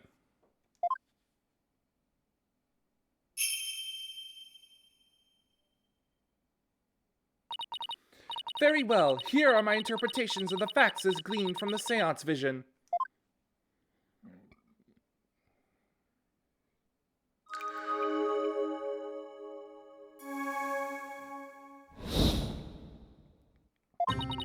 Someone attempted to assassinate Queen Mamara by setting her residence ablaze. Hornhead's father happened to stop by and was knocked out by the assassin. Dirk's fingerprints were discovered on the lighter found at the scene of the crime. That is how he was determined to be the assassin. Hornhead's father tried to save his son, but sadly he perished in the attempt.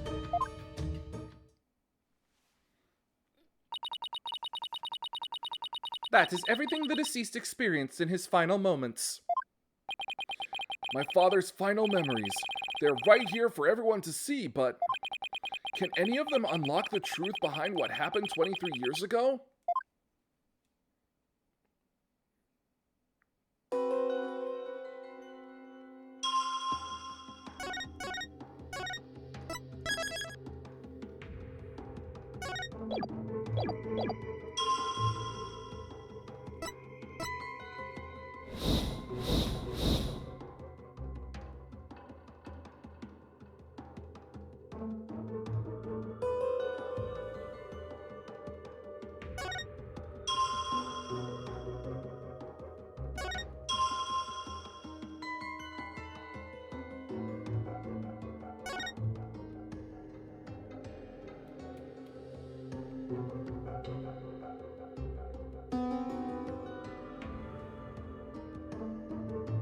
Objection!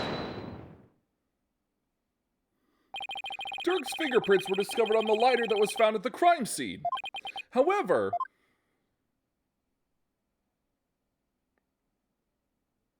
the hand holding the lighter in the seance vision appears to be gloved.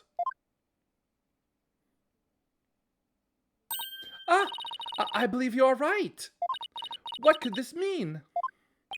It calls into question whether the hand in the vision really was Dirk's. If only we could make out the details a little better. Very well, I will attempt to focus a bit more on what the deceased saw. Perhaps that will help refine the seance vision.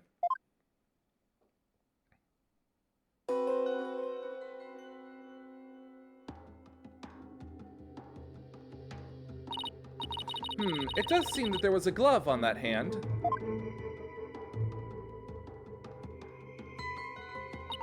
Still, what significance could that have?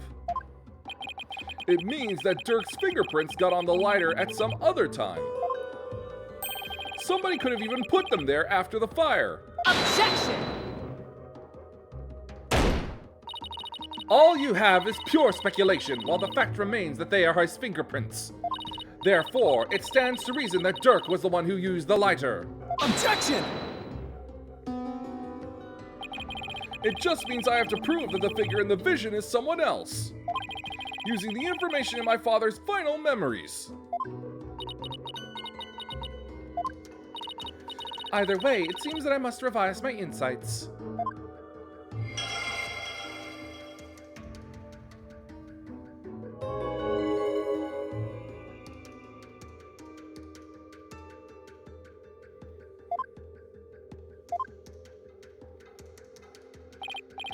Okay, she's updated her insights.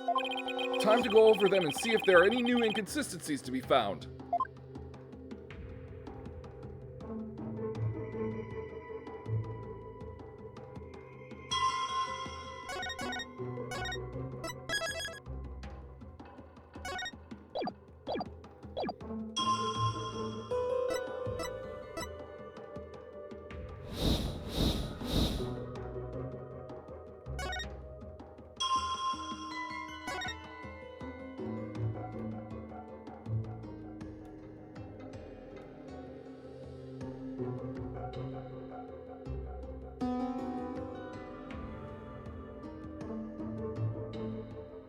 Objection! Well, wait! Then this means that the real culprit is... The figure in this vision is clearly not Dirk. The distinctive band around their wrist gives their true identity away. Ah! That design! It can't be! This will prove just whose hand was captured in the seance vision.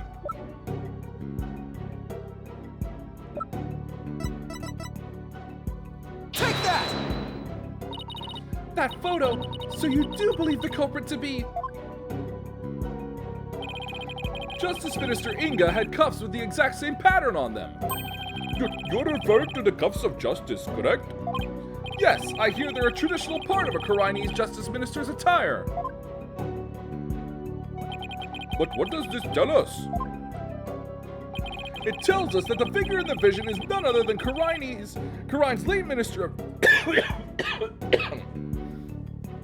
Karain's late Minister of Justice, Inga Karkul Karain!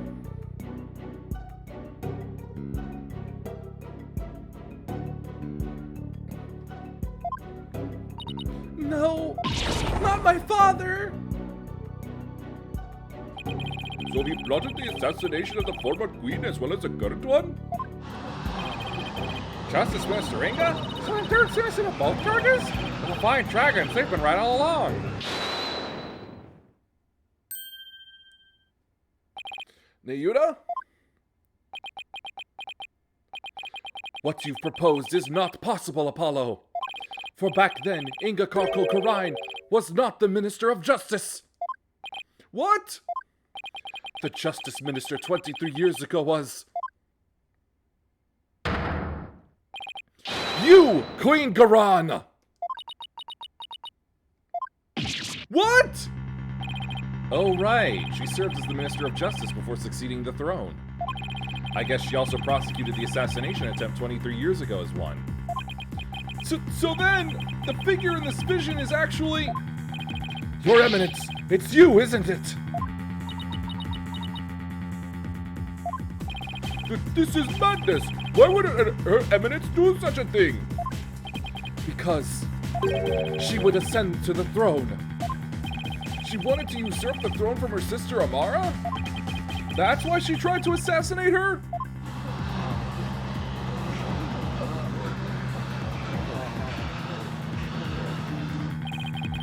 I find this all very hard to swallow. Your Eminence, are you the one responsible for tearing my family apart? And was it you who killed my father? Well, Your Eminence, I'm asking you a question! Such insolence!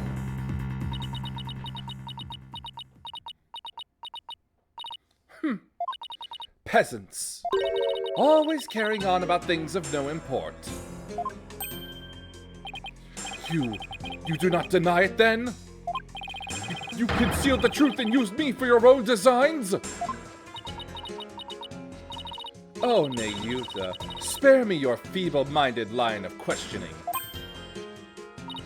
Even if Dirk were cleared of all charges, it shall still be I who decides Rafa's fate. You do wish for her to be queen someday, do you not? Remember, the child lives only by my good graces. Now, kneel before me and fulfill your end of the bargain by offering me your head!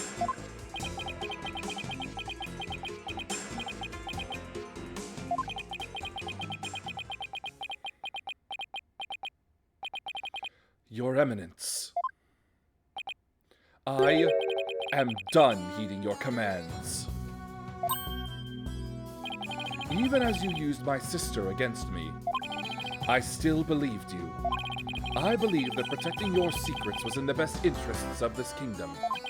But you have been deceiving me all the while. Nayuta! Nayuta! You dare defy me? Your Eminence, I can turn the other cheek no more. Therefore, I hereby retract my confession in the murder of Justice Minister Inga. Retract, you say?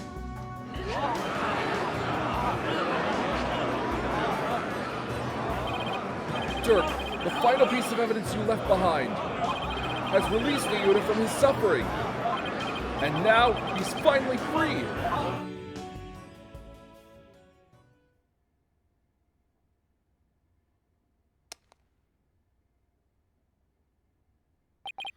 In all this time, not once did I reflect on my own conduct, for I had believed all was fate. Lost in my own sense of resignation, I was unable to wake from my despair. But you, Apollo, you have awakened me with your demonstration of our Father's creed.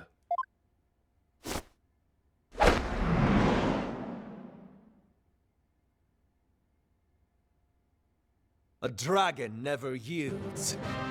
Yeah, kinda.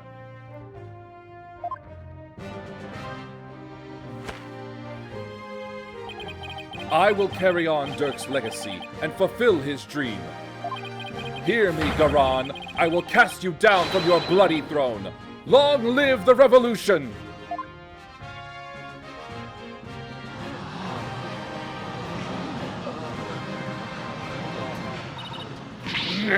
Insolent fool! Now even you prattle on about revolution? Would you look at that? Well, Apollo, it seems we're finally making some headway down the road that Dirk carved out for us. Yeah. Now, if we could just prove Garon's guilt, we could continue on down that road, towards the revolution Dirk dreamed of.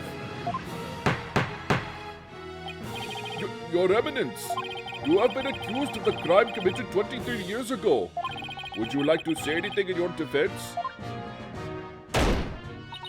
Not so fast, your majesty. For the cuffs could have been stolen and used without my knowledge. So you see, they can hardly be considered proof of anything. Why, I believe you're right. Ah, but we know she's guilty. Well, lawyer, is there any other evidence you would have me refute? Unfortunately, this photo was the last piece of evidence Dirk left for me. So as far as evidence goes, I've got nothing else regarding that case from the past. However, now that Prosecutor Sanmati has retracted his confession, we'll have to redeliberate the current case from scratch. Yes, the defense speaks the truth. Even though it is clear who the guilty party is. Queen Garan! The defense accuses you of the murder of Justice Minister Inga Karkul Karain! But do you have any evidence, defense? Evidence that will prove Garan was the killer? There is still one more avenue for us to explore, Mr. Justice. There is? Minister Inga's final memories. In them, the minister's killer posed as Dirk. Therefore, one must ask, how did the killer dispose of their disguise? Hey, you're right! A lot of blood would have splattered onto the killer. So the blood-soaked clothes would have to have been dealt with somehow.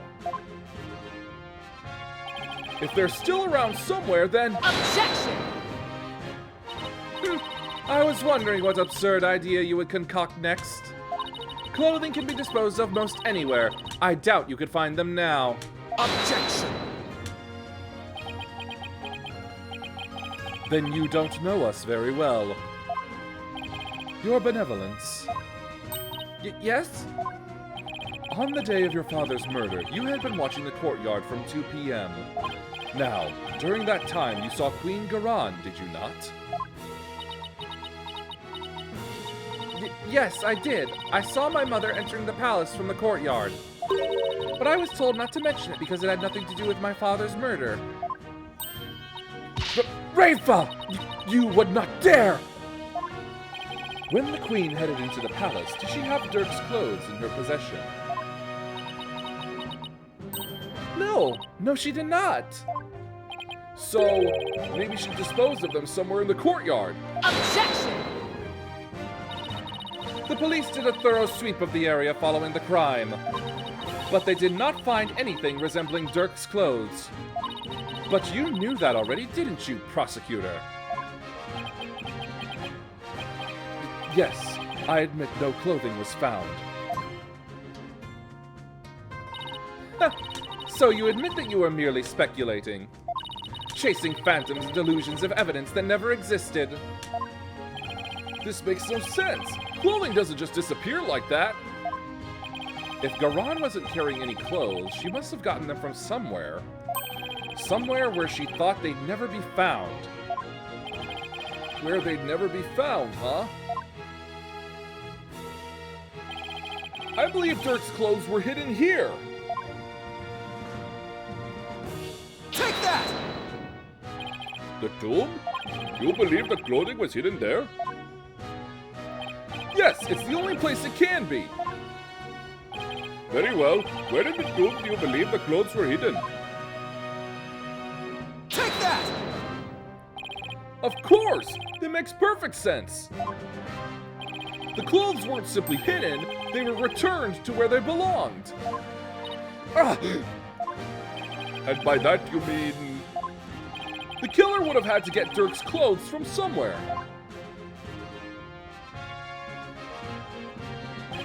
Luckily, they were right there! Yes, of course. At the time of the minister's murder, Dirk's body was already in the sarcophagus. So the killer could have simply borrowed his clothes. Right! Before the minister entered the tomb, the killer put on Dirk's clothes. And then hid behind the curtain above the sarcophagus. And after the minister was killed, Dirk's clothes were returned to his body. Objection! So what? This is still all speculation. We know not whether those clothes were actually used in the murder. Therefore, you cannot prove that they are somehow connected to this case. Objection! That's where you're wrong, but I believe you already knew that. These clothes were definitely used during the minister's murder because of this.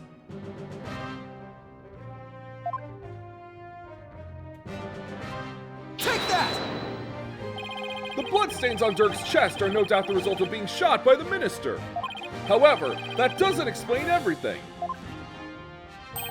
There is also some blood splatter extending from his left elbow to his abdominal area. I believe this blood splatter came from...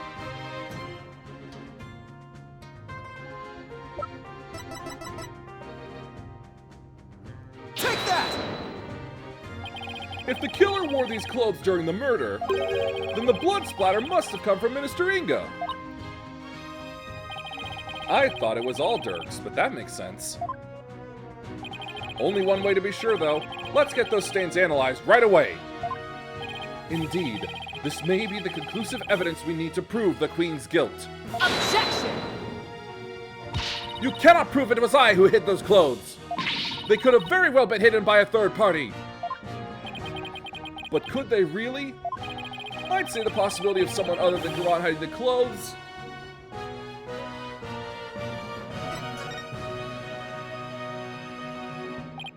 No, it's just not possible. Your Eminence, I recall you saying the following. The key to Amara's sarcophagus is under the protection of the royal family. My husband and I are the only ones who could open it. Therefore, it would be impossible for some knave to open it. Oh! That was your own testimony, word for word. Why, you insolent! Admit it. Only you could have hidden Dirk's clothes after they were used in the murder. And that means you are the only one who killed Justice Minister Inga. Insignificant worm! You dare accuse me, the ruler of Karine? Do not think for one moment that such impudence will be— Objection! I'm afraid such arguments are invalid here in this sacred hall, Your Eminence, because even monarchs aren't above the law. It's the end of the line for you, Queen Garon. Time to come down from that lofty throne and face justice!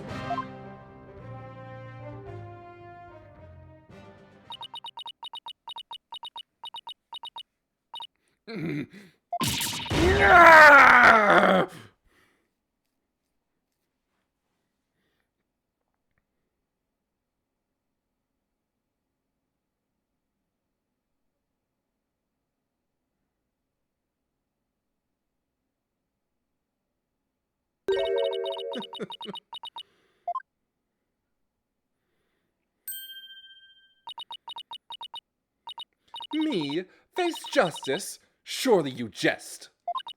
You are in no position to force my hand, lawyer. Oh? Surely you haven't forgotten about the Defense Culpability Act. Those who would support criminals will be deemed just as guilty. In short, should I be convicted of murdering my husband, your dear brother who delivered false testimony in my defense shall also be found guilty. What? That can't be! Can it? By delivering false testimony in the course of protecting a guilty party, he would certainly be judged by this court as having supported a criminal, and the Defense Culpability Act would most definitely come into play. But that law is so broad that anyone could be convicted under it.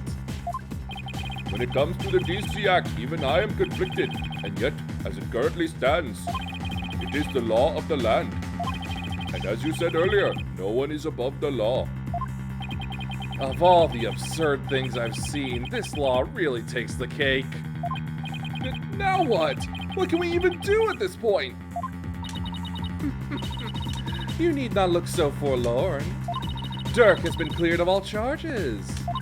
So let us leave all thoughts of the real killer and revolution in the past where it belongs. She wants us to just let her off scot-free? And yet, I don't see any other choice.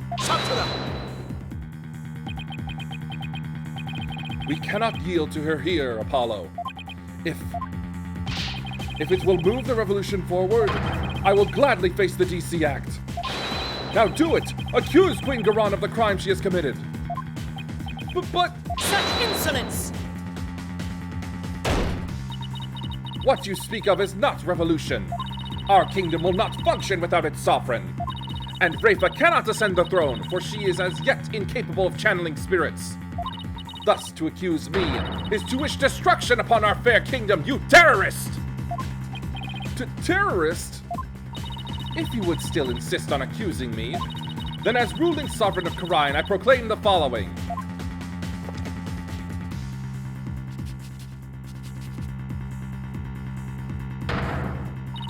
All who imperil the crown, no matter the reason, shall be subject to immediate execution upon the Queen's orders.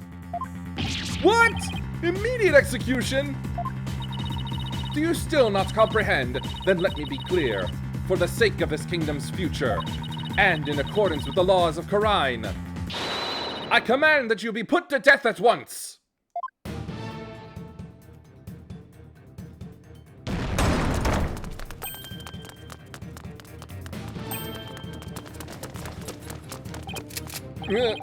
What the?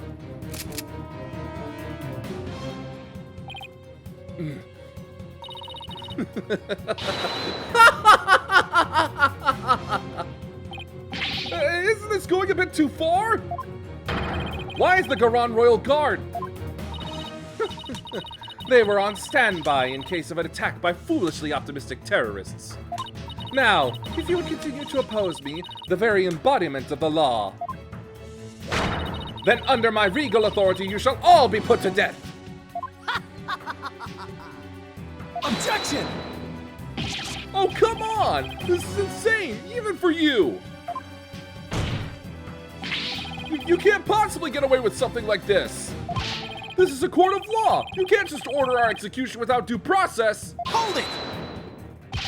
Now look, Apollo, truth and due process are certainly important. But so is your life, so think before you speak again. But...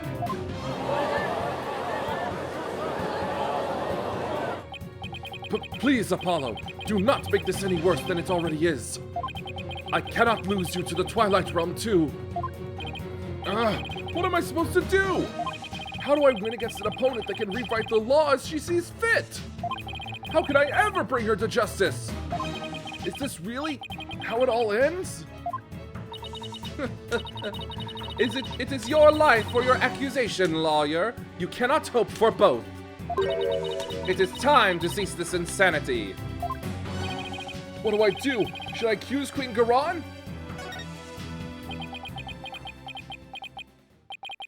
I know what I have to do. Mr. Wright, you know that saying you're constantly reminding me and Athena of? The worst of times are when lawyers have to force their biggest smiles. You never fail to surprise me, Apollo. And Nayuta, you know that creed we've known ever since we were kids? A dragon never yields. Apollo, they are not merely words. They are what's carried us this far. So now, it's time to honor these words and the memories of the ones who gave them to us. I couldn't agree with you more, Apollo. Those words are more important to me than you know. And if there's any time to remember them, it's now. It would seem, Apollo, that not one but two auspicious creatures dwell deep within you. A fierce dragon and a virtuous phoenix that shall scatter the clouds, hiding the heavens. Yeah. I shall join you in your death-defying bluff.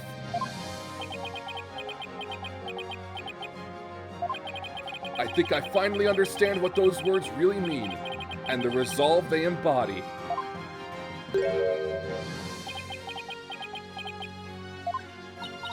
Are you smiling, even in the face of certain doom?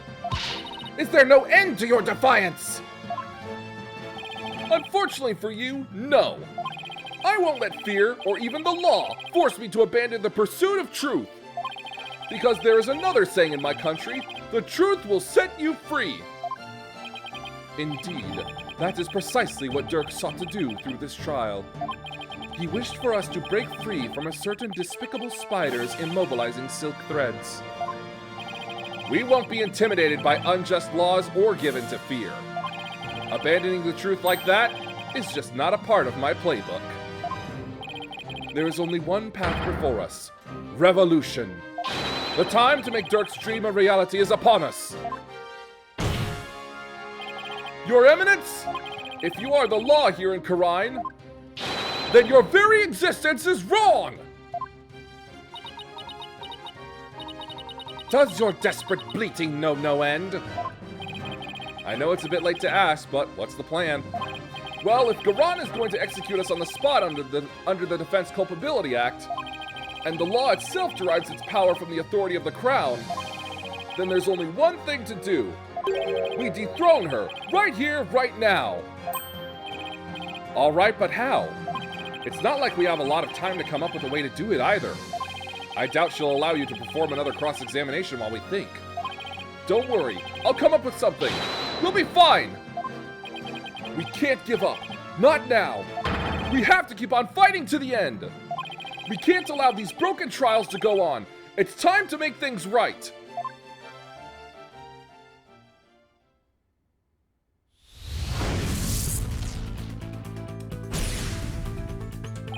If I accuse Garan, Nayuta will be subject to the Defense Culpability Act, which means he will be put to death in accordance with the law.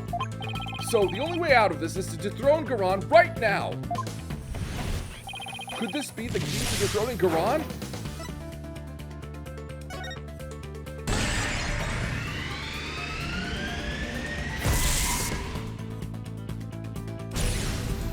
Dirk was convinced that the orb is the key to the revolution in Karai's future.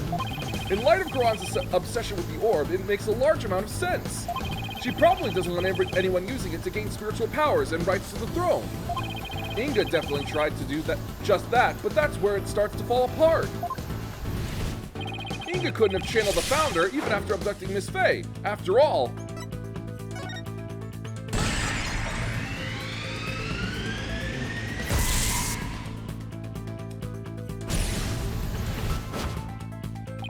the name of the founder is only known to those who become queen. That means the only people who currently know her name are Garon and Amara. So even if someone else had the orb, they wouldn't be able to channel the founder. So that begs the question, why is Garon so fixated on the orb?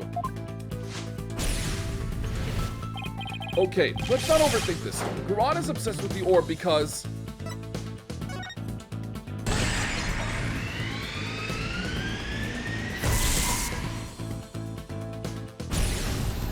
Could it be? It's hard to believe, but... If she wants spiritual power, does that mean Garon can't channel spirits? That would explain why she had Amara perform the rite of channeling. Is that why she let Amara live? To stand in for her when the time came to channel spirits? So, if Garon can't channel spirits...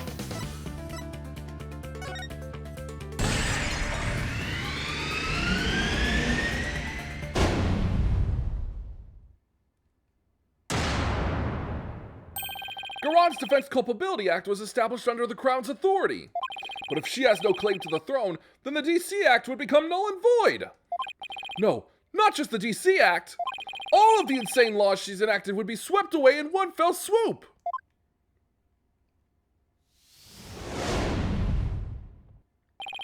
You claim the authority of the Crown? You, of all people? That's a good one. Have you truly lost it, lawyer?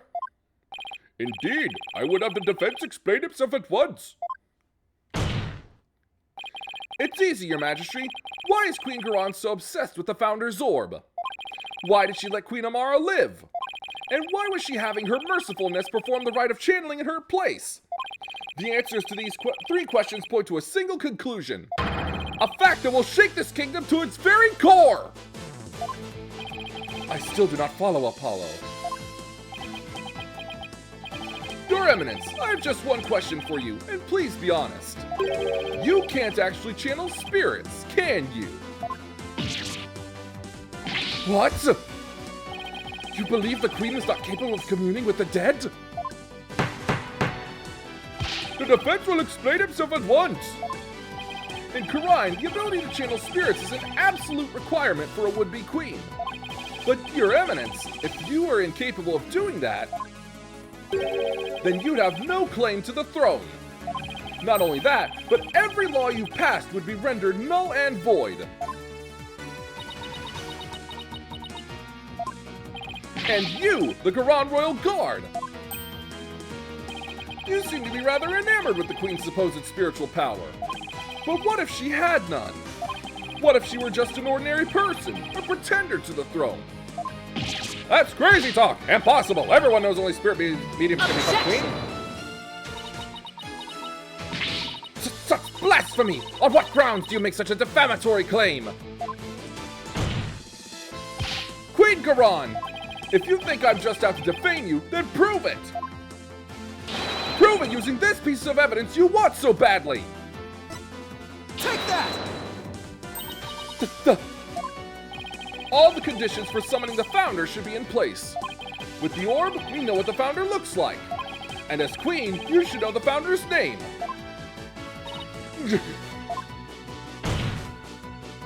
Now, if you would, Your Eminence, please show us the great spiritual power you bear as Grand Priestess of Karine.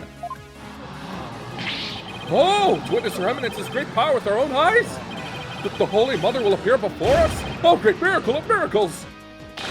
Praise be, Your Eminence! May your mighty spiritual power show us the way!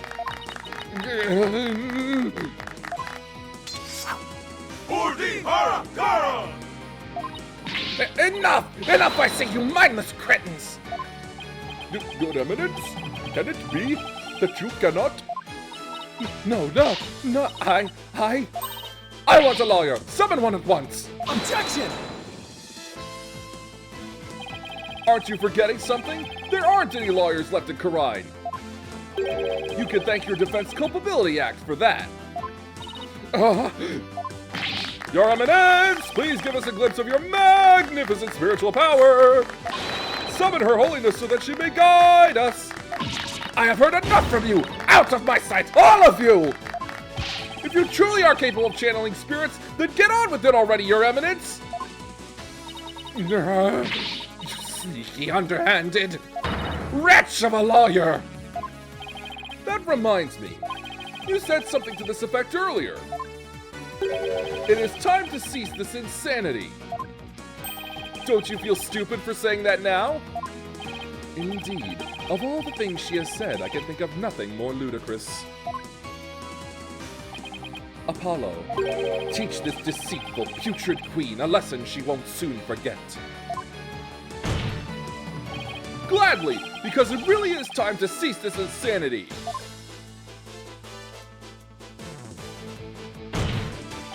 Garon! Your reign of terror ends here!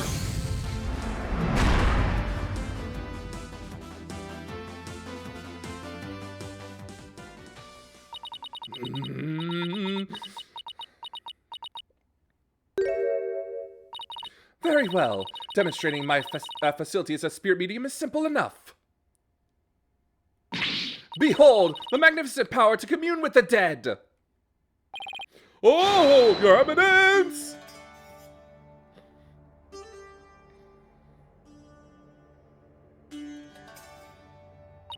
O great spirit of the founder who dwells in the twilight realm, heed the secret covenant of the orb, and appear here before us! Oh, here it comes!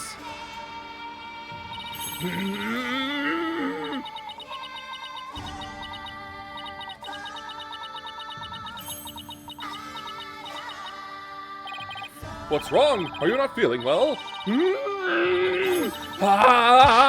Oh, spirit of the founder, grace us with your presence. The time is now. I beseech you, appear before us. Heed my call. Founder, please.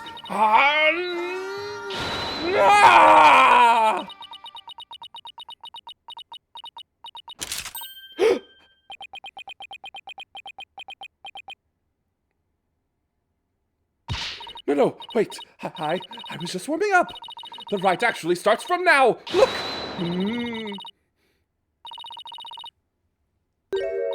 Holy Mother.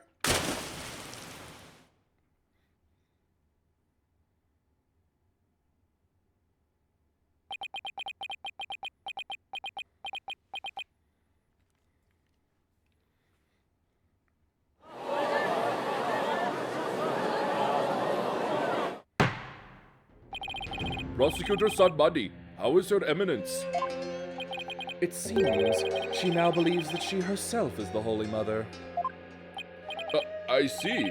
But your attempt at spirit channeling failed, did it not? Sadly, she seems unable to accept the facts. I fear it will be quite a challenge to question her later. And what, if I may ask, was her motive? I understand that she killed Minister Inga in order to prevent his coup d'etat. But what of her attempt to assassinate Queen Amara 23 years ago? To become queen herself? Maybe she just craved power and attention. She likely developed a psychological complex from her inability to channel spirits. That is why she kept Queen Amara alive to perform the rite of channeling for her. In that way, it would seem as if she had great spiritual power. In short, she built a cult of personality upon fear and lies. Then again, do not all tyrants? Timely. So then, she never really intended to kill Amara, huh? What I don't understand is why Queen Amara even listened to Garon in the first place. Especially 14 years ago before Rafa was being held hostage. Why would she keep letting the people of Karine think she was dead? While she kept quietly performing the rite of channeling for Garan. My mother is a gentle soul by nature and loves her sister dearly. So when Garan told her to hide because Dirk was out to kill her, she believed it. What's more, she did not wish to tarnish the name of her beloved sister. That is why she acquiesced so obediently to Garan's request to keep channeling for her. Until she fled with Dirk and was told the truth, that is.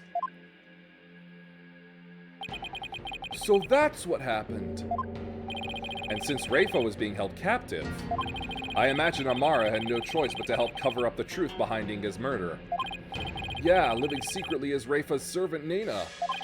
No doubt only deepened her love for her daughter. She'd do anything to keep her safe. All the more reason to hide the painful truth from her. Well, that was a case for the H's. Prosecutor Sadmadi has been cleared of all suspicion in the murder of Minister Inga, as has Mr. Dirk Sadmadi in the assassination attempt on Queen Amara.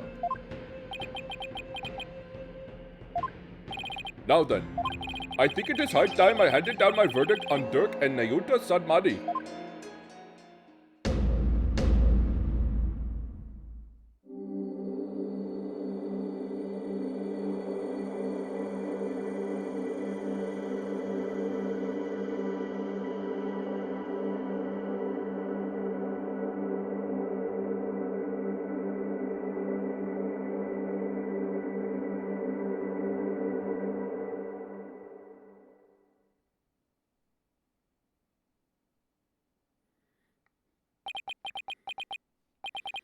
Dirk, I hope you're watching. I proved your innocence. Nayuta's smiling again. And that revolution you've always dreamed of is finally happening. With this, may I finally say, this court is adjourned.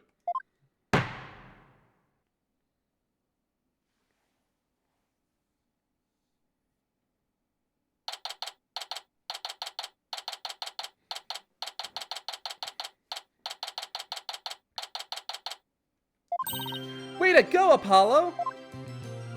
I was on the edge of my seat when those guards stormed the courtroom. That was a shocker, all right. Can't imagine anything like that happening back home. I know, right? I was ready to go on down there and teach them a lesson myself. Really? I was barely able to hold her back. Hold me back? You were about to go ballistic after a while there, Athena. Yeah, well, I was thinking about helping you smack a few of them down, to be honest. Remind me to never say or do anything to deserve a Maya-Athena double suplex. You did a fine job out there today, Apollo. Thanks for all the great advice, Mr. Wright. Nah, it was all you. That perseverance and never say die attitude you showed was impressive. I actually learned a thing or two myself. What? From me? That's a laugh. There were any number of times where I wouldn't have blamed you for giving up. But you stuck it out to the end and came away triumphant. By sheer force of will. And inner strength forged in countless trials. You overcame the most desperate and hopeless situation I've ever seen. I don't know about all that. I mean it. You've really come a long way, Apollo. I've nothing but respect for your abilities as an attorney. Really? Are you exaggerating just a little bit, Mr. Wright? You did it, Apollo. You finally won his seal of approval.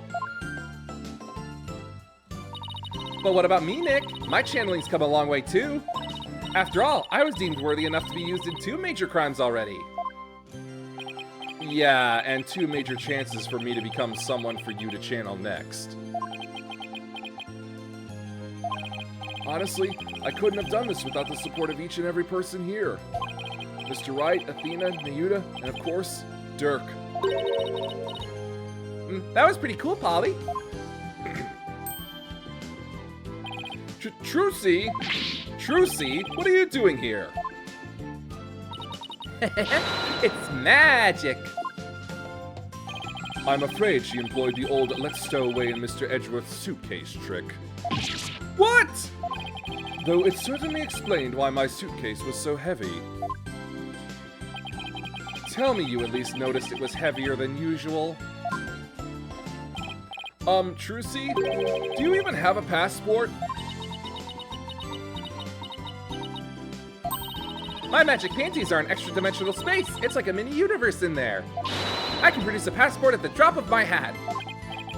Right. Maybe some things in this world are better left a mystery. Hornhead! Barbed head! I am forever in your debt for what you've accomplished in this Hall of Justice. Without your presence, I may have never changed as I have this day. It's pathetic, I know. That's where you're wrong, Your Benevolence. It was you who changed yourself. Only you could choose to defy Garan. And that decision was yours and yours alone. That's right. All we did was present you with an opportunity.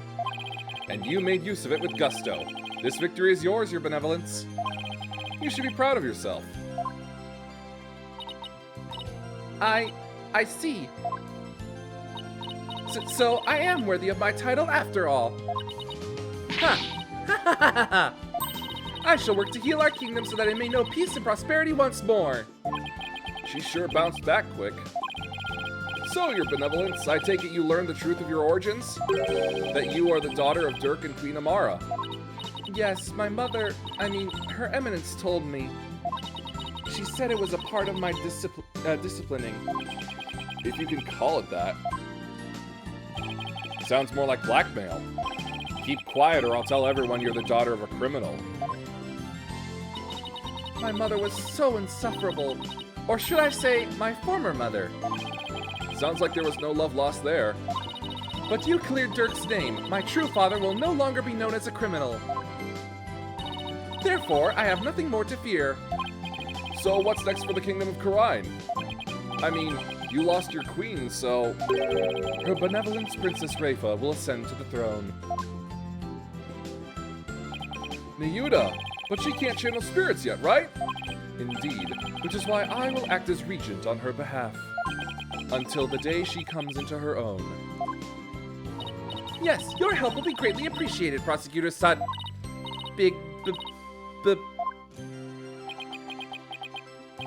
Huh?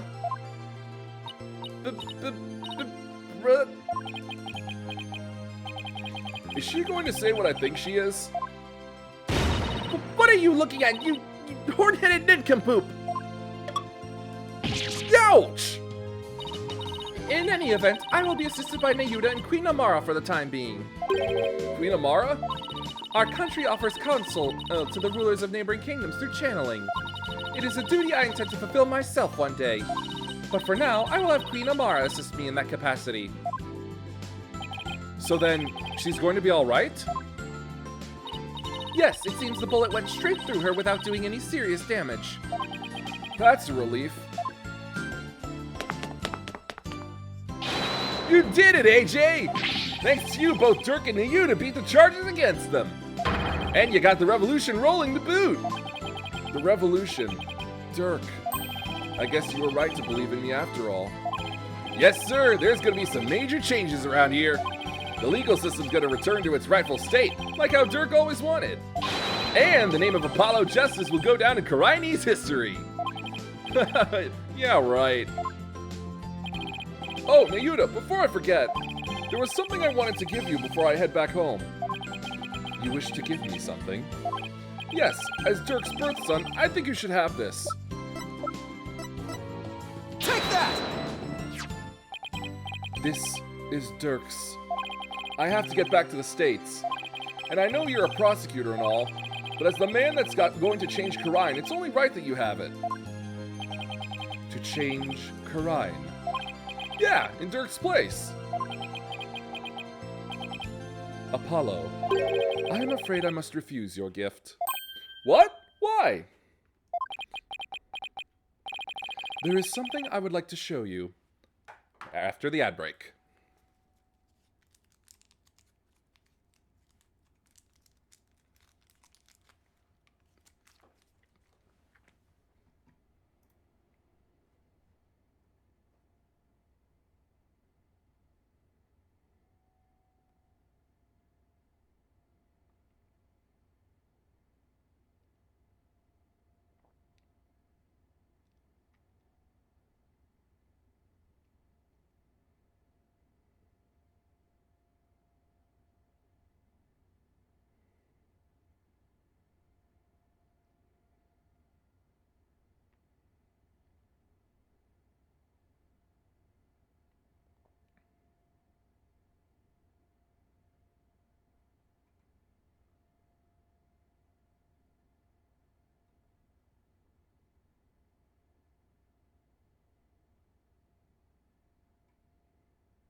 There is something I would like to show you. Huh? What's this all of a sudden? Mr. Wright, won't you and your friends please join us? Oh, sure.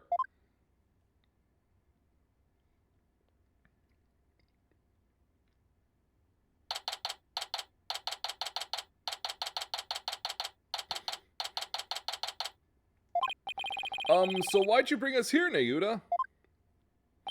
Apollo, I want you to stay here in Karine. What? But why? We have lost our queen, and our kingdom stands at a crossroads. Most of all, we will need to rebuild our entire legal system. Naturally, that includes the reintroduction of lawyers to the court. But wait, you're not asking me to... Yes, I want you to take over this law office. With you as a lawyer and me as a prosecutor, we shall rebuild Karine's legal system from the ground up. You want me to help you rebuild the legal system? That's a lot to take in. Apollo, I cannot do this without you. As a lawyer, you are Dirk's spiritual heir.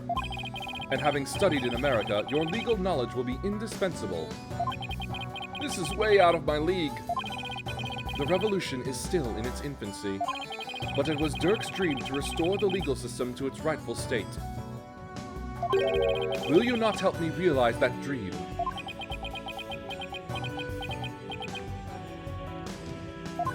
Come on, AJ! You know it's what Dirk would have wanted. Let's do it together! You must be taken aback by my sudden request, but please give it some thought. Of course. I'm honored that you asked. Still, I have my job back at the Right Anything Agency to consider too. Don't you worry about that, Apollo. Besides, this is something only you can do. Something only I can do? I mean, to be completely honest, our office would be a bit short on firepower without you around, but hey. Mr. Wright? Actually, I'm sorry, but I can't get on board with this. Is Athena? I mean, there's still so much I want to learn from you, Apollo. That's right, it won't be the same without you. And everyone back home would really miss you too. There's no way I can agree to this.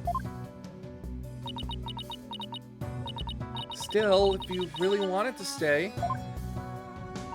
Yeah, Athena's right. It won't be easy, but... Athena, Trucy. Apollo, no one but you can make this decision. Know that I will not question whatever choice you make. Our flight leaves tomorrow morning, Apollo. Think you can make up your mind by then? I'll try. Talk about a difficult decision.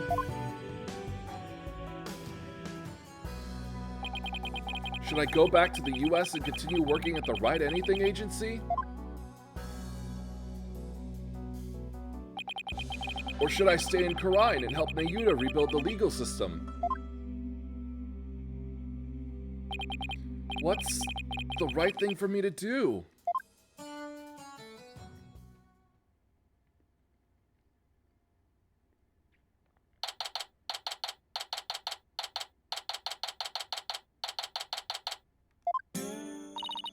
The bus to the airport will be here any minute.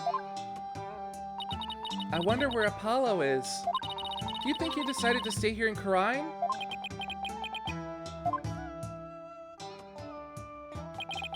I bet he was up all night thinking. This is a life-changing decision after all. But whatever he decides, I'll have to accept it. I guess this means no more courtroom battles alongside him. Hey, guys! I know that booming voice anywhere.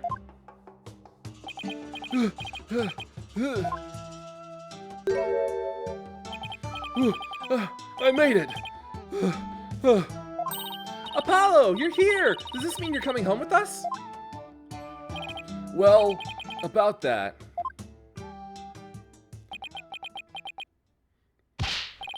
Mr. Wright? Yes?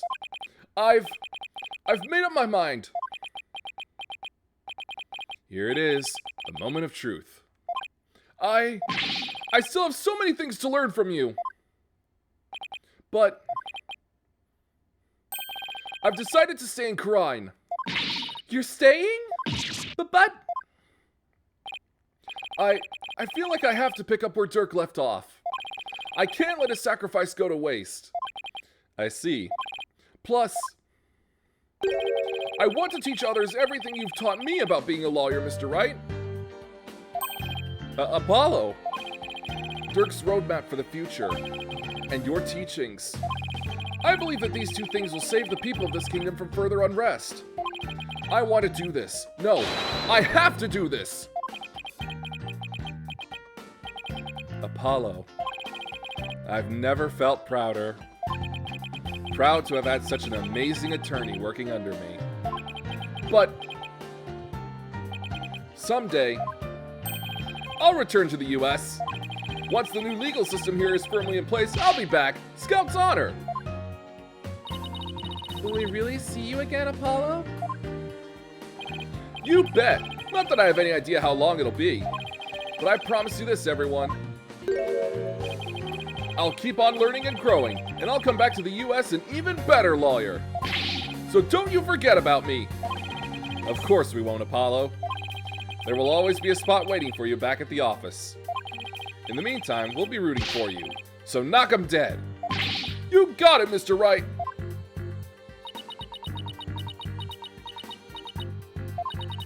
I'm gonna miss you, Polly. But if this is it, then I'm going to support your choice all the way. Thanks, Trucy. Good luck with your magic act. I know you'll do Troop Grimari proud. I'll be cheering for you too, Apollo.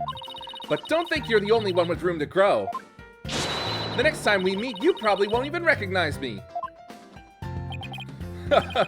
In other words, game on? You bet, and I'm gonna win.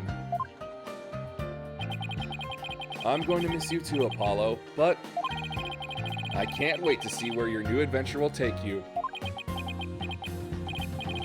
Well, there's our bus. I guess this is it, Apollo. I'll never forget everything you've done for me, Mr. Wright. I don't know how I'll ever repay you. Here's to seeing you back in the US again someday. Until then, you know where to find me.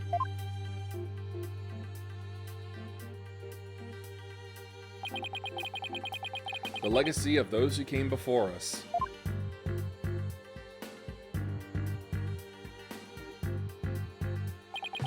Is handed down from parent to child.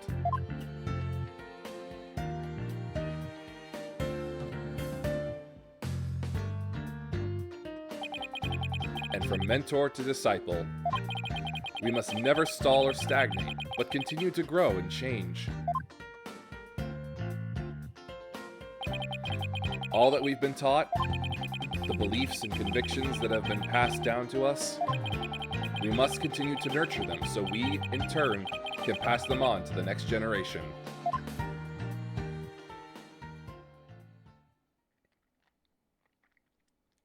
Are you really sure you're okay with him staying, boss? Uh-huh. I always figured he'd leave the nest someday.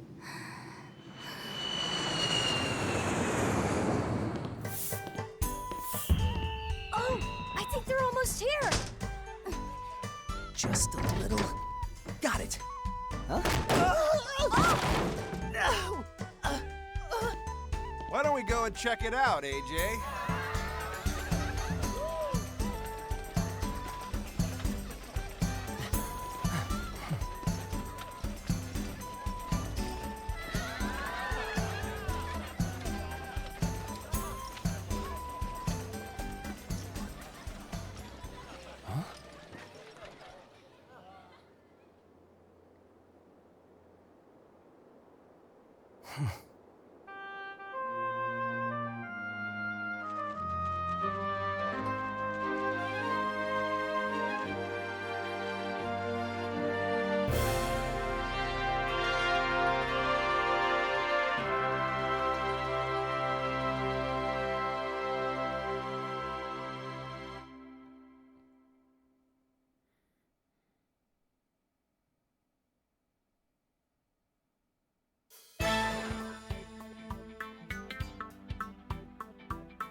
Go on, Mr. Hat, introduce yourself.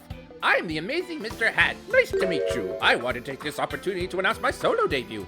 It seems Mr. Hat doesn't want Apollo to leave him in the dust. We're fierce rivals, you know. I can't let him hog the spotlight. It's just not the same without Polly, is it? Yeah, I kind of miss him too. I know, we should go visit him in Karine.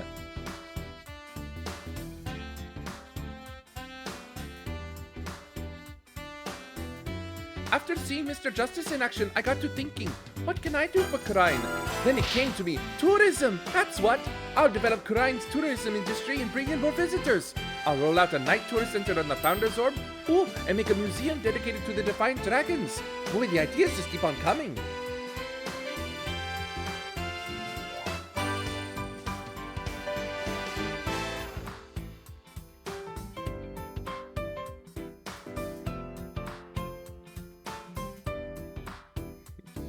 I want to congratulate you on becoming a forensic investigator, Detective Sky. Thank you! But Prosecutor Sanmari says he has need of me. So starting tomorrow, I'll be working in Karine for a while. Look at it this way, it's sure to be an educational experience. True, plus I can't let that kid show me up either. I'll see what I can do for Karine's revolution. Well, challenges have a way of helping people grow. I look forward to our next investigation upon your return. Thank you, but the game is not over yet. Darn that forehead face! Ever since he revealed the secret behind our teleportation trick, show requests have totally dried up. We'll be out on the street if we don't find some work soon. Maybe we should take Trucy up on her offer. She said we can make our debut as magicians with the right anything agency. Shut up! I'm gonna show her up someday, and on my own terms. Nothing fires you up like a bitter rivalry.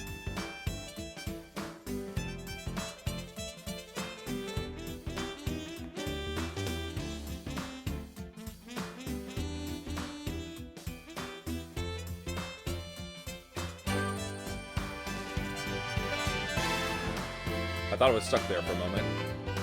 Karine is just like this child right now, full of life and limitless possibilities. I have faith that Dirk and my darling Tarust will watch over them both. Have no fear. We'll see Dirk's legacy through to the end. And just for Junior there, here's the secret to being a man among men. Behold the Dax pose. Wow! Oh, it sounds like little Faith. Faith is saying no. Come on, little guy. Don't be shy.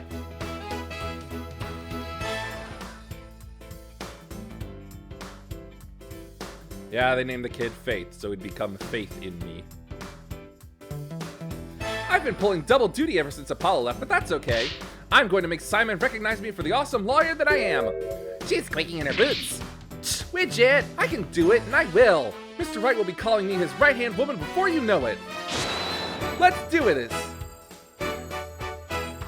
I don't think Dots is actually going to be like a parent to that kid, but definitely like someone who will pop in to help, like an uncle, family uncle. Bucky, how dare you deliver my order in such a sorry state? Don't be mad, Simon. There was a huge party at my shop yesterday, but it should still taste fine. Here, try some. You great big pillock! I just lost my appetite because of you. It's hard to find good help these days. Wouldn't you say, old chum?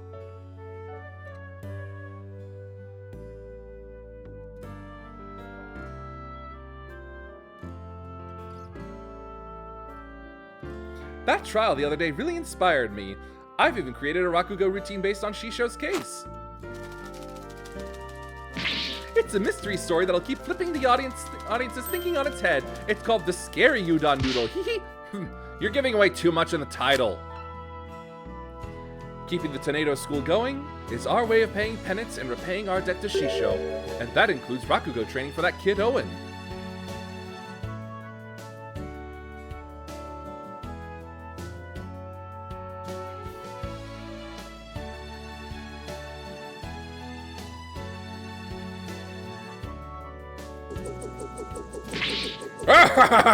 With my newfound mobility, even ancient ruins and their fancy Tomb Raider traps are no match for me! Fire! The university where my father worked is helping me with a dig. One day I'll discover an unknown ancient civilization and dedicate it to him. I'll also be going on a dig in Karine soon. That private justice had better not be slacking off!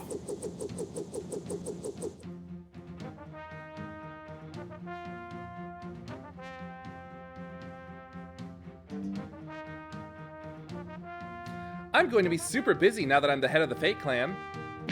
Don't worry, Mystic Maya. I'll do whatever I can to help. Thanks, Pearly. Our first order of business will be to revolutionize Karine Village. Ooh, I have an idea. How about opening a store where you can buy new outfits like the city girls wear? Well, look who's all grown up now. But I think there are a few more pressing matters to take care of first. Yeah, you're right. I guess it'll be a while before I get my revolutionary makeover.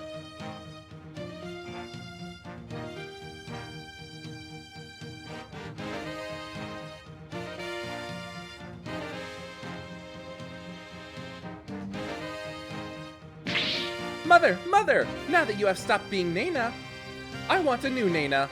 I wonder if there would be anyone willing to serve you in that capacity. You are quite a handful, after all. I am? With a simple wave of your hand, you would have your attire changed, meals prepared, and even your teeth brushed. To think I put such an undue burden upon you. You, a Grand Priestess of Crime. Fear not, Rafa. You will have plenty of time in which to make amends. Perhaps you could start with one of your famous shoulder rubs.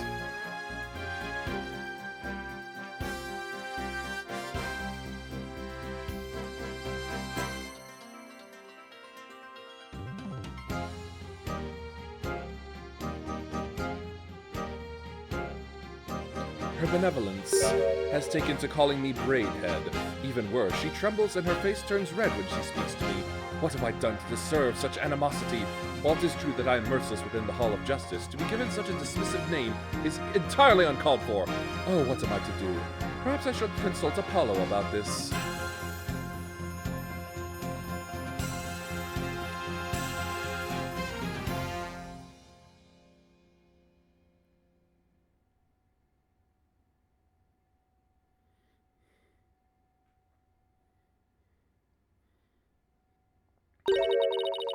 How's he doing, Mr. Wright? Great, he's a respectable lawyer in his own right. He even has his own practice called Justice Law Offices. Thank you. This wouldn't have been possible without you. Oh, before I forget, I made a copy of this photo for you. A photo? Oh! Jove. It is so good to see him again. Don't you think it's about time we told them the truth? After all, they've both grown into fine young people now. Yes, you're right. Perhaps it's about time they knew.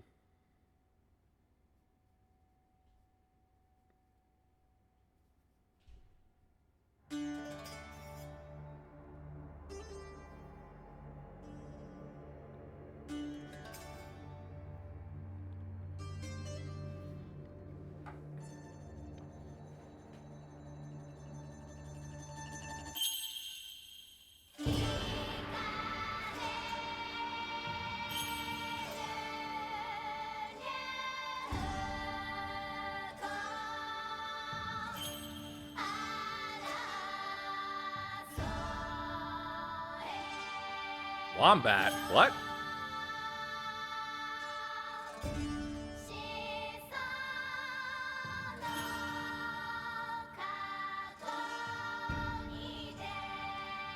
Well, while this is going, yes. This is the end of the main storyline, but that doesn't mean the game is over yet. Next week, we'll start the end of that. Well, the beginning of the end, I suppose.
suppose I should also say I'm a bit surprised that I've actually managed to not be that pained by this whole trial.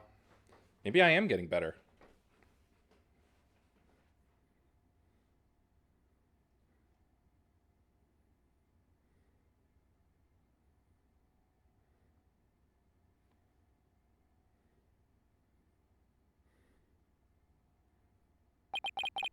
Dear Mr. Wright, I can't believe it's already been a few months since I decided to stay.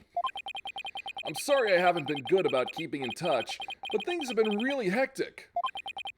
Rebuilding a legal system I'm not yet familiar with has been a real challenge. But I will say, it's given me plenty of work to keep me busy.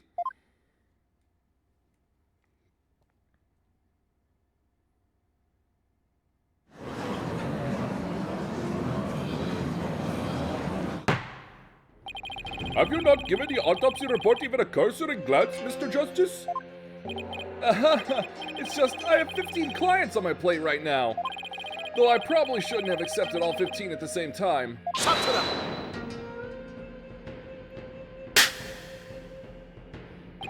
Oh, please. Are you going to help me rebuild Karine's legal system or not? If you are, we need to move through this case backlog faster. Yeah, I know, but... Besides, those 15 are only the beginning. There are 10 more awaiting your services. Huh? I too have friends and acquaintances seeking legal representation. And being that you are the only lawyer in the country, I told them to contact you. I estimate it will only add about 16 clients to your caseload. Huh? Now wait just 1 minute. I have been handing out advertisements for your new office. They read, from legal advice to investigating extramarital affairs, even yak milking.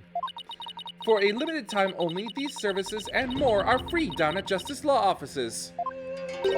I have already received requests from 380 new clients. I'm going to have to say something, aren't I?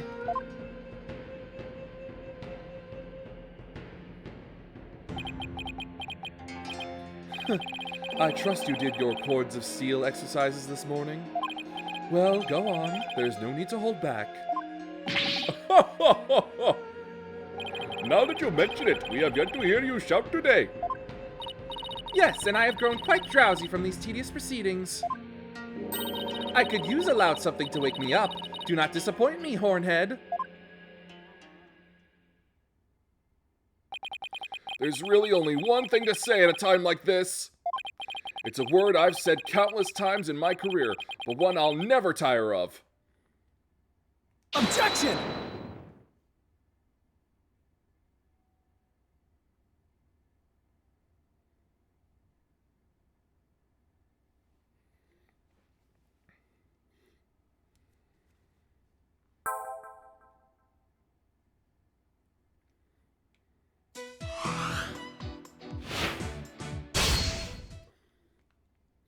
And that is that.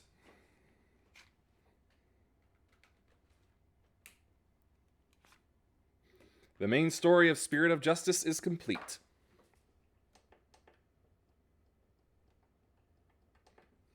But the last fun DLC case will come around next week.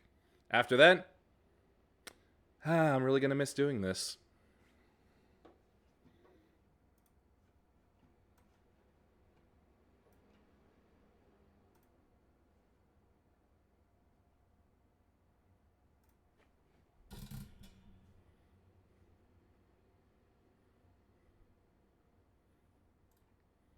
Excellent.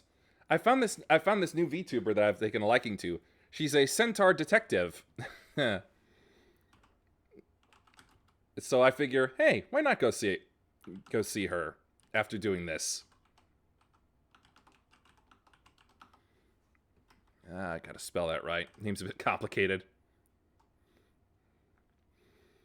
So, all set to go.